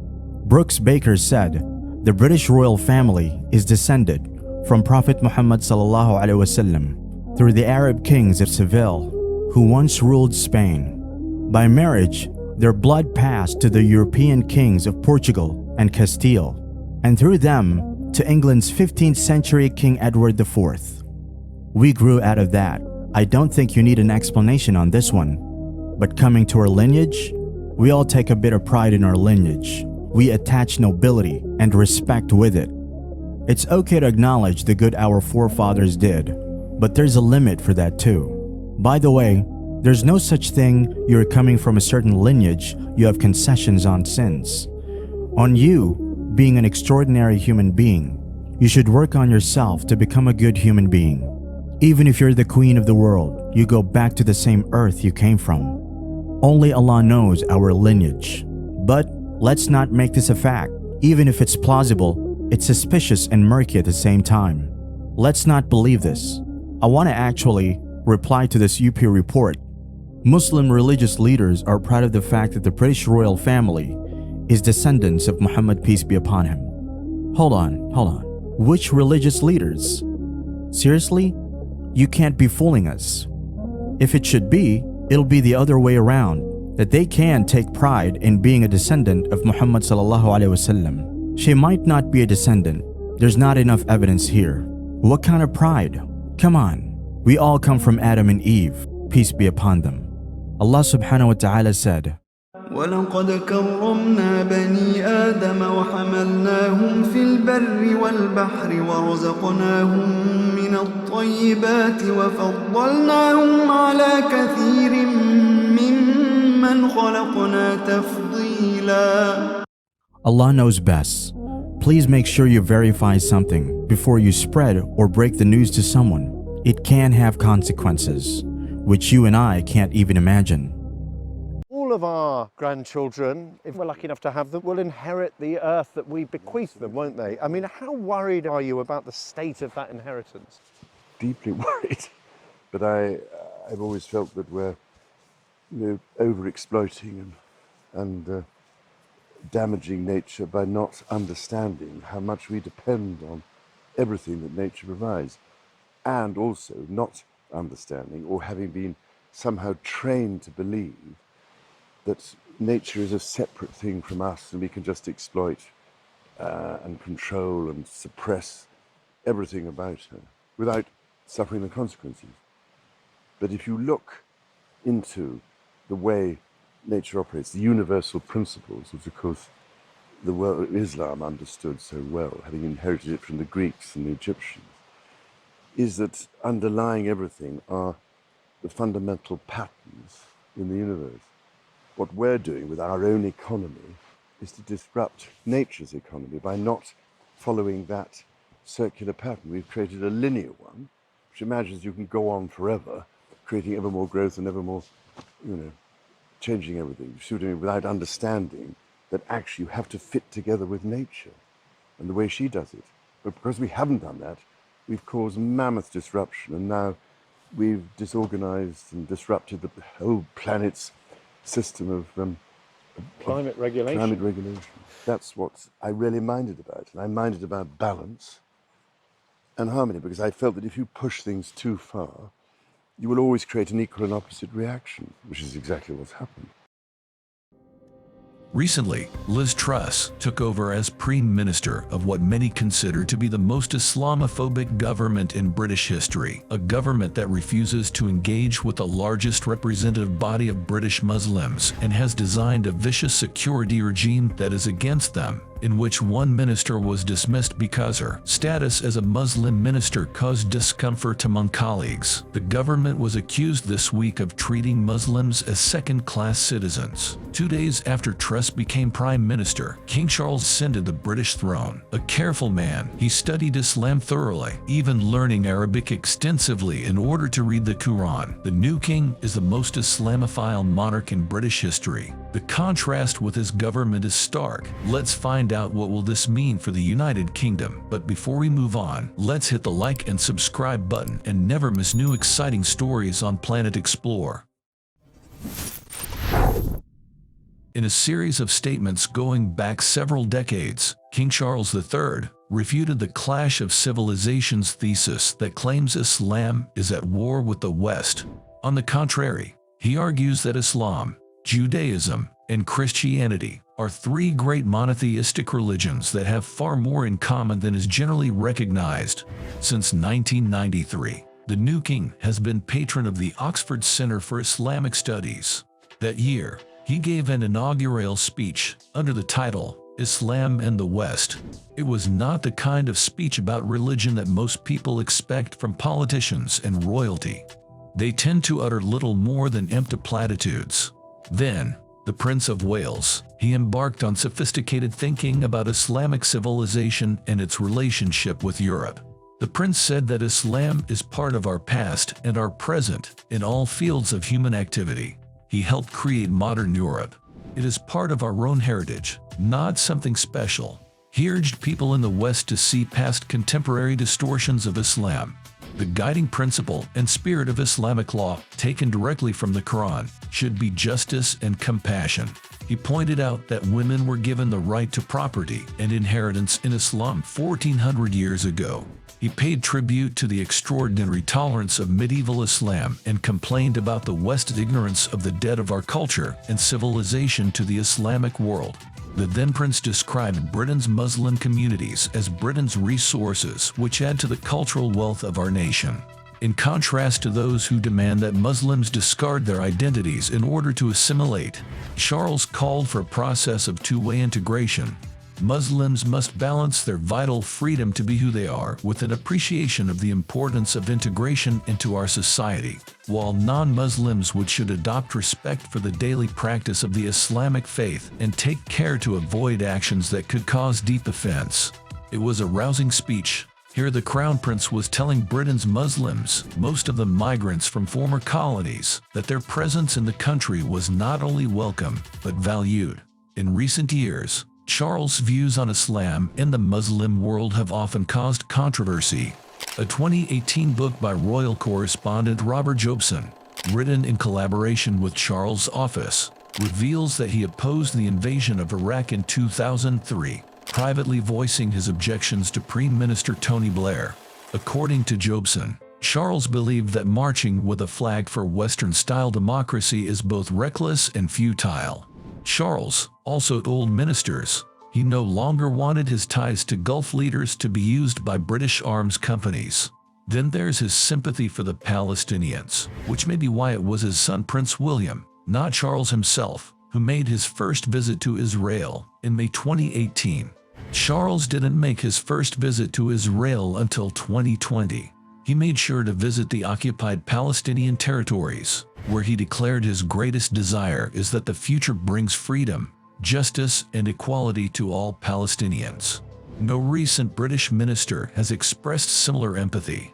When it comes to European Muslims, Charles is a critic of the secularism of France and Belgium, disagreeing with their bans on women wearing face veils in public. He has no time for the anti-Muslim politics that are taking off across Europe. Charles has come under fire for his charity work.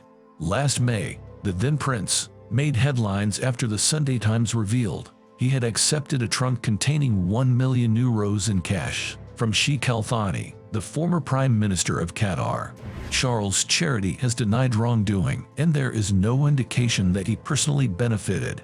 He may have made a mistake in his judgment, but a large part of the journalistic articles were unsubstantiated and incorrect. Consider the series of sensational articles in July about the £1 million donation his charity received from the family of Osama bin Laden in 2013. There was no wrongdoing. The bin Laden family is one of the most respected in Saudi Arabia, and the implications of links to terrorism and Al-Qaeda, it was nonsense. Anti-Muslim commentators mock Britain's new king for his intellectual curiosity. American neoconservative commentator Daniel Pipes is one such example. His blog post titled, "Is Prince Charles a Convert to Islam?" cites numerous evidences that he himself became a Muslim, including Charles' participation in a Ramadan fasting ceremony and his criticism of Salman Rushdie for insulting the deepest convictions of Muslims. A century ago, similar rumors circulated about Winston Churchill. In fact, the king is a devout Anglican whose deep connection to Islam as well as Judaism and Orthodox Christianity is linked to his interest in traditionalism, an esoteric 20th century school of thought whose early proponents condemned the modern world, believing that all major religions shared universal truths that could be an antidote to contemporary troubles. Charles was particularly interested in the works of René Guénon, one of the most important thinkers of traditionalism. Writing in the early 20th century, Guénon, a French intellectual raised as a Catholic and educated at the Sorbonne, saw Western modernity, which developed along material lines, as an anomaly in human history. If traditionalists defend the past, Charles said in a 2006 speech, it's because in the pre-modern world, all civilizations were marked by the presence of the sacred. In contrast, our present age is the age of disintegration, disconnection, and deconstruction. Addressing the General Assembly of the Church of Scotland in 2000, Charles warned that our age is in danger of ignoring or forgetting all knowledge of the sacred and spiritual. This is the concern that underpins his environmental stance. Charles believes that the modern West has become a greedy exploiter, suggesting that we can relearn the stewardship of the vital sacramental and spiritual character of the world from Islam. Guénon himself looked with sympathy to the East, writing several books on Hinduism and Taoism before leaving Paris for Cairo. There he became initiated into the Sufi order and studied at Al-Azhar, one of the world's centers of Sunni Muslim learning. He died as a Muslim in Cairo in 1951. Ghannouan's role in shaping the king's worldview has puzzled many mainstream commentators. Military historian Max Hastings is one such example. In a 2010 review of Charles' book Harmony, A New Way of Looking at Our World, he wrote in the Daily Mail that the main danger to our royal institution for decades to come lies in his benevolent, confused, disheveled head. Undeterred by the disapproving gaze of the British media, Charles used his position as Prince of Wales to advance his ideas in practical terms. In 1993, the Prince Foundation began hosting a program of visual Islamic and traditional art. There, students made Mughal miniatures, Ottoman tiles, and Arabic calligraphy. Two prominent traditionalist scholars were visiting teachers, the philosopher Sayyid Hossein Nasr and the scholar Martin Lings, who wrote a famous biography of the Prophet Muhammad and felt struck by lightning when he first read Ghannouan. In 2004, the program became the Prince Foundation School of Traditional Arts. Charles' love for Islamic art is reflected in his personal life. Hence the carpet garden, inspired by Islamic gardens, at his Gloucestershire home Highgrove. Charles explained, "I planted figs, pomegranates, and olives in the garden because of their mention in the Quran." All this puts King Charles at a dangerous rift with the Truss government and the Conservative Party he leads. If Charles returns to the subject of Islam, he will certainly expose himself to brutal criticism from the neoconservative right, which sets much of the agenda of this conservative government. Whether he will continue to speak about religion openly on the throne as he did when he was Prince of Wales remains to be seen. You should remember the lesson of your mother, who shrewdly avoided public controversy. However, it is very significant that we have a king who openly admired Islam. Islamic associations across the country have expressed their condolences on the death of Queen Elizabeth, and many Muslims observe the new king's attitudes towards Islam. In his sermon before prayers last Friday at an eco-friendly mosque in Cambridge, Sheikh Abdul Hakim Murad, a lecturer in Islamic studies at Sheikh Zayed University, quoted extensively from Charles' 1993 speech on Islam and the West, reflecting Charles' generous interest in Islam, and singled him out. Noting that Charles had learned Arabic to read the Quran, he asked how many people in Parliament would do that. Will Charles follow his mother's gentle example and quietly emphasize the British tradition of tolerance and multiculturalism, in contrast to the nationalism of the Johnson and Truss governments? There are some indications that it will.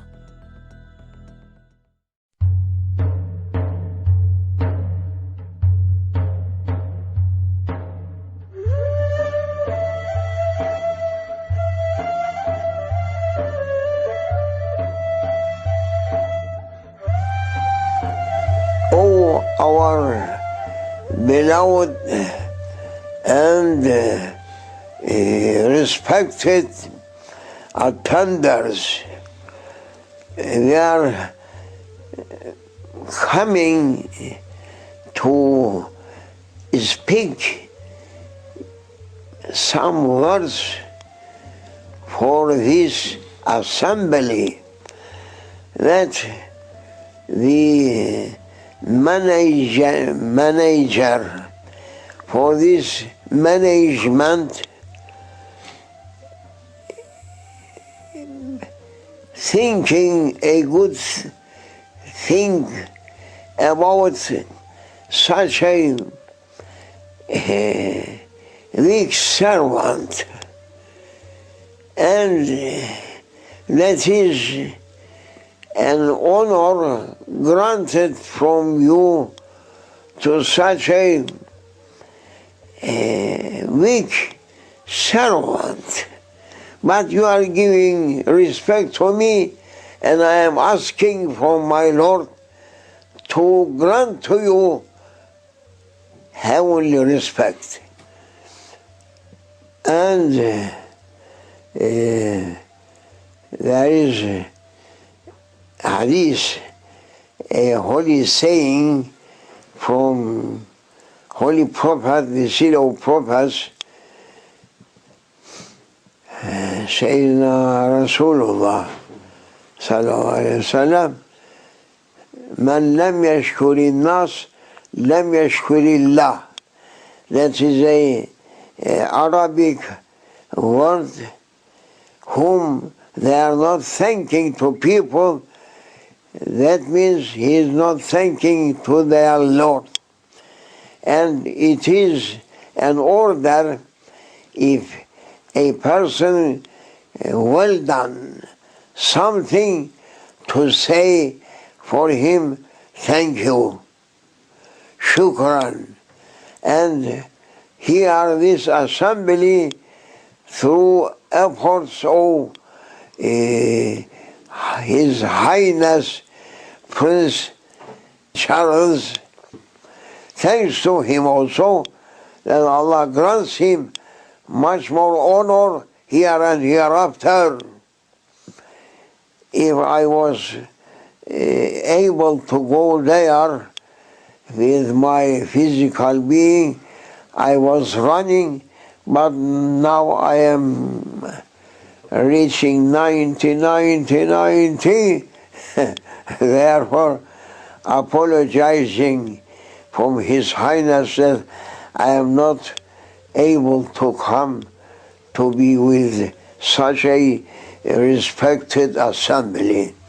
May Allah grant them high stations through heavens.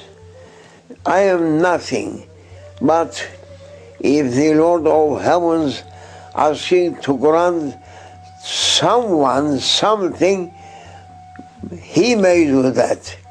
And I can't come with my physical being, but I don't say that my spiritual being not here must be with you. Only my material being, it is difficult for me to be with you, and I'm thanking to you that you invited me. I am asking forgiveness for me and for you, and subhanallah, absolute glory for our Lord. Thank you. Thank you for your listening. If we are sending some halwa, I am ready to eat also, doesn't matter. Yes? Assalamu alaikum.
Suffering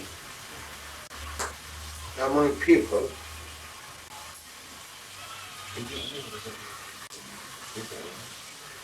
That means for what people suffering?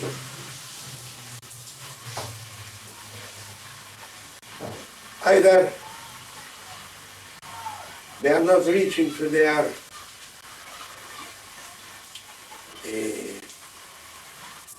granted rights from Allah Almighty,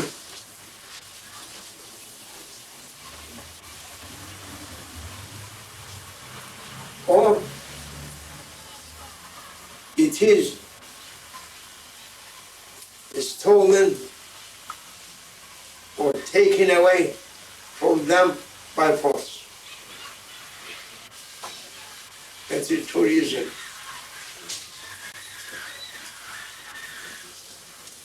Prevented people to reach to their rights, or just capture their rights. That it is a grant from Allah Almighty to them by creation. And as we are saying, through people whom they are not happy, that people suffering, people suffer. Good people, true people, they like everyone may reach to their rights. If everyone reaching to their rights, then peace coming. But devils, that they are under the command of Satan, they are whom they are clergy people,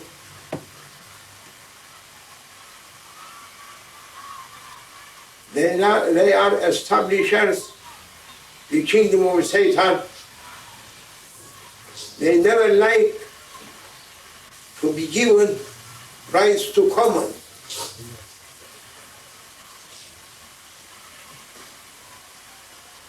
They like to be rights only for a group of people, not for all. They are asking to be shepherd and whole people to be flock or cattle. And shepherd may do for flock anything that he likes, or for cattle. No rights for flocks except they must eat, they must drink, they must bring lambs, and they must feed themselves for the knife of shepherd. No more rights. And from the beginning of this world up to date, same going on.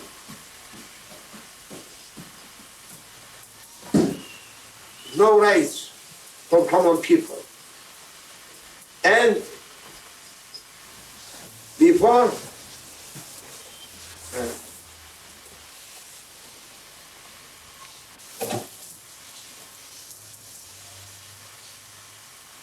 as everyone may know it, that mankind, they are asking for their rights from beginning up to date. From beginning up to 20th century.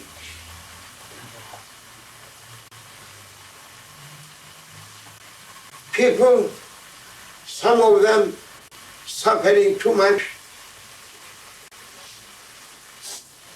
some of them satisfied.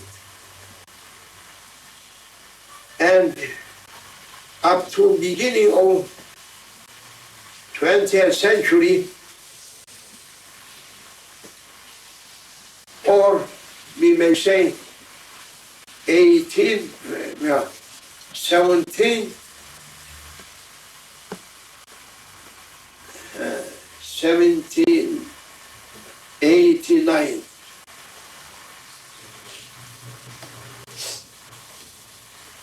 People, they were always there asking rights, their rights. And the system or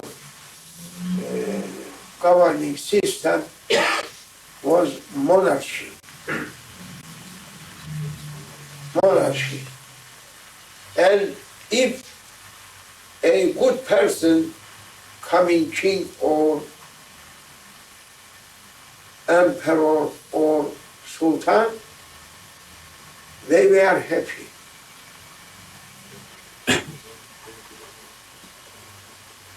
If not, they were unhappy and sad. And through centuries, mankind always running to reach human rights. Human rights. And those devils that they are urging people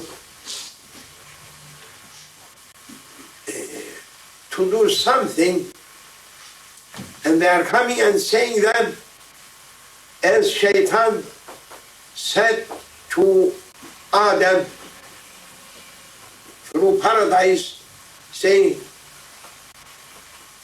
I am advisor to you, I am advising to you. And they were in paradise, coming to take them away from paradise. Shaitan coming and saying, I am coming to advise to you something. For what advice? Shaitan's advice was to take them from paradise into hell. After paradise, what you are asking? And same kind, same line from Shaitan and his descendants every time with mankind. And they are coming saying, oh people, you are suffering, I will know. Now we are preparing for you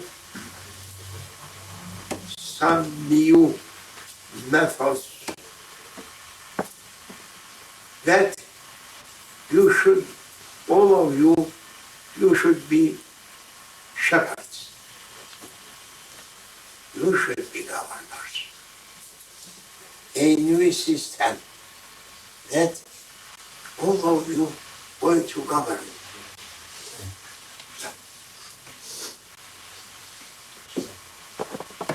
This is very important thing that coming to me now, some words from this one, from that one, from two sheikhs, advising to me something, and becoming a sparkle up to say this. We are saying a new system. All of you should be governors and flock sheep, never thinking that how it can be all of us shepherds. If everyone going to be governing democracy, democratic system, all of you going to make everything to reach everyone to their rights. No mind, empty heads. That time people maybe empty heads. But what about 20th century people? Yet they are empty heads. They are believing in democracy. And it is biggest cheating for mankind. Because they are a group of people, they are looking at one shepherd eating everything from flock, and they are saying, why? Why one person? We must do a company under the title of democracy. Instead to be one, must be 1,000. And flock. But we must choose that. We are saying that election, electing, and hegemony for you. But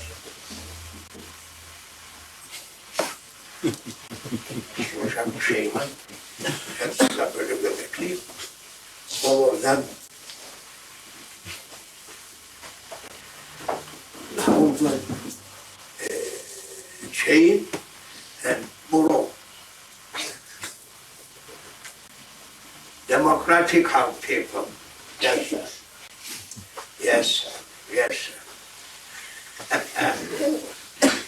Big company of devils, democracy.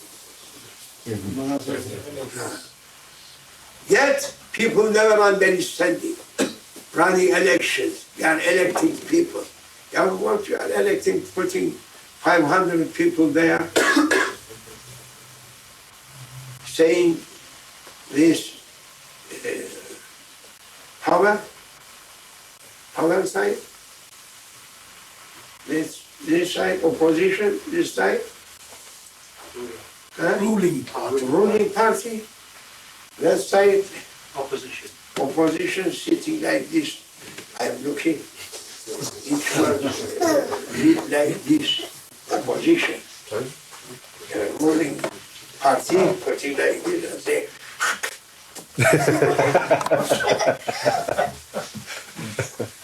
they are ruling countries.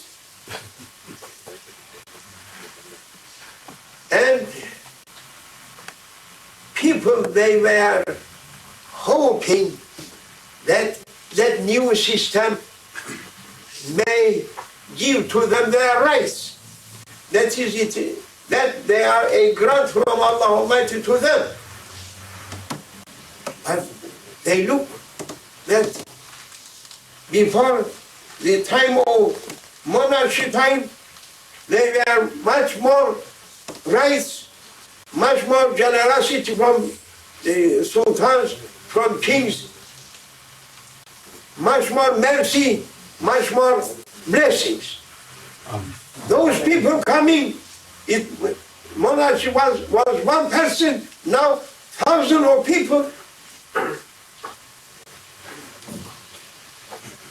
No, never reaching to their rights, even coming down, no more rights now.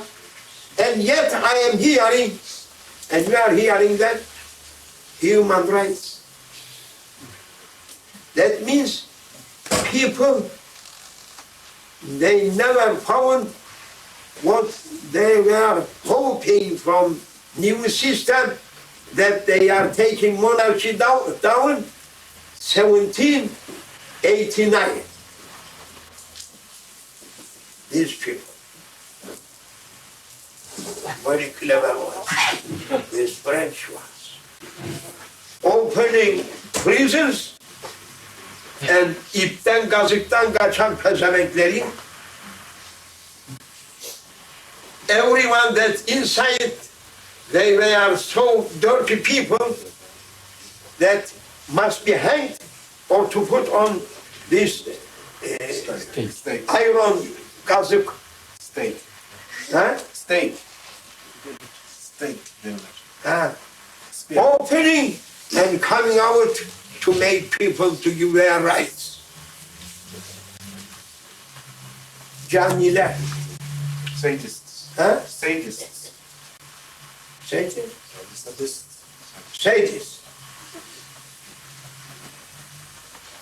Never living from good people even one. French people making flag through their hands, democracy, bringing French people. And that was an opening, and people they were, because if you are not going to say shukr for Allah, falling down. And people, they were complaining from king always, then Allah Almighty giving as a punishment, and they were thinking they're coming, oh, good days for us. Good days. And finish. Now from that time up to date, they are taking kings down one after one, one after one, one after one. And now, Alhamdulillah, now, we are living, but people, they never found what they were hoping. Hope. Now they are asking once again, through years after Second War, up to date perhaps 60 years, 50 years and more, between 1918 up to 38, only 20 years was a short time to come a new war. But now, 50 years, nations preparing now to destroy everything and to kill everyone on earth. After the Second War, people get now they are asking and saying human rights. Human rights. For human rights, they established UN in America. Biggest liar place. Definitely. Biggest liar place. They are claiming that we are giving rights, human rights. We are defenders of human rights. Now, because people asking rights yet, and the monarchy just went away, and new system democracy, never giving anything. What was granted the time of monarchy, never given now. Look, in Turkey,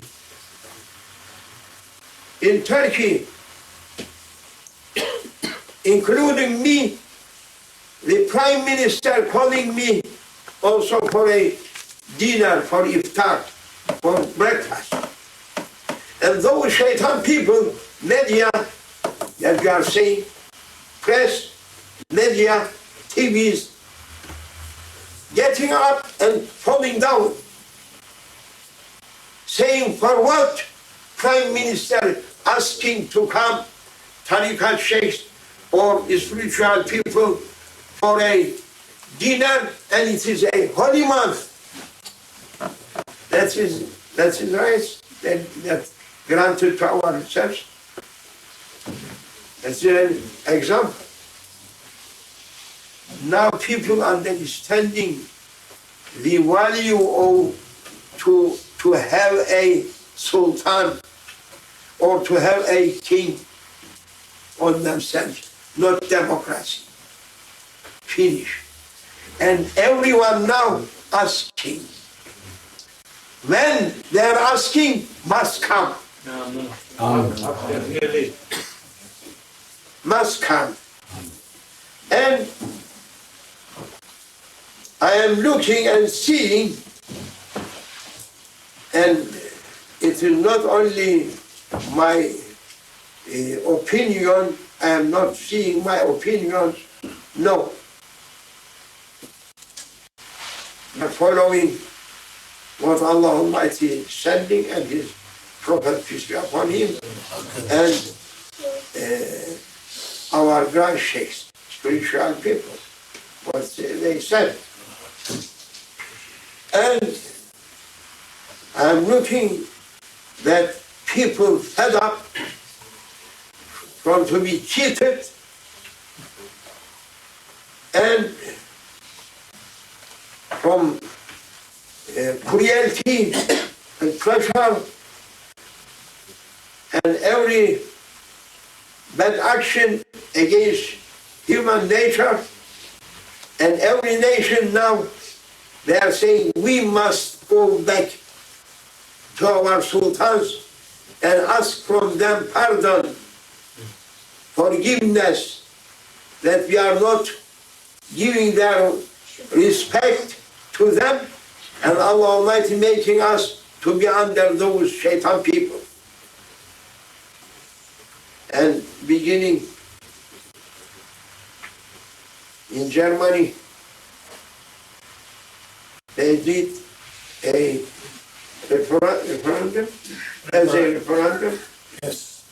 And they are finding that 60% people they are asking their guys there. And after following the worst system, more than democracy, communism, those people, Russians, asking their Caesars. Bulgaria asking their kings. Romania asking their king. Even Serbia asking their kings. Everywhere. And beginning also through our people asking kings, sultan, Ottomans. But yet Arab people, they are very happy by their political people. Yet they are against kings and sultans. That every badness coming after those dictators on Islam, but they are not thinking for future something about that. And we know that every moment over 40 years or 50 years,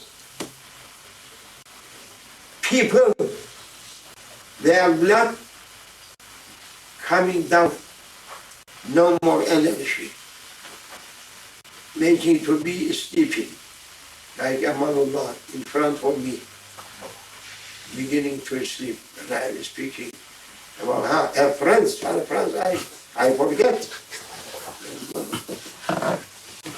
He belongs also to a noble family from his life reaching to Louis XVI. But alhamdulillah, awakening. Beginning to speak. Yes, they are asking. Americans never asking. I hope to send them king from America also. No more democracy. Inshallah. America. Chinese, they are looking after their emperors. Indians, they are asking emperor. Pakistan people, hey,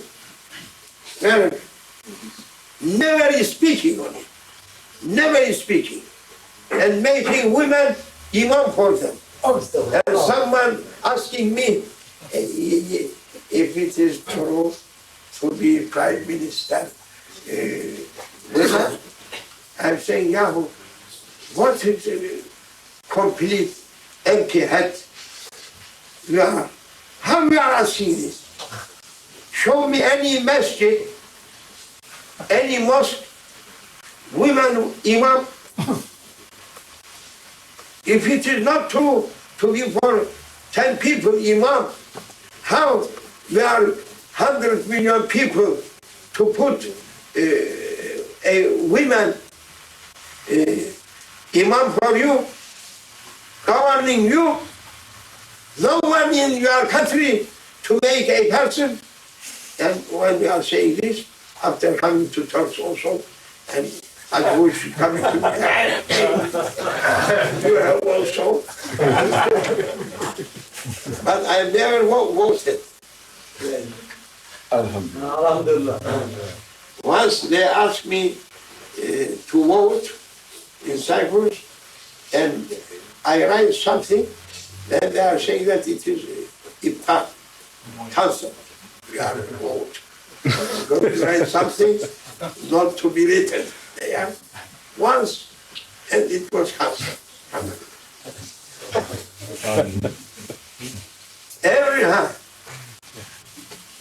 Every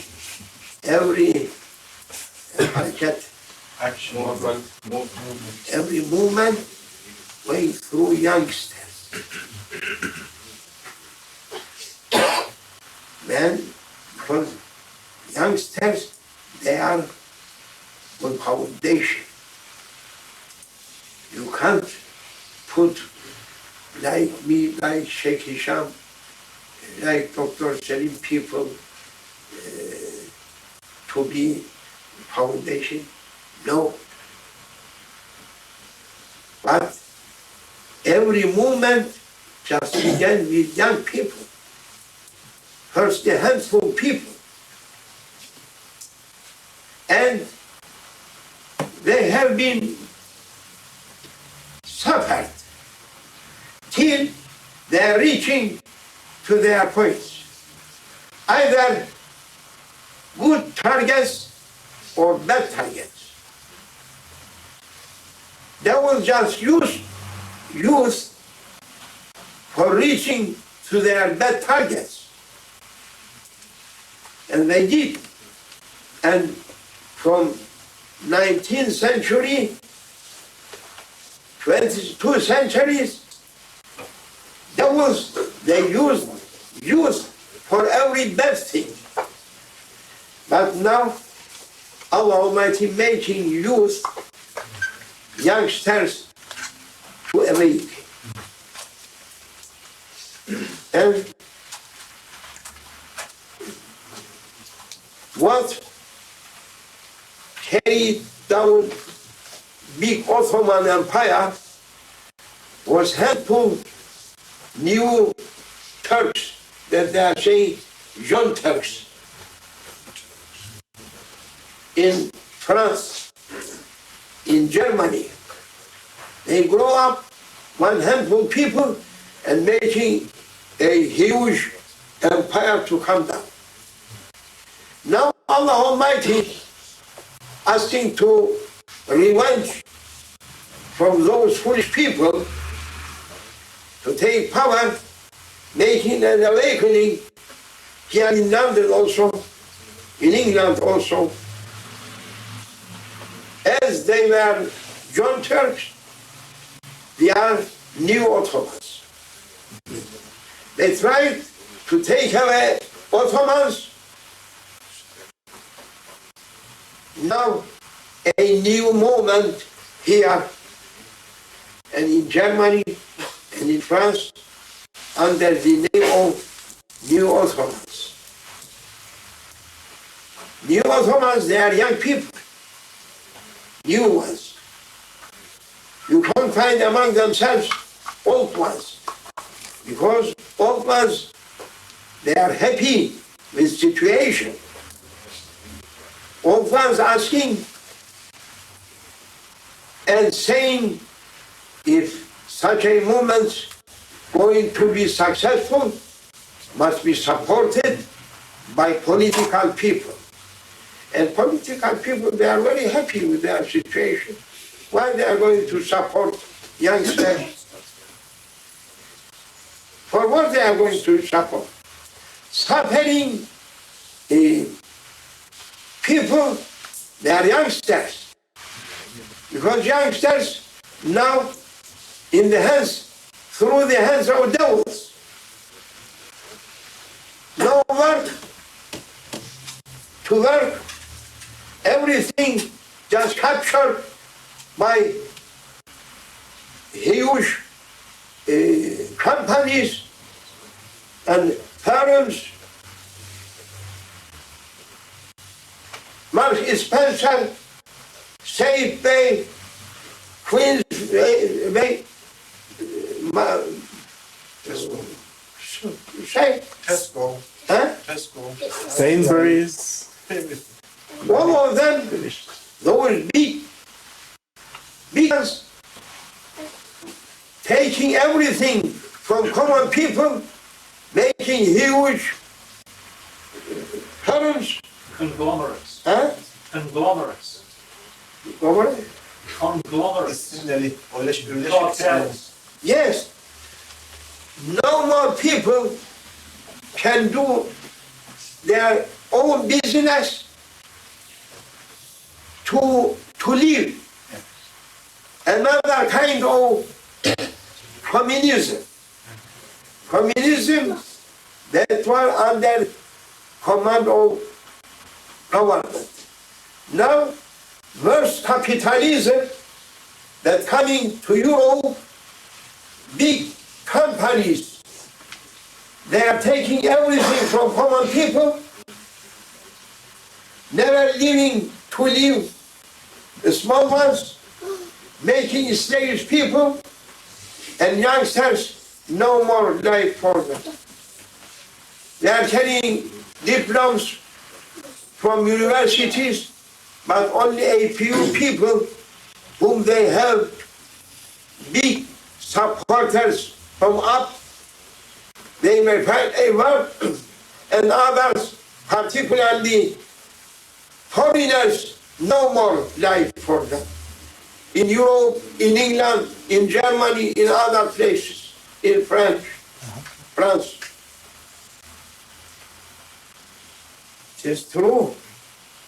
Yes, definitely. Yeah, they never like to leave others.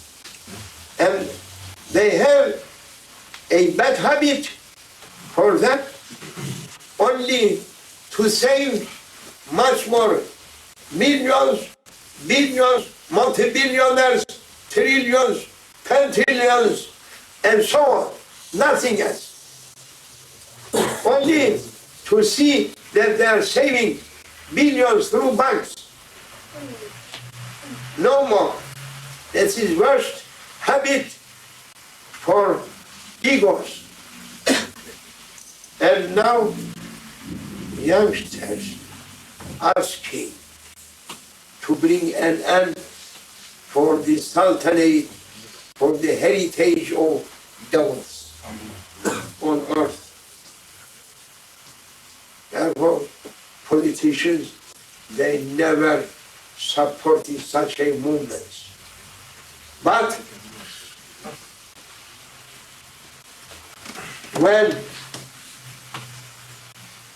the tension of common people getting up, no one can be able to make it down. And so many examples for this you may find near pastime. Yeah?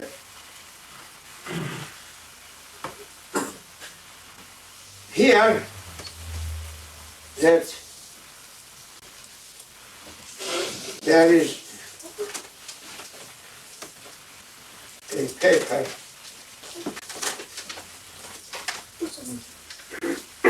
Sizin mi? Daha görmedim. Akşam sen aldın birini. Burada ne yazıyor? Daha okumadım.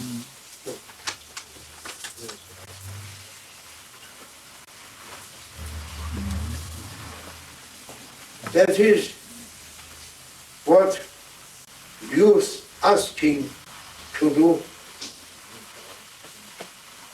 They are asking to reach to their rights as before.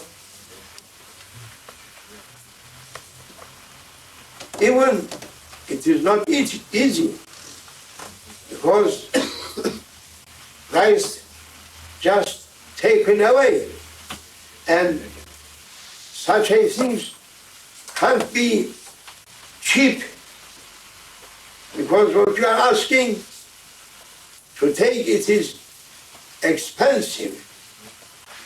You must pay much more so that you can reach it. If you are happy to be cheap, it is okay. Don't ask anything, shepherd may send you everywhere. Then he may do as he likes. That is a foundation through the rules of this country. I am not saying to those people to be against law. No. The law giving them to be a charity, charity number. You may keep your rights according to what you are asking. We are asking, we may ask whole Europe, whole Asia, whole Africa. Government may say, if you are dreaming, dream. But one day dreams coming to be reality. Amen. Amen. We are not fighting to UK, United Kingdom, or Europeans, but if we have power, we are not leaving our heritage here and there.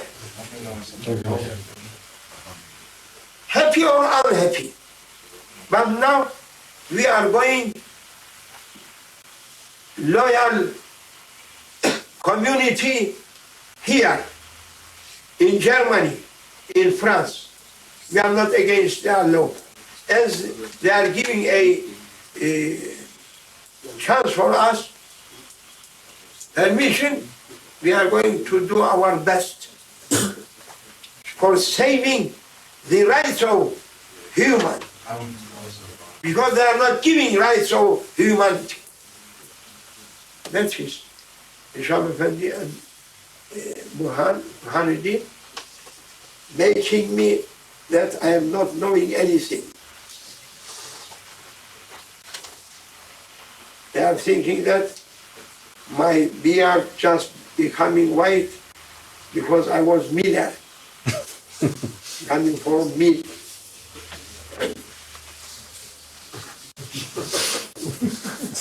Bring a brush. Or they are thinking that I am cut off from our grandchild's life and no support for me. And they are looking everything with another eyeglasses. No. I know something. They are not knowing something. For future, I know something that they are not knowing. Or anyone else. Therefore, I am saluting those youngsters, even they are handful people. Tomorrow they should be big crowds. Amen. May Allah bless them. Amen. Their works. Amen. Don't worry. Don't worry. What is so many people, just everyone going to pass from this life, but we must pass after a big target to live for Allah and for His heritage. Amen. Muslims, just they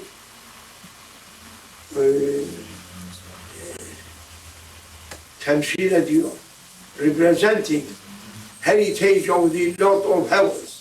Therefore, I'm happy to look those helpful youngsters that they are asking to bring that heritage on earth. And Allah helps them. We are not in need politicians to support ourselves. They are top pushing sometimes. Allah, Allah, Allah, Allah, Aziz Allah, Allah,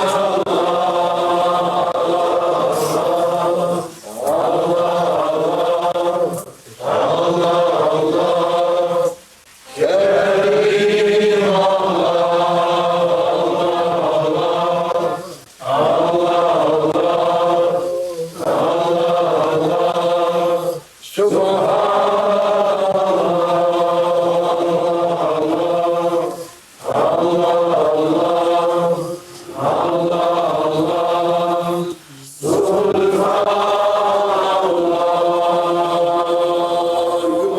understand the meaning Aziz Allah.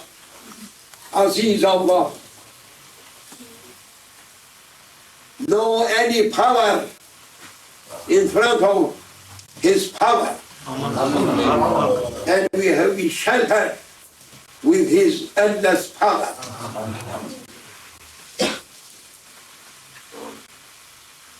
Look, one worker making down the power of 60 million Red Army's power.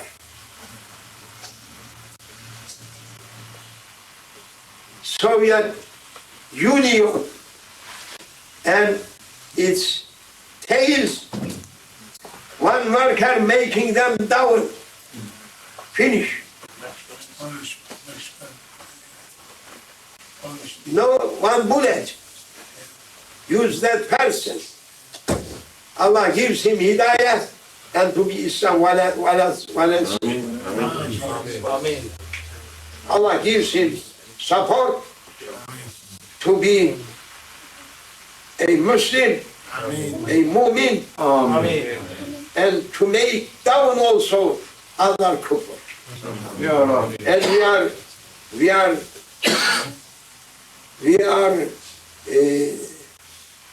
thankful to His Highness Prince Charles that praising Islam and asking human rights that just taken away from bad systems of governing systems. And he is praising Islamic law that people may reach to their rights only through Islamic law. Islamic law, heavenly law. Heavenly law. But no one, I am sorry, that writing anything to say that His Highness, we are praising him also, that he is praising Islam. To make a meeting to say, hip, hip, or Prince Charles. Yes, he should be for Islam in 2000, inshallah. Even those they are not asking, but he is on his right path. Mostly our people wrong path. That one, brave one, because they are on the line of prophets. زيادة لشرفهم مشايخنا هم الأستاذ ولهم وللمؤمنين Prince Charles الشدة فاتحة رابطا على ألف العود.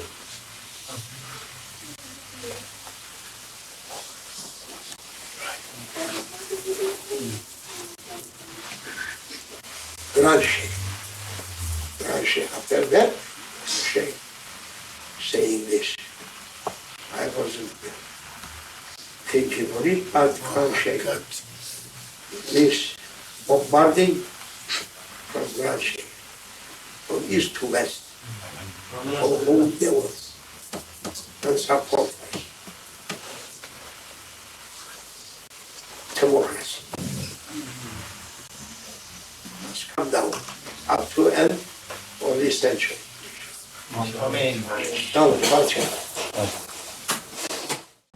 The Prince and Princess had left Britannia after a last day of cruising off Coral Islands. President Sadat, his wife, children, grandchildren, and a considerable entourage had flown over 500 miles to Hurghada in southern Egypt to say goodbye. A formal farewell which included flowers, fanfares, and an inspection of the Presidential Guard.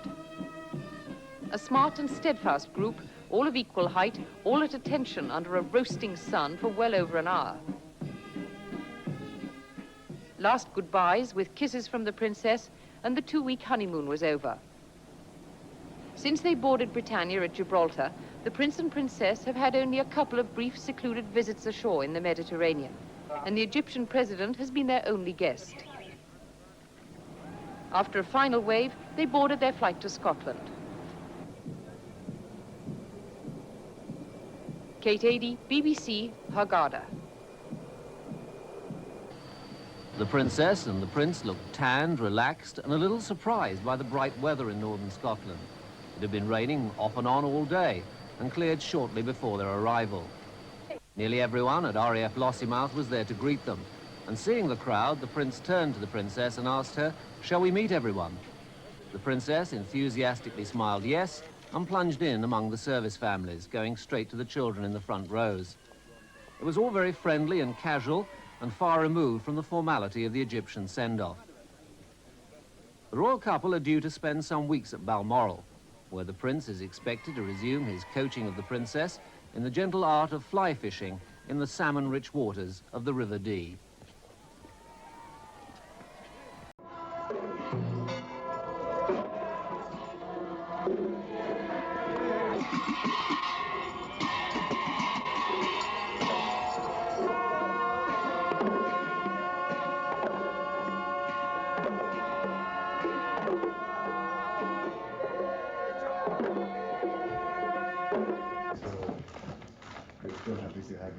It's very kind of you indeed.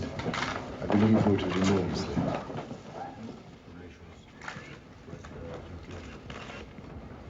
And in fact, some of our old staff feel confident of flying this will go a very long way and further strengthening the age-old ties of friendship that Bhutan has always had with your country. Altitude of 5,000 meters. It's not eaten by yetis at that height. We had netting. How people managed in the old days? It's sleep and put it in water so that you can get to sleep. I remember Your Highness before air conditioning came.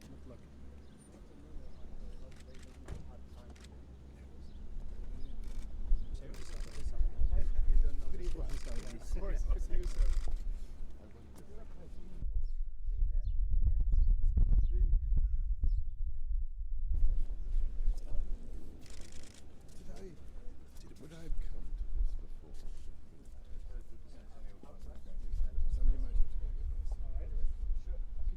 Sunglasses.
Sir, just this way, please.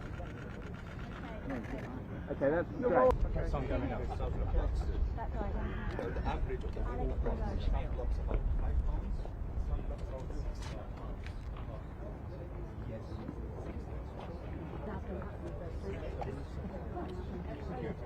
Yeah. The pyramid. So to start the case, the pyramid from outside is fine and wide lines. So if you imagine what the pyramid looked like in ancient time, it was so smooth, so flat, so wide. Two men, the big ones. Here we have 11 pyramids. But every big pyramid main power. Selling runs out. And we give him,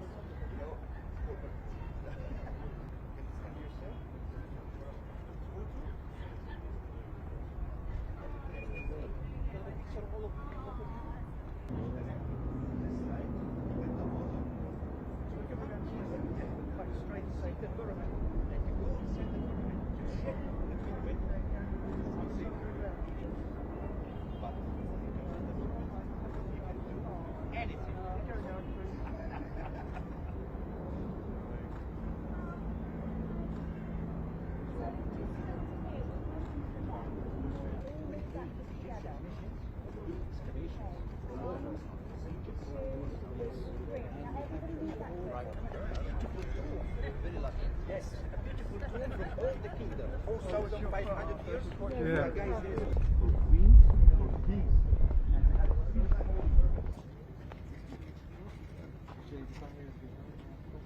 Man, could you come forward a little bit? Thank you, that's lovely, sir. And which way do you want to go? Right hand side, Keep coming we have around. this way. I'll go around this way. Yeah. Stay where you are. Stay, guys. This is a picture for you. Please. I think we've done it. They're going to the right. They're just going there. Yeah. If you want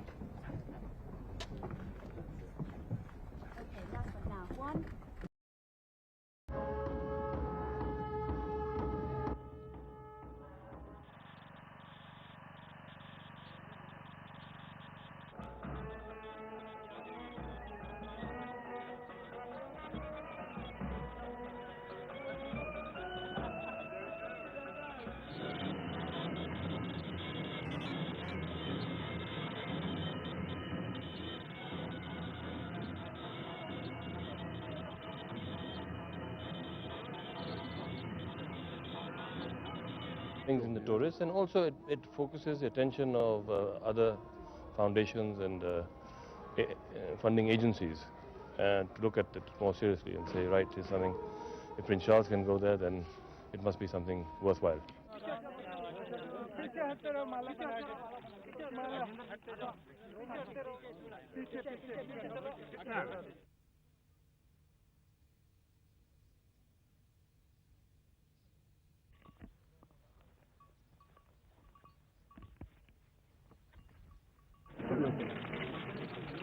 All right. As you see, yeah. See you everyone. Don't want to waste it. Don't waste it.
was يعني يمدح في الفاضي يعني ريكورد يعني جونا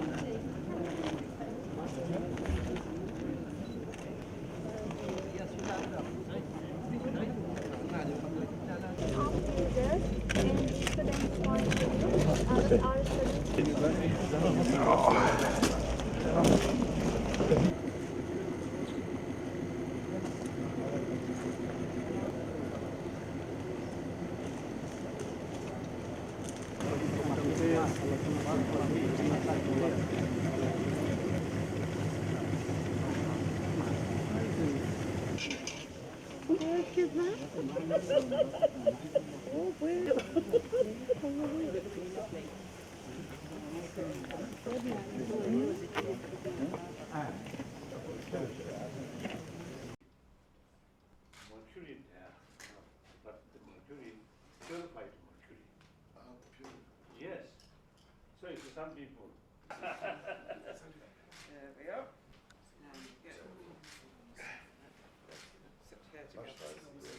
Some kind of feeling of reunion. Reunion. I couldn't do it 4 years. 4 years. Very worried.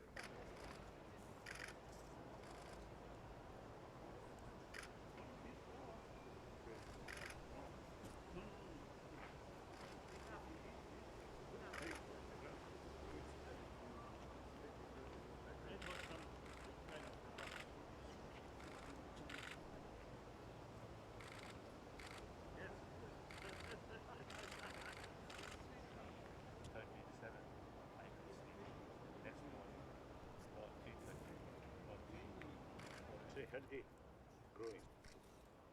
I think naturally, the person who planted this also is quite good.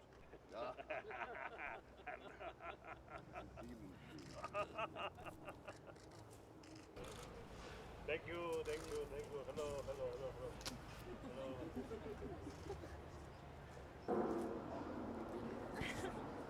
Very practical. Wonderful.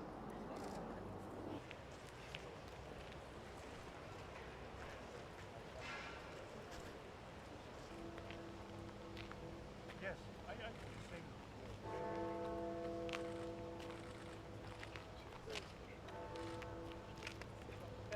Now here, this gentleman, right from the beginning, they'll say, I felt a very nice person, good human being, sensible, good human being.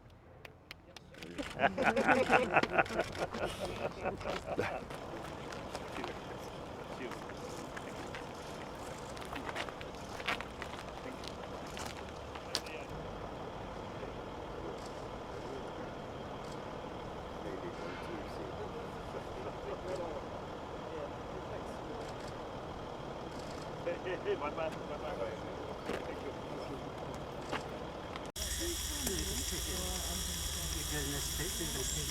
Yeah, but I'm not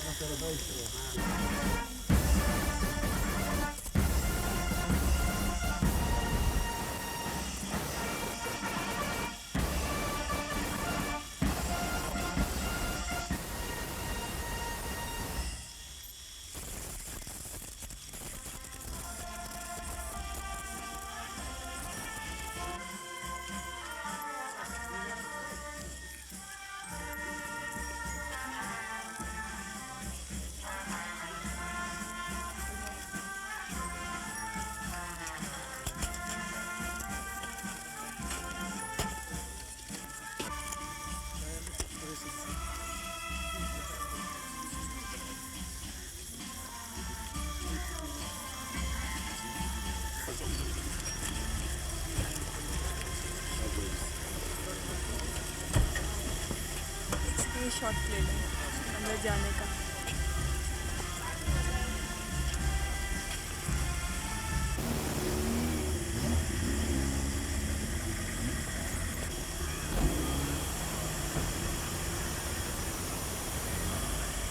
Has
dedicated her life to this sort of thing.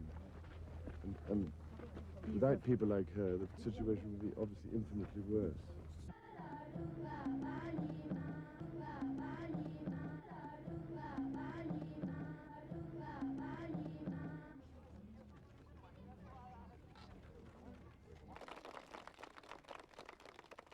On behalf of my staff, my children, we are so strong, we feel now that we can face every, all the difficulties which come our way.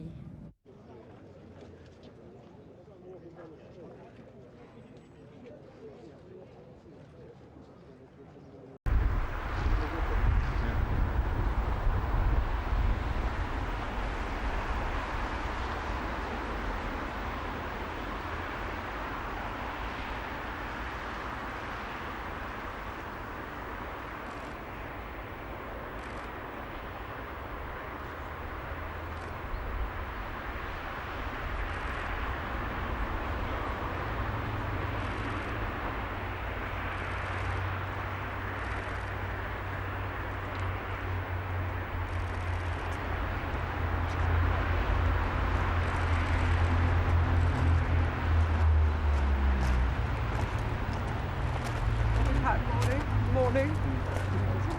I do hope it doesn't pour with Derrico rain. Oh, snow. All those hail snow. Morning, Patrick.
Plans for Valentine's Day?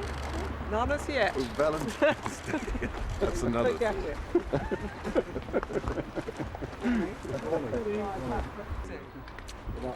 going to be other 100 degrees. I went yesterday at the whipping time.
To remember all who have died for their country in war is on all sides.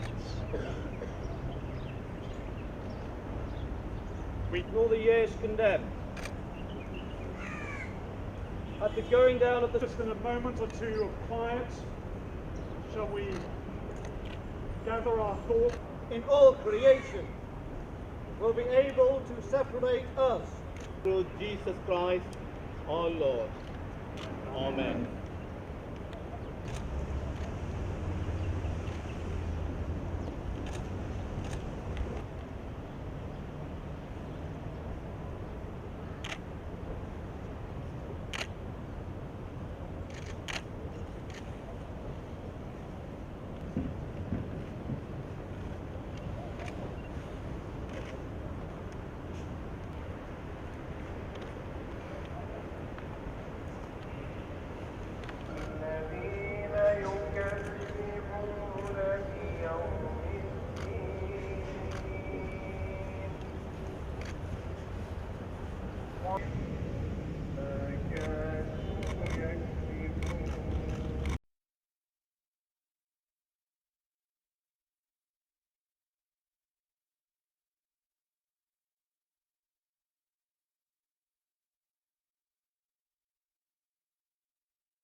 And here we improvise.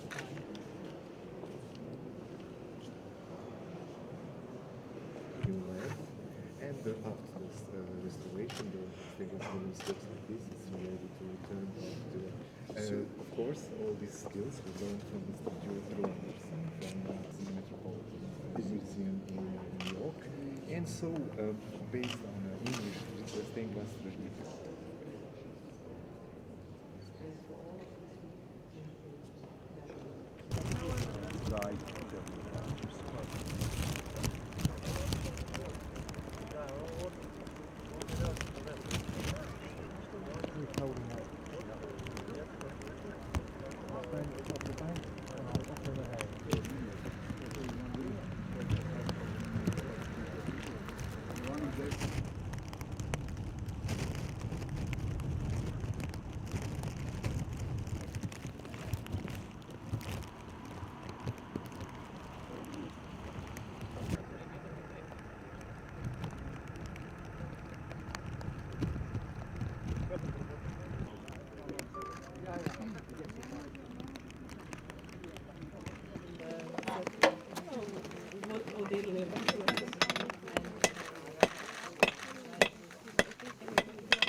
Perfect. Then what?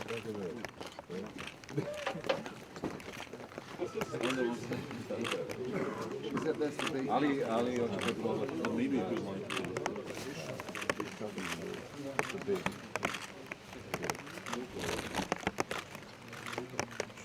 The middle part.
Lord's blessings always be upon you. Thanks to the Lord. If there is any kind of on-the-country support from Al Khalifa family, no. Beneficial causes amongst the community. And coexistence.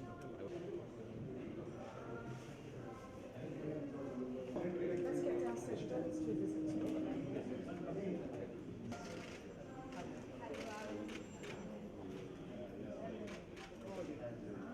The ladies can be seen.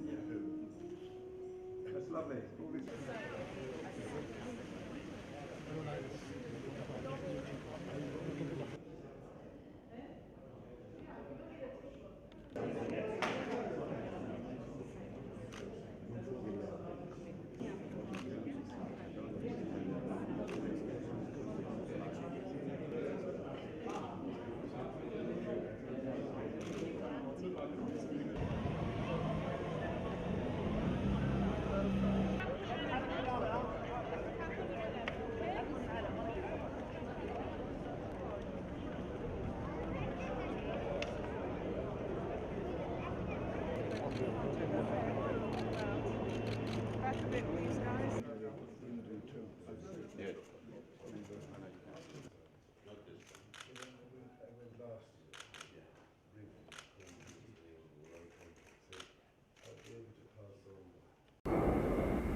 So Alex, now we're with the camera on this way. Unfortunately, Sam when she was there, we have restored the place where it is unrealized camp is the castle, and that is the brand new prohibited period.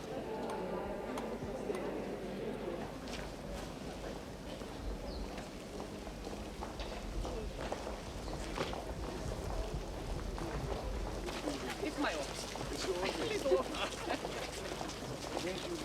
Yeah. So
signs, yes, they represent what the original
Arka plandan açık çıkar mısınız? Azıcık geri gelsene. Bir defa. Burhan abi söyle de biraz tarafa gel.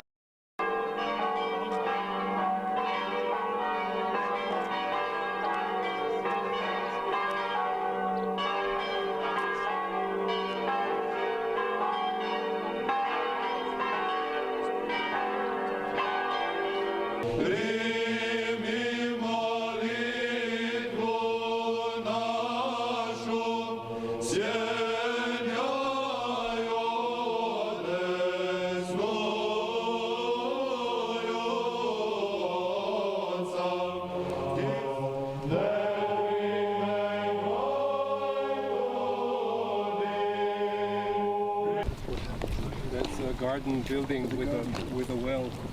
Yes, UNESCO. These are it's a dip, and every time it goes down, there's another layer.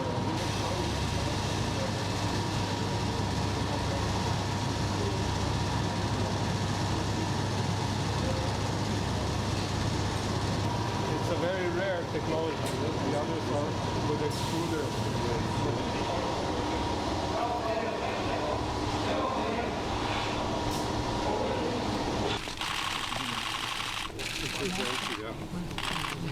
And this guest house is also new. It's not even finished yet. So there is many more.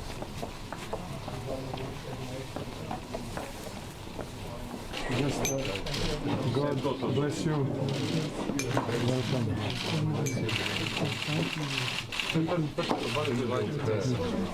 That is from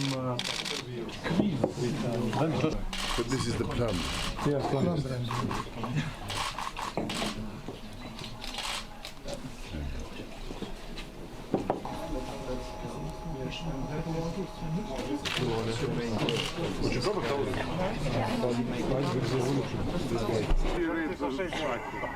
Пробуй 3 раки.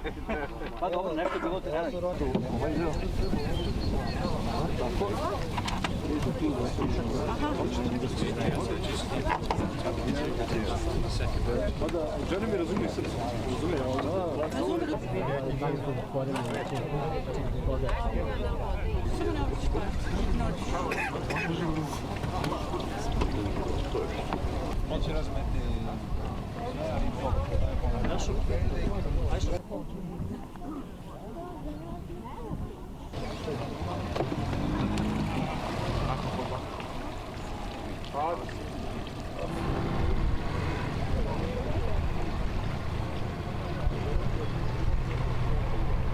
Get to where they're coming out the boats. Okay.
As soon as I see the car coming, because oh, is it there? Don't know. Husband on the travel. It must be at the must be through the other gate for them to walk out, isn't it?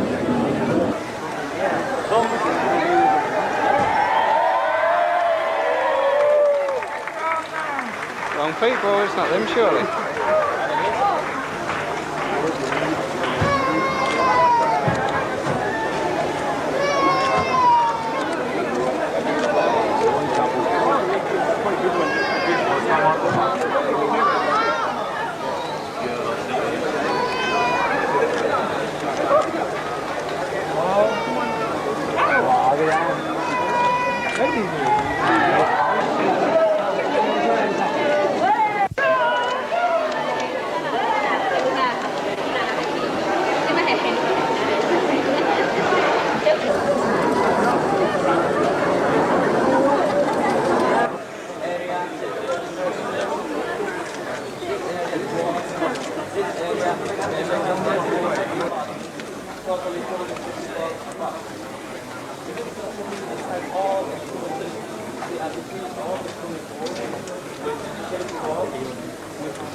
Close the door after you they go in, okay? Okay, sir. So to be open.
They didn't quite know how to handle it.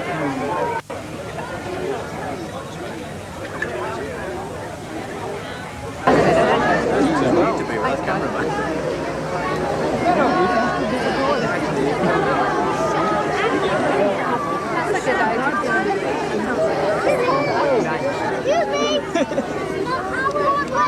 No, that way. No.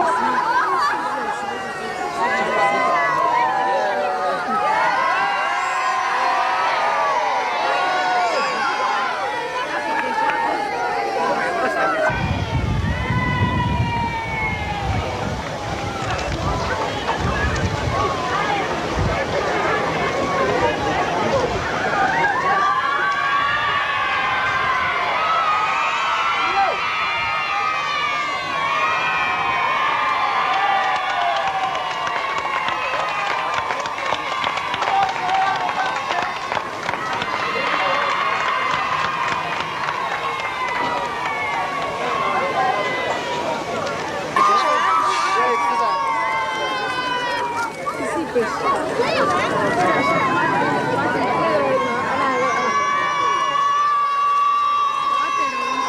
a zoom on here, quick.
Oh, there goes the goal.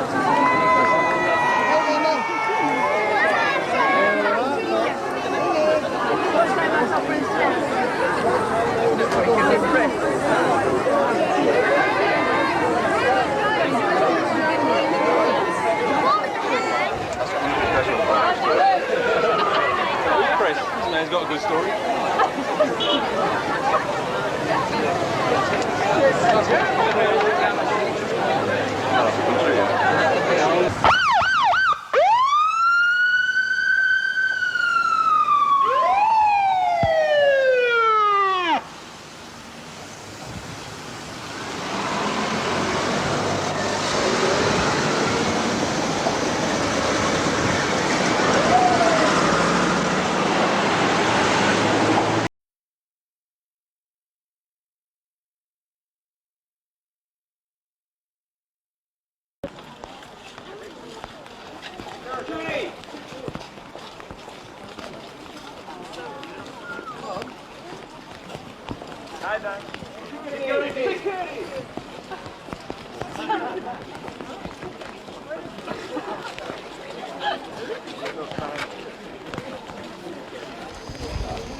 나무냐 조각하기 위해서 갖다 놓은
there. Thank Right, you. sir.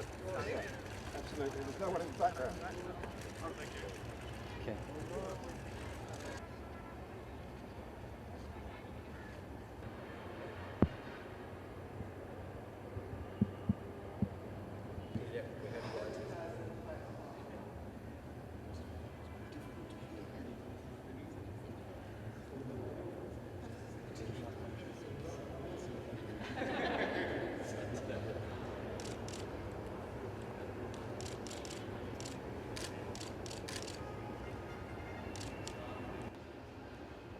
Whose phone? One ticket.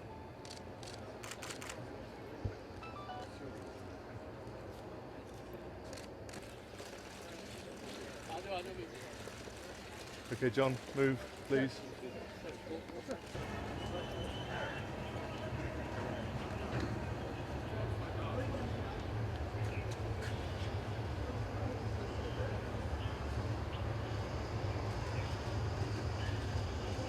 Full zoom.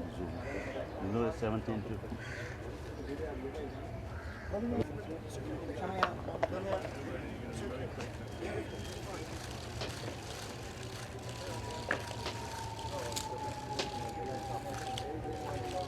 Okay, guys, thanks very much. We can all move. Thank you. Sir आप आगे नहीं आएंगे please excuse me hello sir अरे ठीक है ना तो करवा देना को लो आदियां फोटोआं बन गई है ਤੁਸੀਂ ਰੋਲਾ ਪਾਇਆ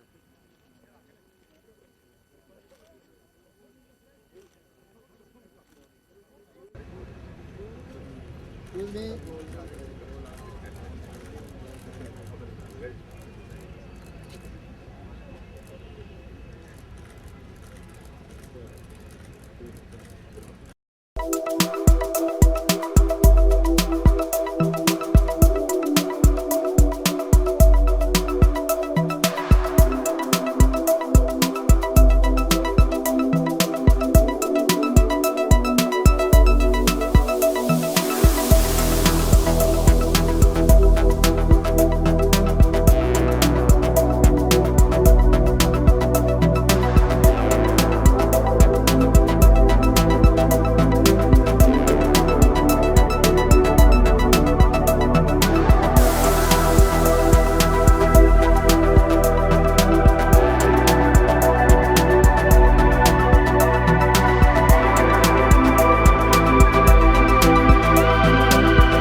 Tamam, tamam.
Jedan uzorak vizantijskog mozaika kakav će otprilike biti u hramu.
the relativity of time before. Methodian period is last, and here St. John Chrysostom. And here we have Oriental, Eastern. Yes, building. Yeah. It's not easy. Fresco means fresh wall, and this for 300, 400 years long. It's Greece. Therefore, it's let's say important is of this paper specialist also. Thank you very much. Thank you very much. Based on plants in my garden, which various botanical.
So well organised. Thank Brilliantly you. trained. Thank you, thank you. This hymn is Yes. from our 10th Guru, Guru Gobind Singh Ji, and saying, "Oh Lord, you are King of Kings." So this is.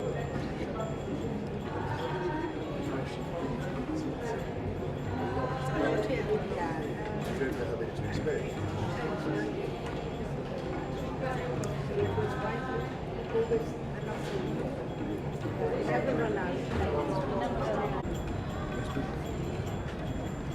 You have to stare for hours and Never get any sleep. Different. You're all waiting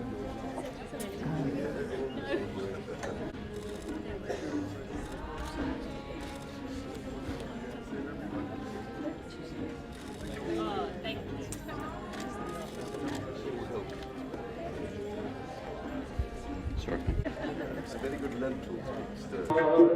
Kabir हर का सिमरन जो करे सो सुखिया संसार हर का सिमरन जो करे सो सुखिया संसार वाहिगुरु जी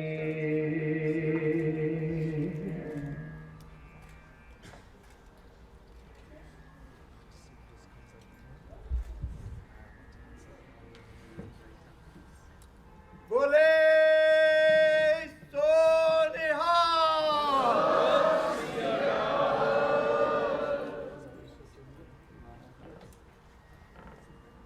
दंडोत बंदन अनकबाल सर्वकला समरथ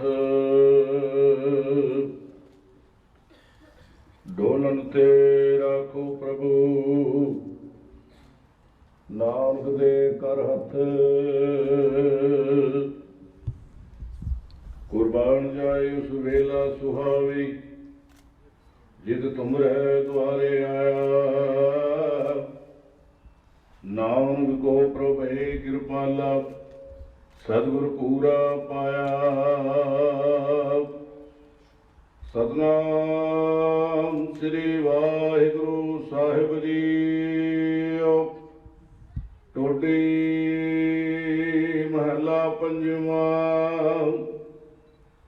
साध संग हर हर नाम चितारा सहज आनंद होवै दिन राति अंकुर भलो हमारा राव गुरपूरा भेटियो बड़ भागी जाको अंत न पारा वारा कर गए संसारा जन्म मरण घाटे गुरु बचनी बहुन संकट द्वारा नानक शरण गही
We're testing now.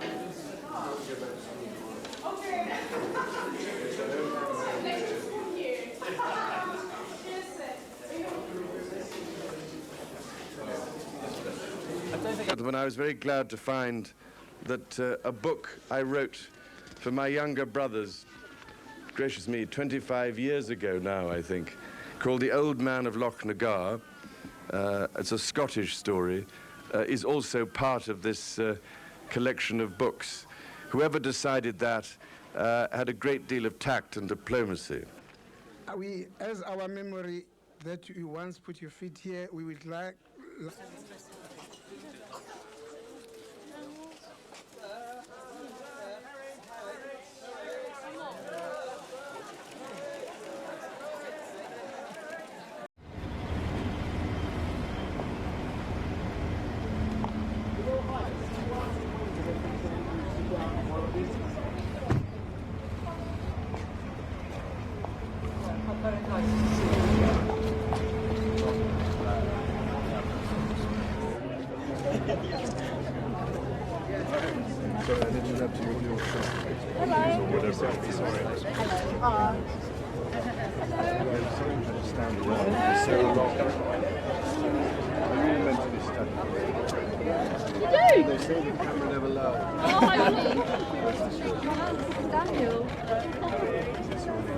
Yeah, my only one. Yeah,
today. I acknowledge the families affected by the tragic March 15 attacks.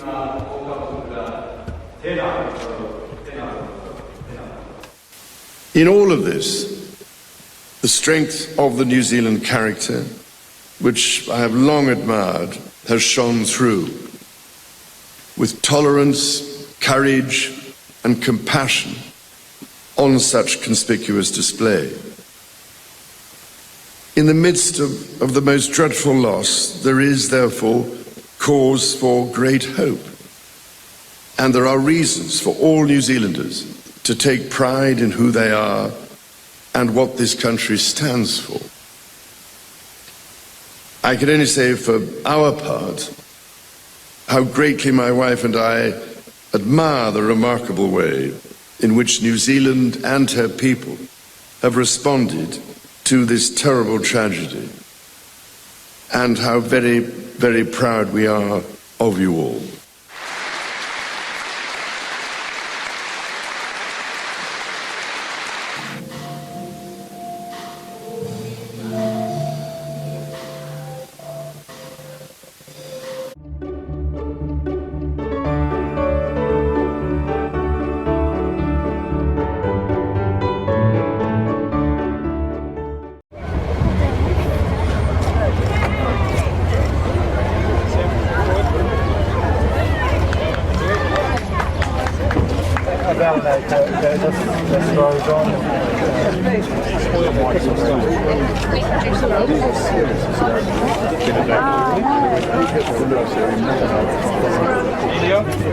Italy, Italian cheese. down the road because I know how parochial Cornish people can be. Very long time ago, I suspect.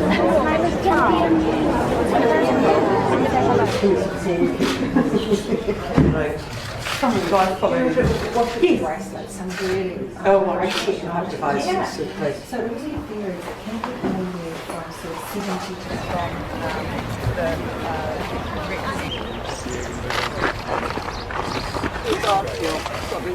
Taking all of it. Oh, you see, you come off, I see. That's exactly. Planting day. And that as well.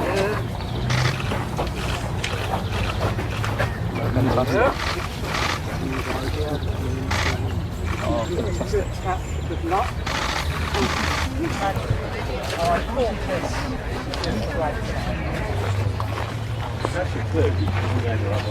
It's actually designed.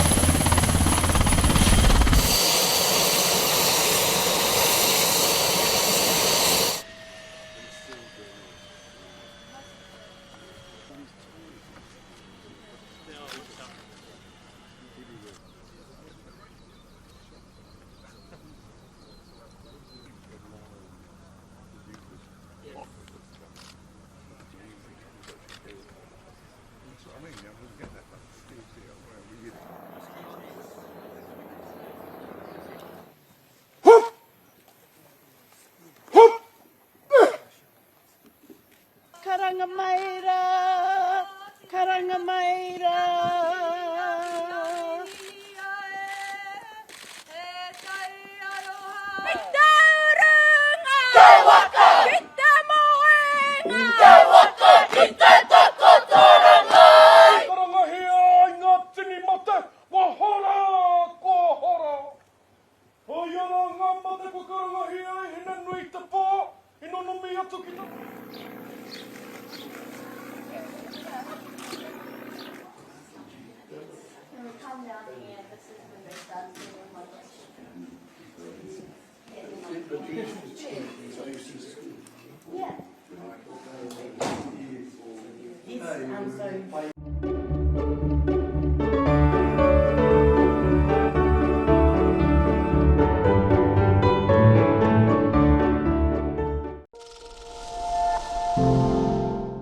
पहुंच चुके हैं जोरदार तालियों के साथ अभिनंदन आपका बहुत बहुत स्वागत आपका पावन यज्ञ में भाग लेंगे कहते हैं अपने लिए कठोरता और आरती मात तुम्हारी जो जग मिटेगा. But we also wanted just to stress how deeply we have felt for all those people who suffered so dreadfully as a result of the awful floods in June. And our thoughts and prayers were so much with all those families who have had to suffer the appalling catastrophe. And it seems to me that the key to our future is to rediscover our connections with nature. For too long we seem to have ignored the services that nature provides us. Not only that, but we sometimes forget that we are nature ourselves. We are an intimate part of it, not separate.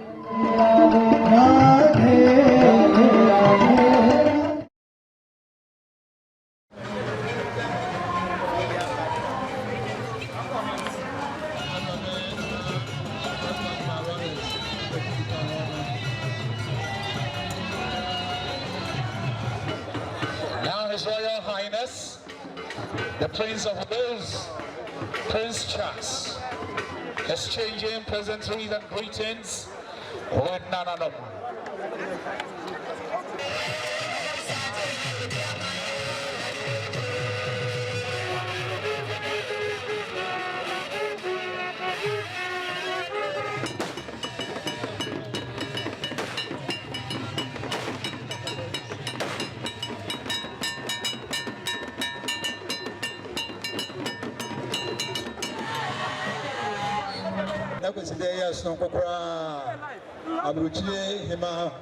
For your occasion, very historic and symbolic.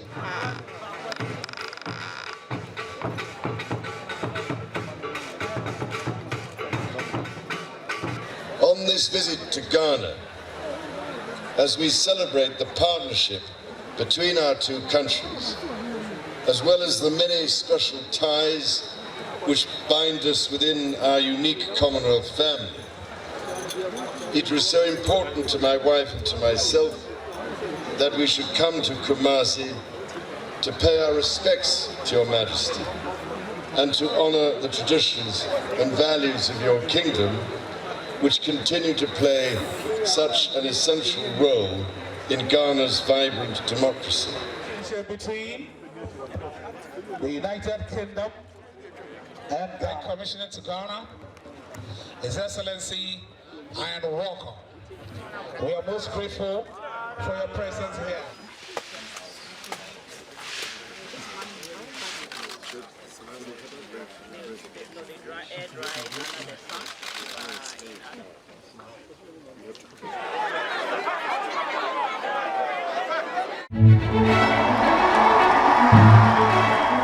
I declare before you all that my whole life, whether it be long or short, shall be devoted to your service and to the service of our great imperial family to which we all belong.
I'm so happy to welcome the Prince of Wales, Duchess of Cornwall.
And that is the end of the Kerala Ethnic Cultural Event.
And when she approaches, the prince asks about her identity. Then she tells a lie that she is from heaven itself. But she advances and tries to physically grab him. Then immediately he recognizes that she is not from heaven. She is from the world of demon. And he, with this angry, he asked this lady to get out from heaven.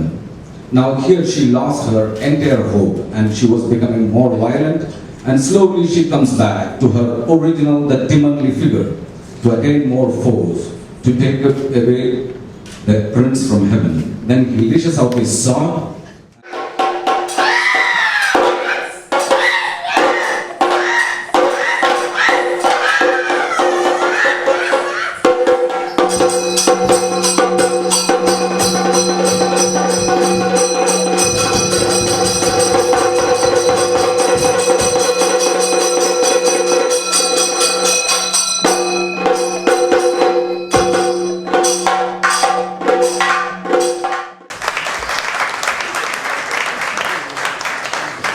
The next we will listen the vibrant performance from the martial art of Kerala, Kalaripayattu. In Kalaripayattu, the various weapons are being used in a very building style. They need to do years of exercise to get a rhythmic movement of hands and body.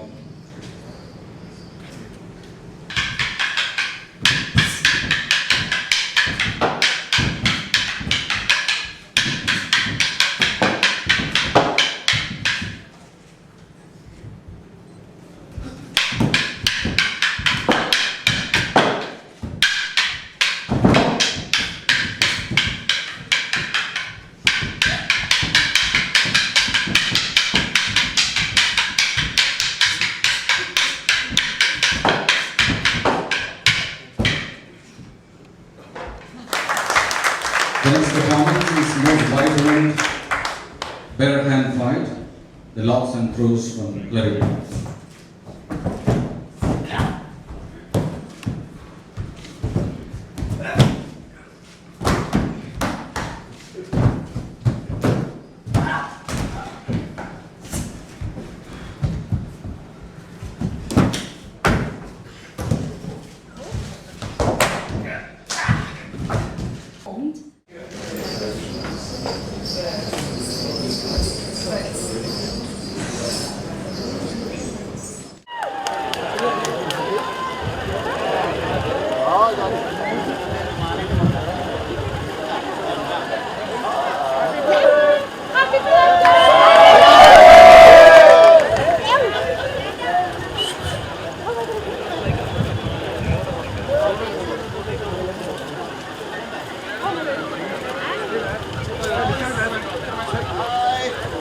Hi, sir!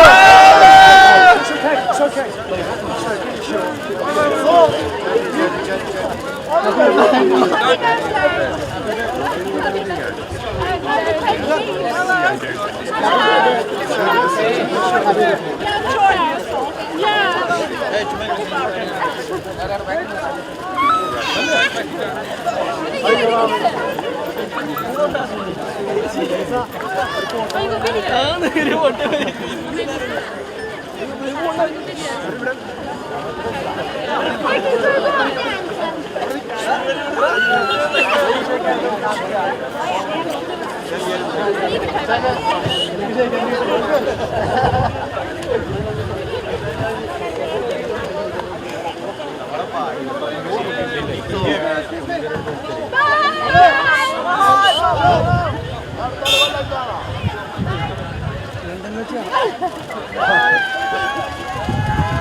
അങ്ങനെ ഉത്സവം കഴിഞ്ഞു കൊടി ഇറങ്ങി food കഴിക്കാൻ ഈ ആനപ്പിണ്ടന്മാരുടെ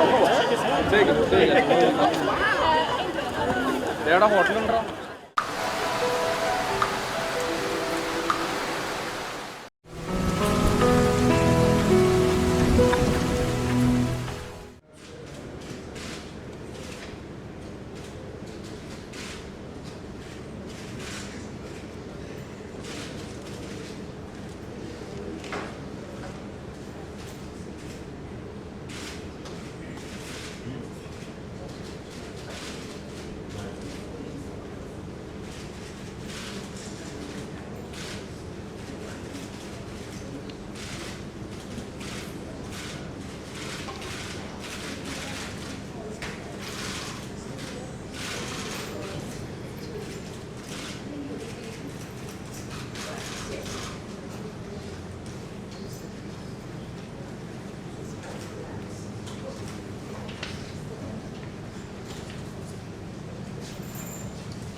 I'm so happy to welcome the Prince of Wales, Duchess of Cornwall.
And that is the end of the Kerala Ethnic Cultural Heaven.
And when she approaches, the prince asked about her identity. Then she tells a lie that she is from heaven itself. But she advances and tries to physically grab him. Then immediately he recognizes that she is not from heaven, she is from the world of demon. And he, with this angry, he asked this lady to get out from heaven. Now here she lost her entire hope and she was becoming more violent, and slowly she comes back to her original, the demonly figure, to attain more force, to take away the prince from heaven. Then he lashes out his sword.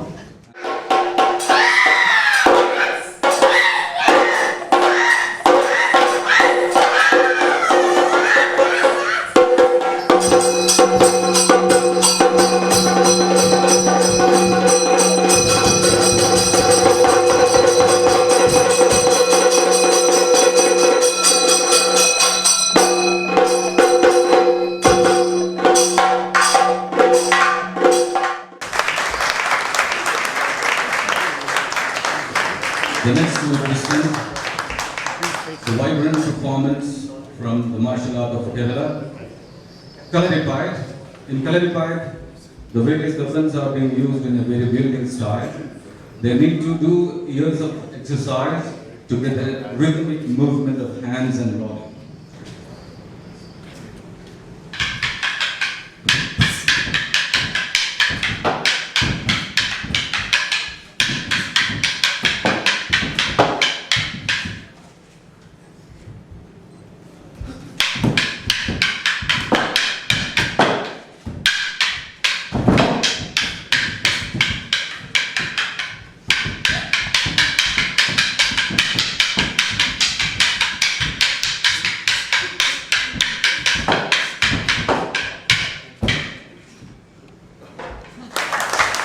The next performance is more vibrant bare hand fight, the locks and throws from Kalaripayat.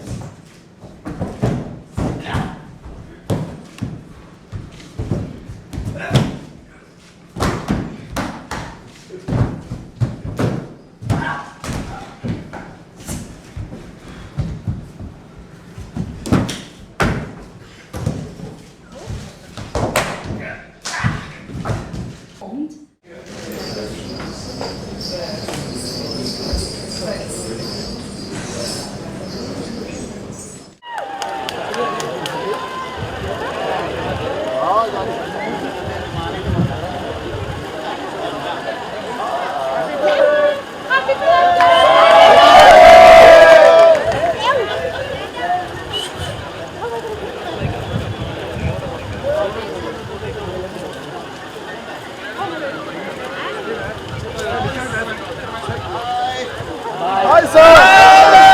It's okay, it's okay.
അങ്ങനെ ഉത്സവം കഴിഞ്ഞു കൊടിയിറങ്ങി food കഴിക്കാൻ ഈ ആനപ്പിണ്ടന്മാരെ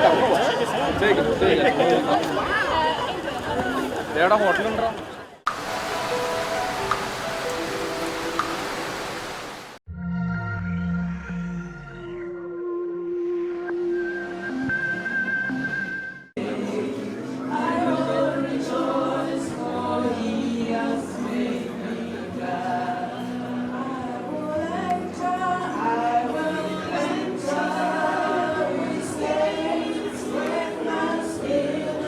Rejoice, for he has made me glad. Unto thee, oh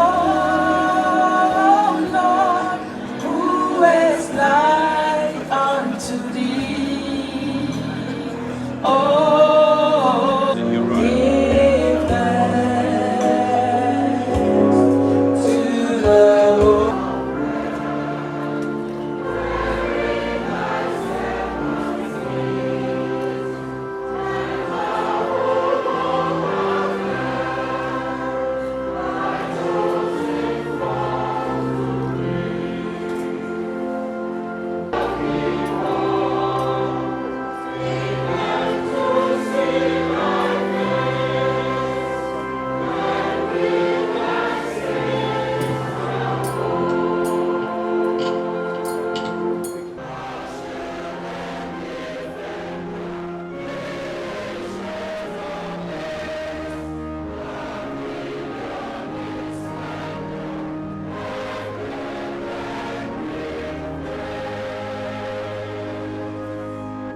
The giving that lose God is what we give him valuable and priceless things out of love. The giving that pleases God is backed by faith. It honors him. It comes out of a generous heart, cheerfully, and meets the needs of people and causes them to give thanks unto God. When we do this, God promises us in return irrevocable blessings on us and on our descendants. He promises us help when we call on him in the day of trouble. And he says he will bless us in every way and give us treasure in heaven. We'll ask His Royal Highness Prince Charles to come forward for the church's blessing.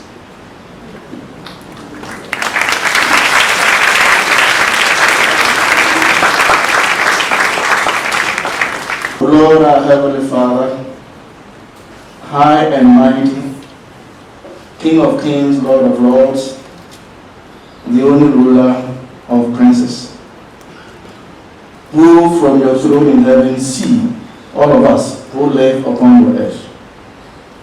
We most heartily implore you to look with favor upon Prince Charles, head of the Commonwealth, Camilla, Duchess of Cornwall, President Nana Addo Akufo-Addo, and First Lady Rebecca Akufo-Addo, that in all their thoughts and words and works, they may ever seek your honor and glory, and help them to persevere your people committed to their charge in wealth, peace, and godliness. Grant this, O merciful Father, for your dear Son's sake, even Jesus Christ our Lord.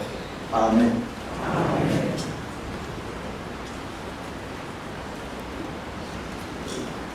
Charles, of God's continued mercy and protection will commit you. The Lord bless you and always watch over you. The Lord lift up the light of his countenance upon you and cover you with his peace, protection, now and forevermore. Amen. Amen. On behalf of the Rich Church, I would like to present this gift from the church to His Royal Highness.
This is different things too. So it's nice things to be about. The winds going up, we push them down. This is the good ones. You throw it up and continue to make no flies on me. I couldn't get in a hotel because I was on the tops. Too many but you went.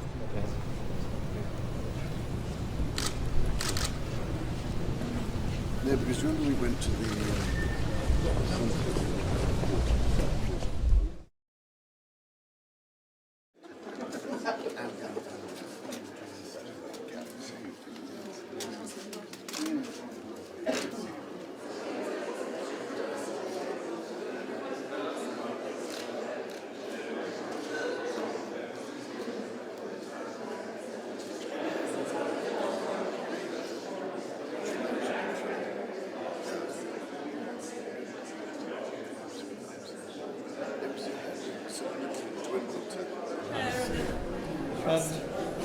I didn't actually last time. You did actually. I did. Yes. I'm horrified that it's 10 years ago. Well, I wanted to say, sir, that how grateful we were for the support you gave us then.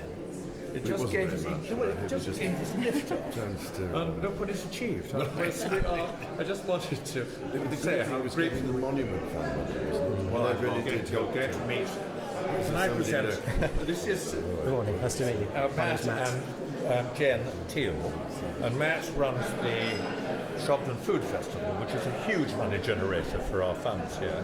And he does it every year. Pretty thankless task. Well, not always. Did you start it? We started it, well, my dad and I started it, I think you met over there, and this is our 10th anniversary this year. So we've gone from a small event in the church grounds to, we've moved to the airfield, and now we get about 5,000-6,000 people. So it's grown and grown. It's amazing, isn't it? You is never good, yes. know when you start these things with anybody. No, whether it's going to turn catch up. on, but it's really caught on. So And is it lots of local? it's entirely local producers, and because we've moved to the airfield, we sort of are joined with their flying festivals. We have aerobatics and flying displays, but it's quite a big event, really. You should come down. Now, this is Lawrence Bank. I'm sure it helps to put places on the map. Yes, it does. We hope so. Yes.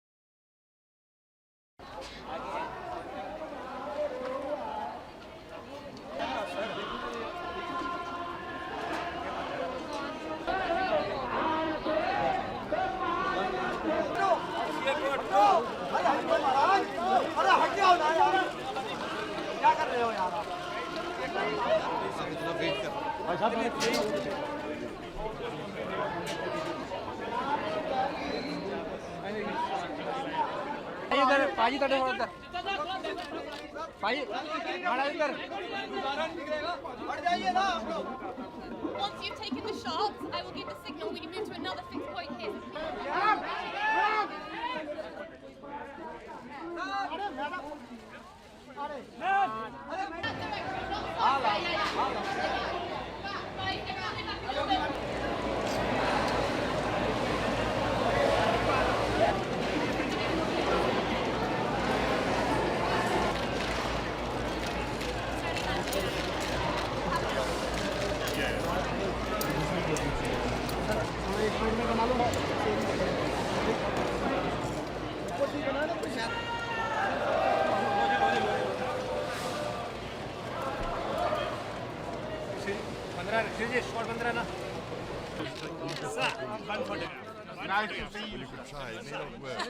How was your visit, sir? Pushing over. Very nice, thank you. Very smooth.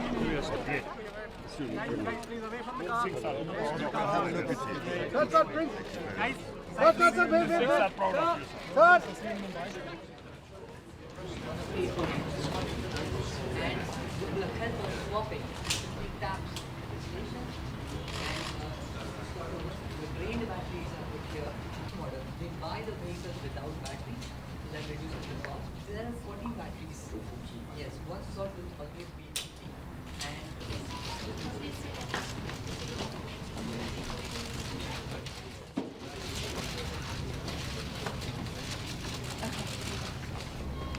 Quick, quick.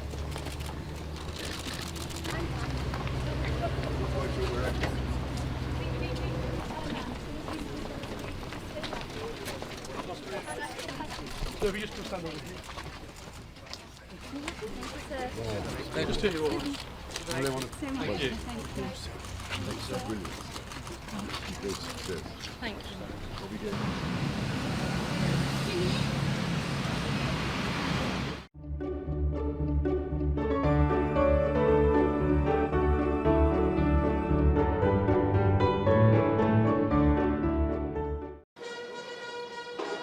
Britain's Prince Charles and the Duchess of Cornwall arrived in Nigeria on Tuesday on the third and final leg of their African tour. The royal pair were received at the presidential villa in Abuja by Nigerian President Muhammadu Buhari. The heir to the British throne also met with religious leaders and traditional rulers.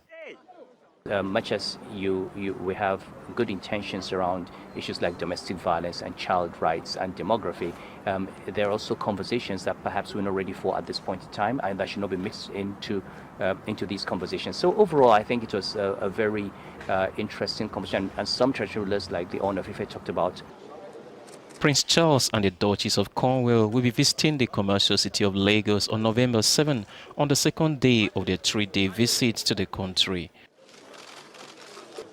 Prince Charles last visited the country in 2006 during President Olusegun Obasanjo's tenure. The royals are on their final leg of a tour of 3 African nations, having already visited Gambia and Ghana.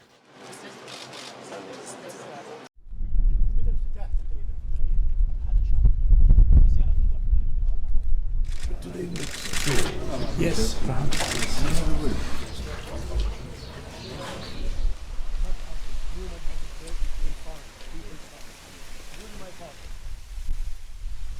For my sins, yes. Yes. It takes an hour. So how are you enjoying your trip, son?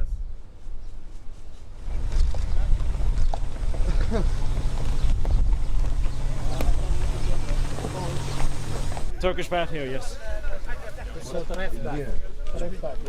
Prince Sultan, should we walk from here?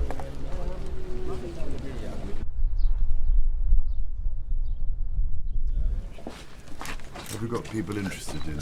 Yes, I'm sure, because it is part of the reef. It is. Yeah.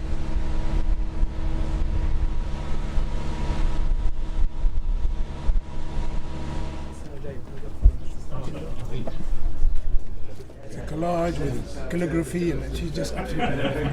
I'll make sure to take a picture and tell her. Thank you very much.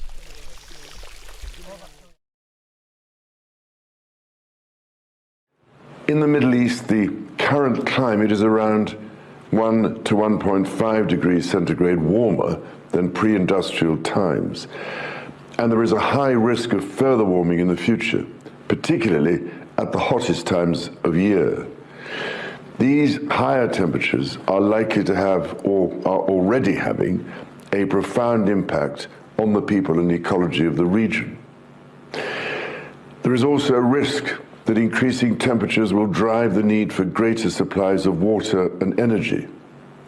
But there is hope, and we are already seeing real progress, something the Saudi Green Initiative and Middle East Green Initiative aim to accelerate.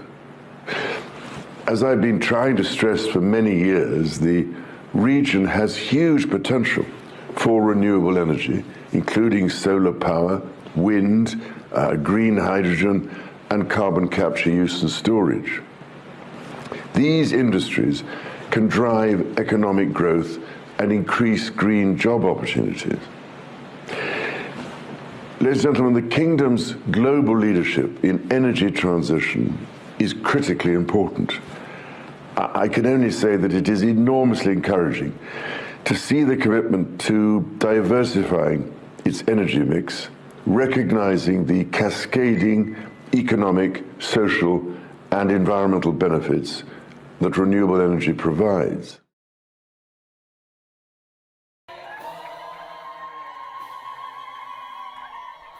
وسط أجواء عراقية جميلة، التقى ولي العهد البريطاني الأمير تشارلز بالجالية العراقية في لندن، ويؤكد على وقوف المملكة المتحدة إلى جانب ضحايا الإرهاب من كل الطوائف والقوميات، وأن زيارته هذه تأتي لدعم الضحايا وإدانة الإرهاب.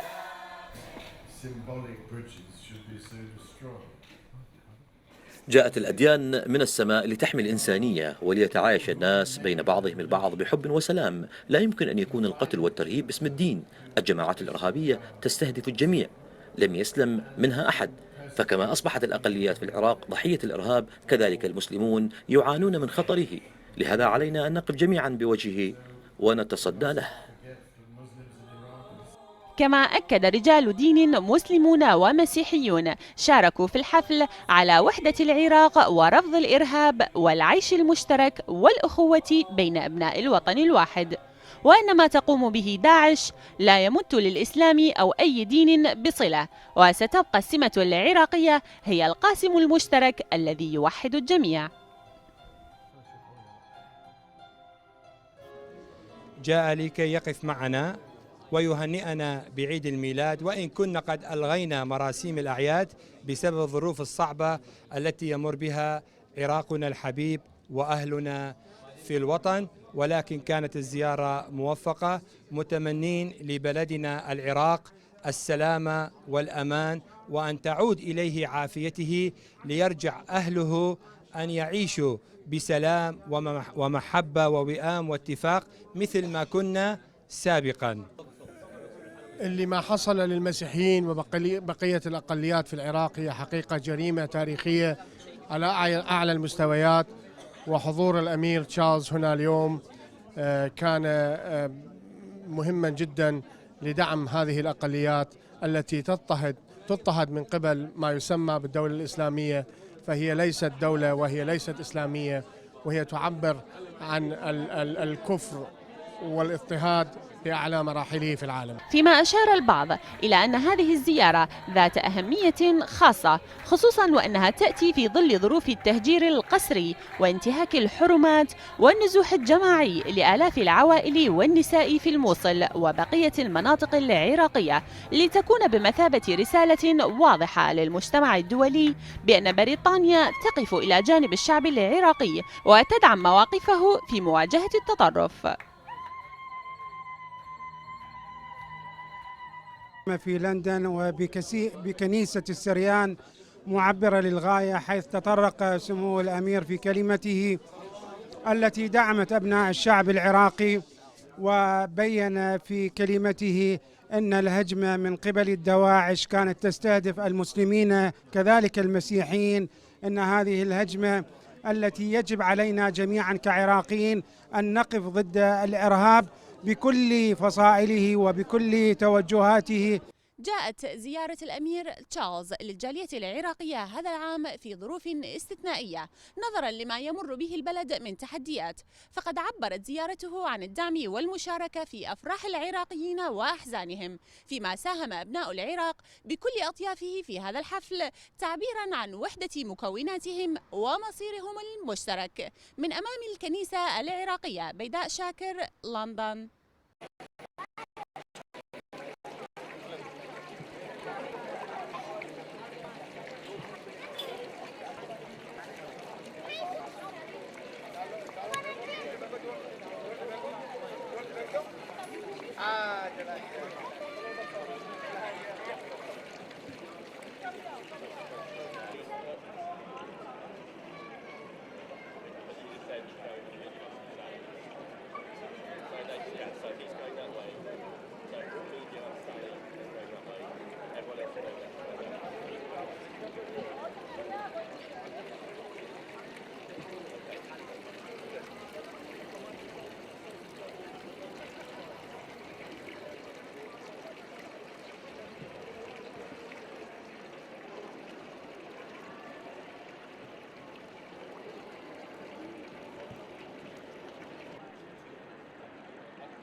मैं अभी metro travel नहीं करता, मेरे को बस की आदत पड़ी है, बस में जाता हूँ।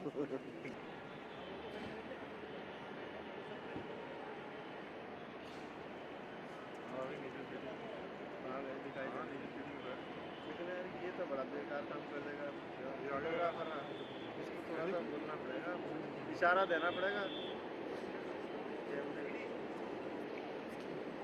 आप आगे आ जाओ ना, हमने तो पहले प्लेस किया कुछ ना कुछ मतलब अपनी अकल लगाती है काम है, दूसरे पहले खड़े हो जाते हैं।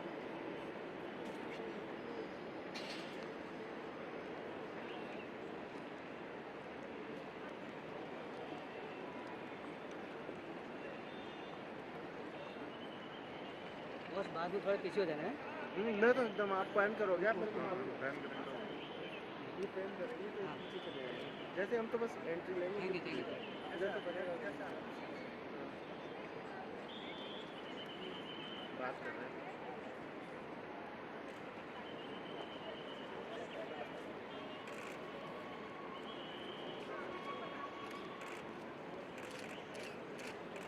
हम तो स्टेप्स लेते हैं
Moving.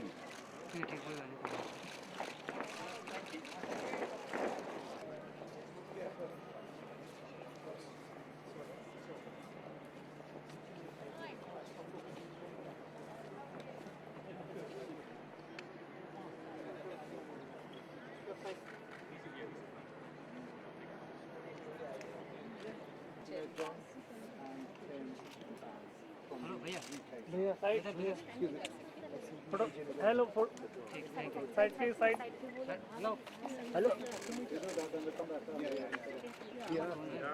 नहीं टाइम नहीं भैया photographer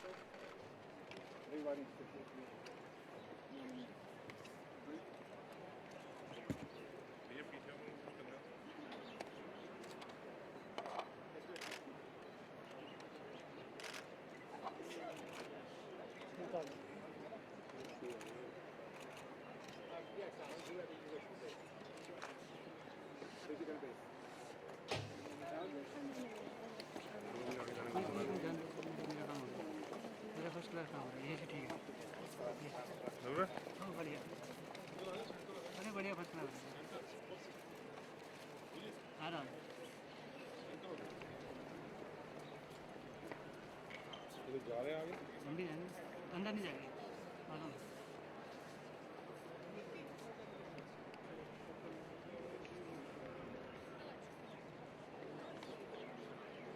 Deep in the desert of Arabia, a prince going where not many visitors are able to go in this kingdom of tight restrictions. He was taken to the sites of ancient civilizations dating from more than 2,000 years ago. Very important site. And to places where important archaeological excavations are taking place. Excavations which are seen by very few Westerners. Fascinating stuff for a man who's drawn to such things. But this visit has had more to it than sightseeing. Charles's meeting with Saudi Arabia's King Salman was a demonstration of his value as a diplomatic asset. Charles doesn't canvass on behalf of individual business projects for Britain. He'd find that rather demeaning. But he does press the flesh to promote Britain's wider interests. And particularly in Gulf countries, he's able to raise sensitive matters of concern to Britain. On this visit, he raised the case of the young Saudi blogger and human rights campaigner Raif Badawi, sent to prison and publicly lashed for offending Saudi's all-powerful religious establishment.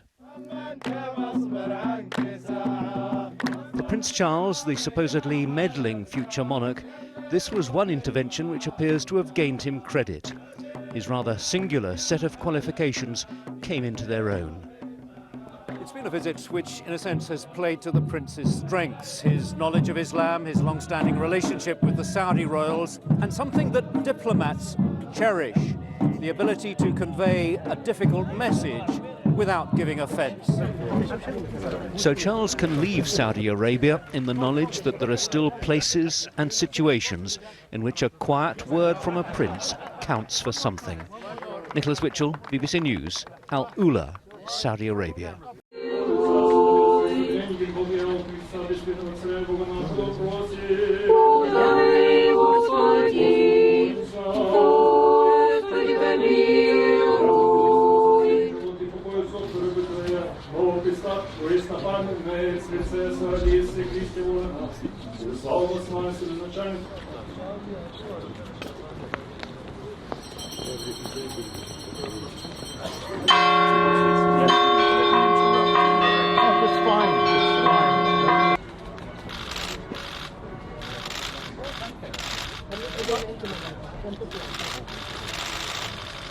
Choice of which one to look at. I don't know. There we are. Somebody might have your camera. Thanks, guys. Okay, Mark, Berlin is Germany. This is one of our girls.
आनंद पिया मेरी माई सतगुरु ने पाया सतगुर ता पाया सहज सिद्धि मन वजिया बधाइया राग रतन परवार परिया शब्द गावण आईया शब्दों का गाऊ हरि तेरा मन जिनी बसाया कहे नानक आनंद हो सतगुरु ने पाया के मन मेरे तू सदा रहो हर नाम रो तू मन मेरे next point.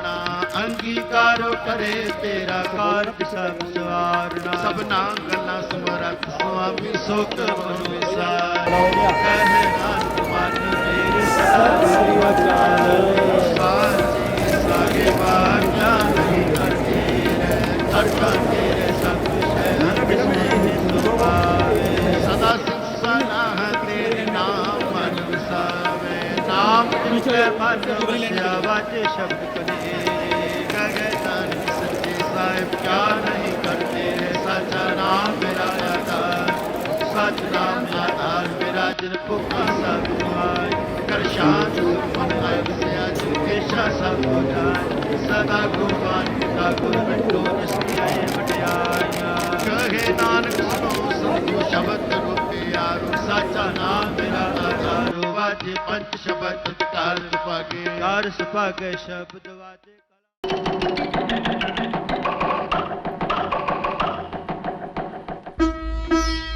New Delhi, the seat of the government of India. Old ways, old methods in the subcontinent persist side by side with the new. Visiting India informally, Prince Charles arrives at Palam Airport. He is greeted by India's Vice President, Mr. B.D. Jaffe. Accompanying the Prince, Lord Louis Mountbatten of Burma. Lord Louis, as India's last Viceroy, presided over the transfer of power from the British Raj to the people of India. The colourful uniforms and the ceremonial must stir old memories. The royal party is on its way to the Himalayan kingdom of Nepal to attend the coronation of King Birendra. There, Prince Charles will represent the Queen.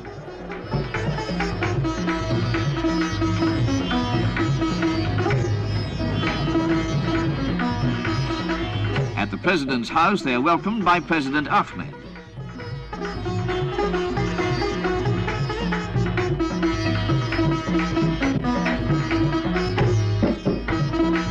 Friendly informality in a beautiful setting, the Mughal Gardens.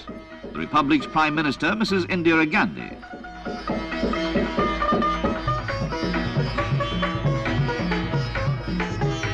The President's house was formerly the residence of the Viceroy, and the surroundings are therefore familiar to Lord Louis Mountbatten.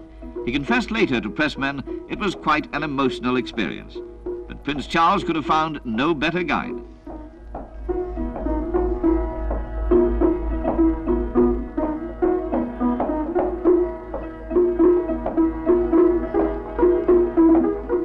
The memorial to Mahatma Gandhi, a name revered in India and indeed throughout the whole world.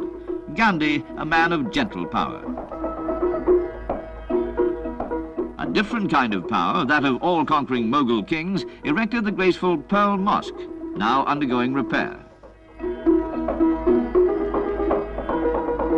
The tools and methods of Indian craftsmen may look a little old-fashioned, but they're nonetheless effective.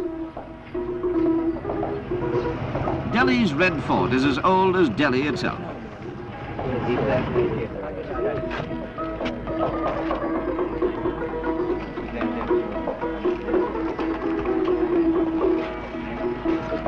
The Lancers' splendid uniforms have filled many a page from Rudyard Kipling.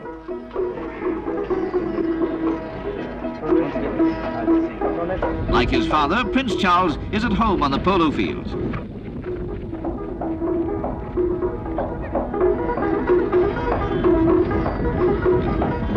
So he ends his visit to India by scoring 2 goals and winning a cup for his team into the bug. A perfect ending. Far from the heat of India, a cool look at the sport London's Crystal.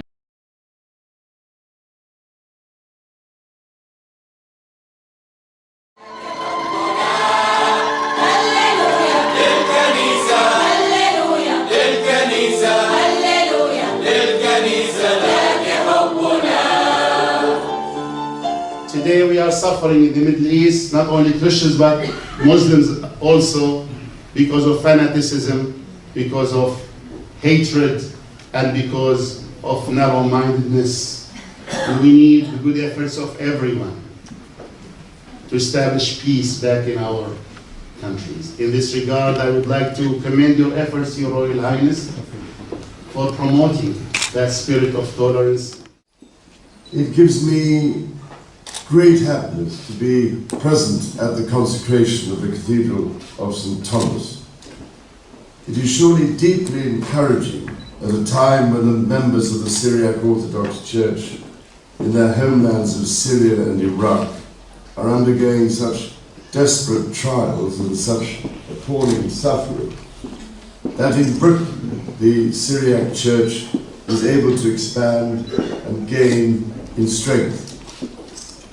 In this way, the consecration of your cathedral is indeed a notable sign of hope for the future.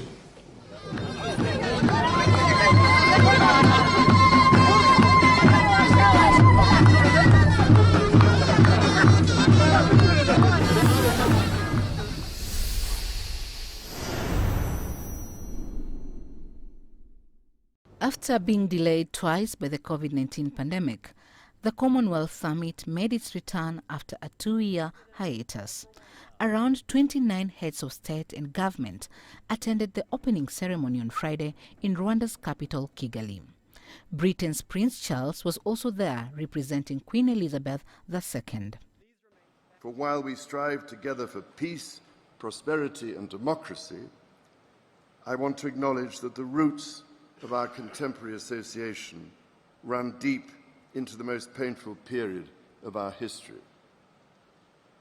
I cannot describe the depths of my personal sorrow at the suffering of so many, as I continue to deepen my own understanding of slavery's enduring impact. Composed mostly of former British colonies, the Commonwealth has not previously grappled publicly with the legacy of colonialism or slavery. But there have been increasing calls, especially from Caribbean member states, for it to do so. Prince Charles, heir to the British throne, aims to make the bloc a network of equal partners with shared goals. If we are to forge a common future that benefits all our citizens, we too must find ways, new ways to acknowledge our past.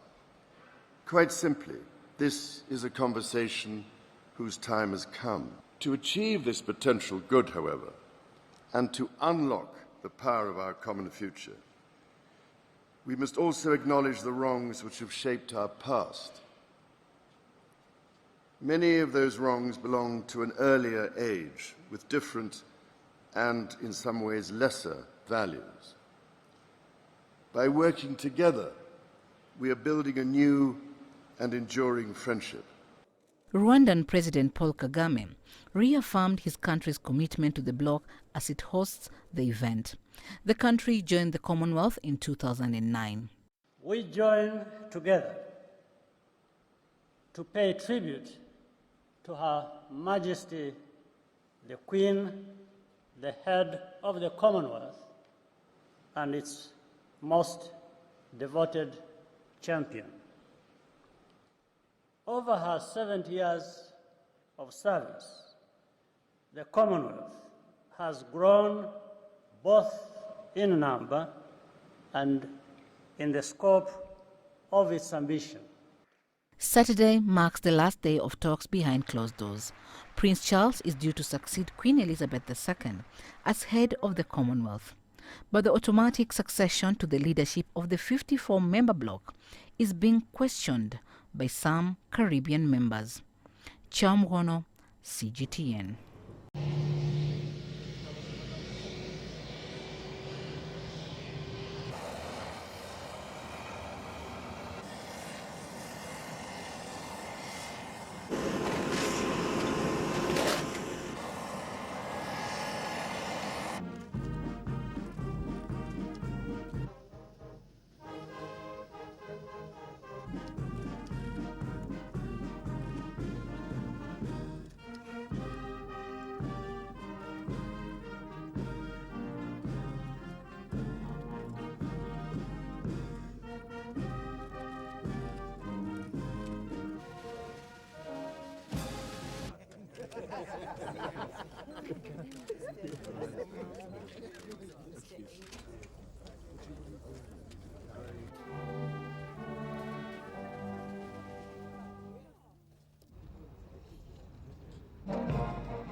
It's a train that started at Cape Town.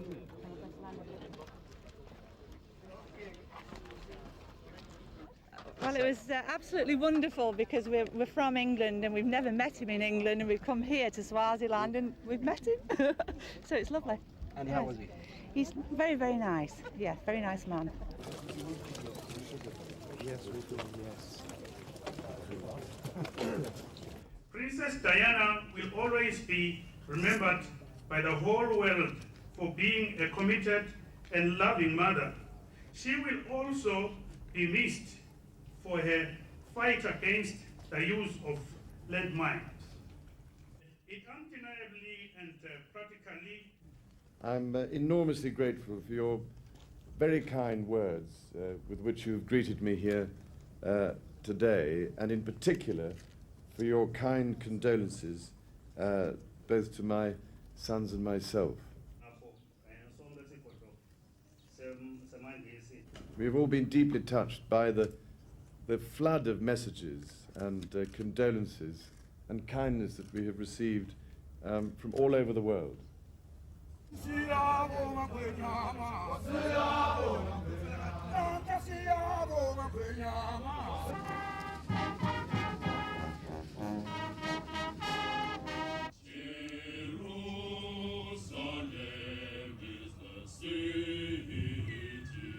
The city of God above.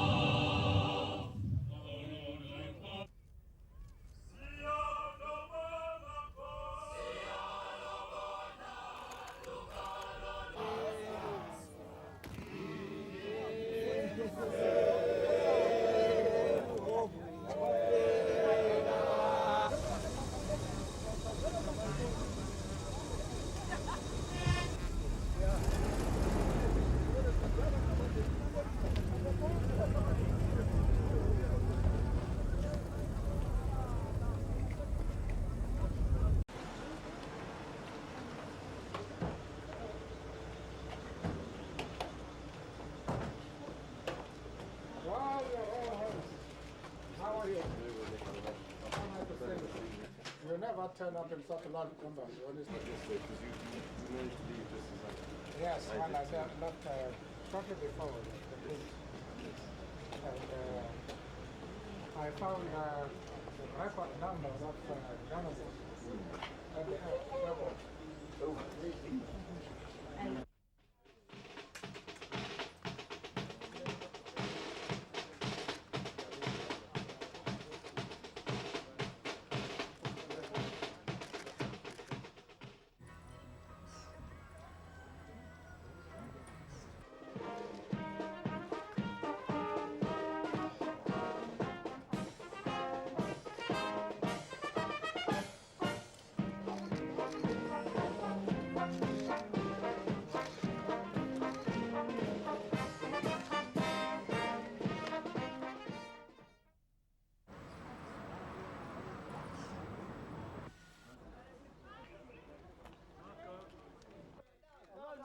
No, not yet, not yet.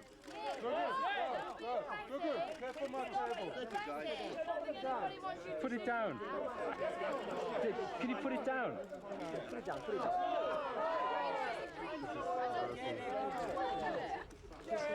Some kisses. You hear that? Come on, put it down. Go. I don't think we should have them like that.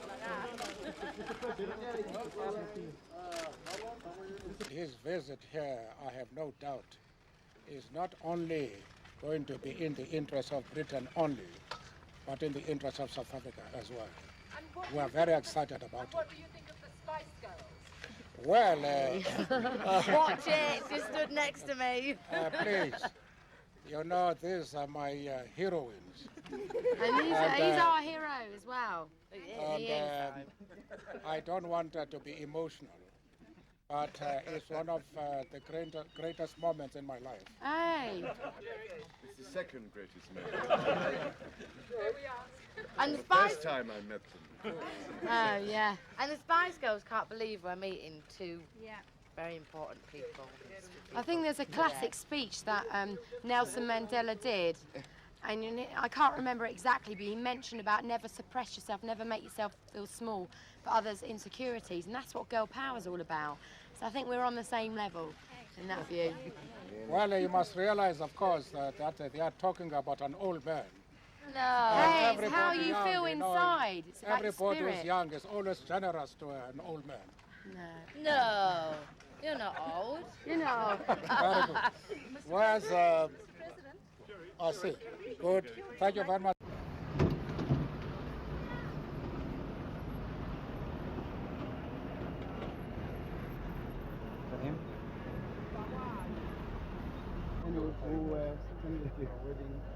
She is the regional administrator. Your Royal Highness.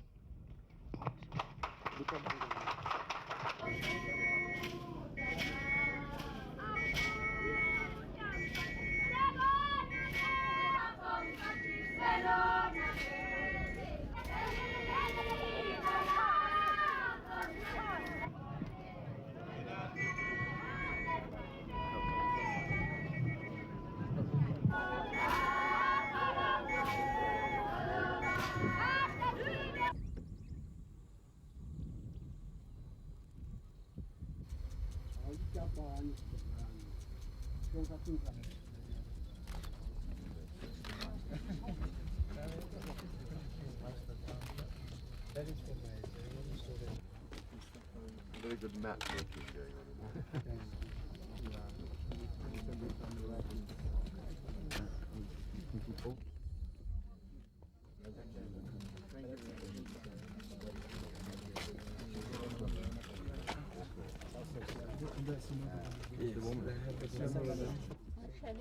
She said she slipped and she twisted her ankle and sprained it.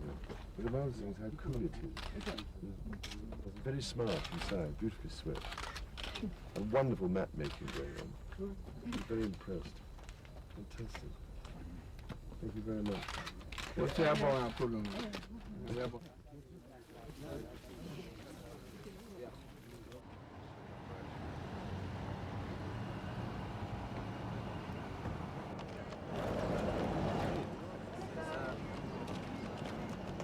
If you slept well in your mess.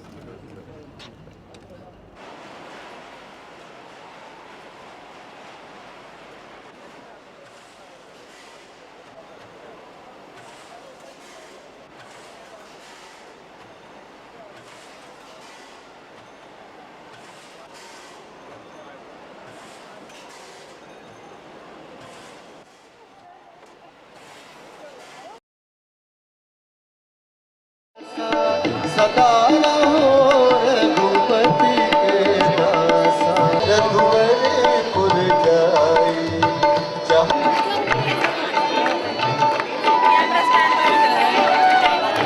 और देवता जितना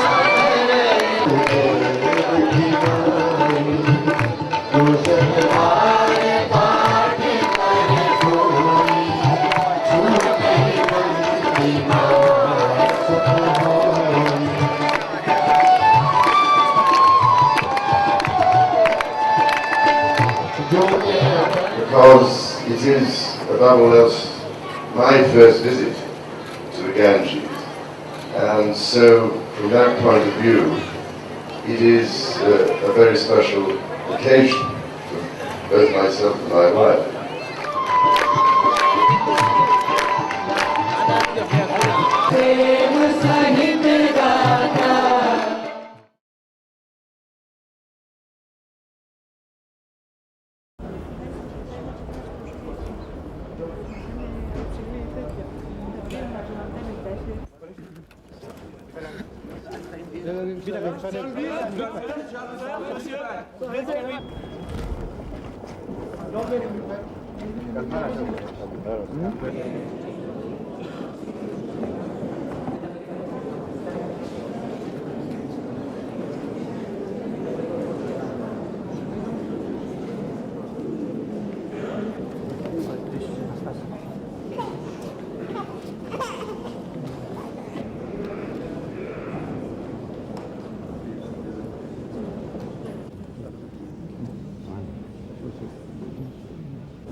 Amém.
Once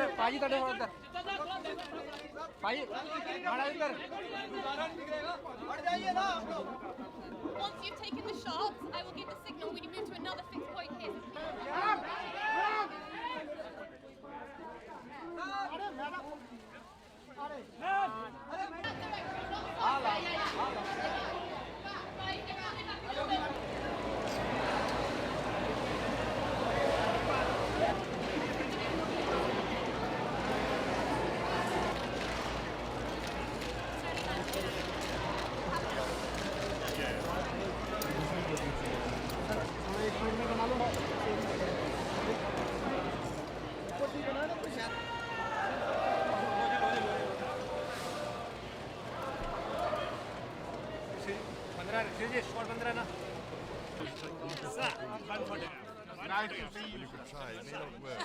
How was your visit, sir? Pushing over. Very nice, thank you. Very good.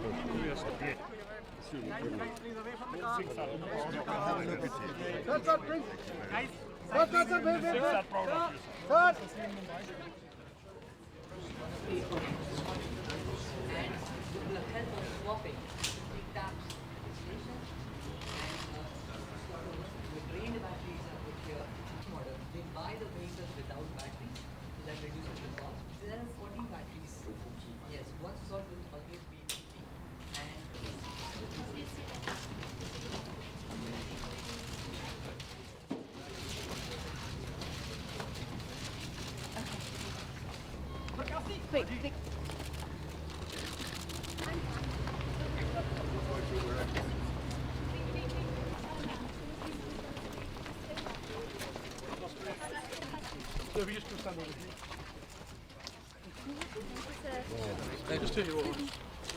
कभी ये सोचा तो नहीं था कि प्रिंस चार्ल्स हमारी गाड़ी में बैठेंगे। आज वो हमारी गाड़ी में बैठे, मुझे बहुत ज़्यादा अच्छा लगा।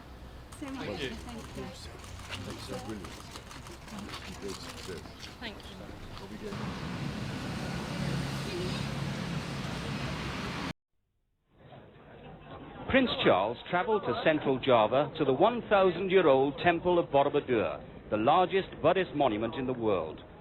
The richly carved temple is still shrouded in mystery. Buried for many centuries under volcanic ash, no one knows who ordered its construction or how long it took to build. Recently restored by the Indonesian government, it offers a tantalizing prospect for those who, like Prince Charles, reach the top. Legend has it that if your hand can reach the center of this sacred stupa, you are blessed with enormous wealth. Here's where I get the sort of my arm. Then it was on to Yogyakarta, the regional capital, where he joined the Princess of Wales at the Kraton, the sumptuous palace of the Sultan. The region is famous for the richness of its handicrafts and its traditional performing arts. And this includes the gamelan, the Indonesian orchestral music described as the sound of moonlight and running water.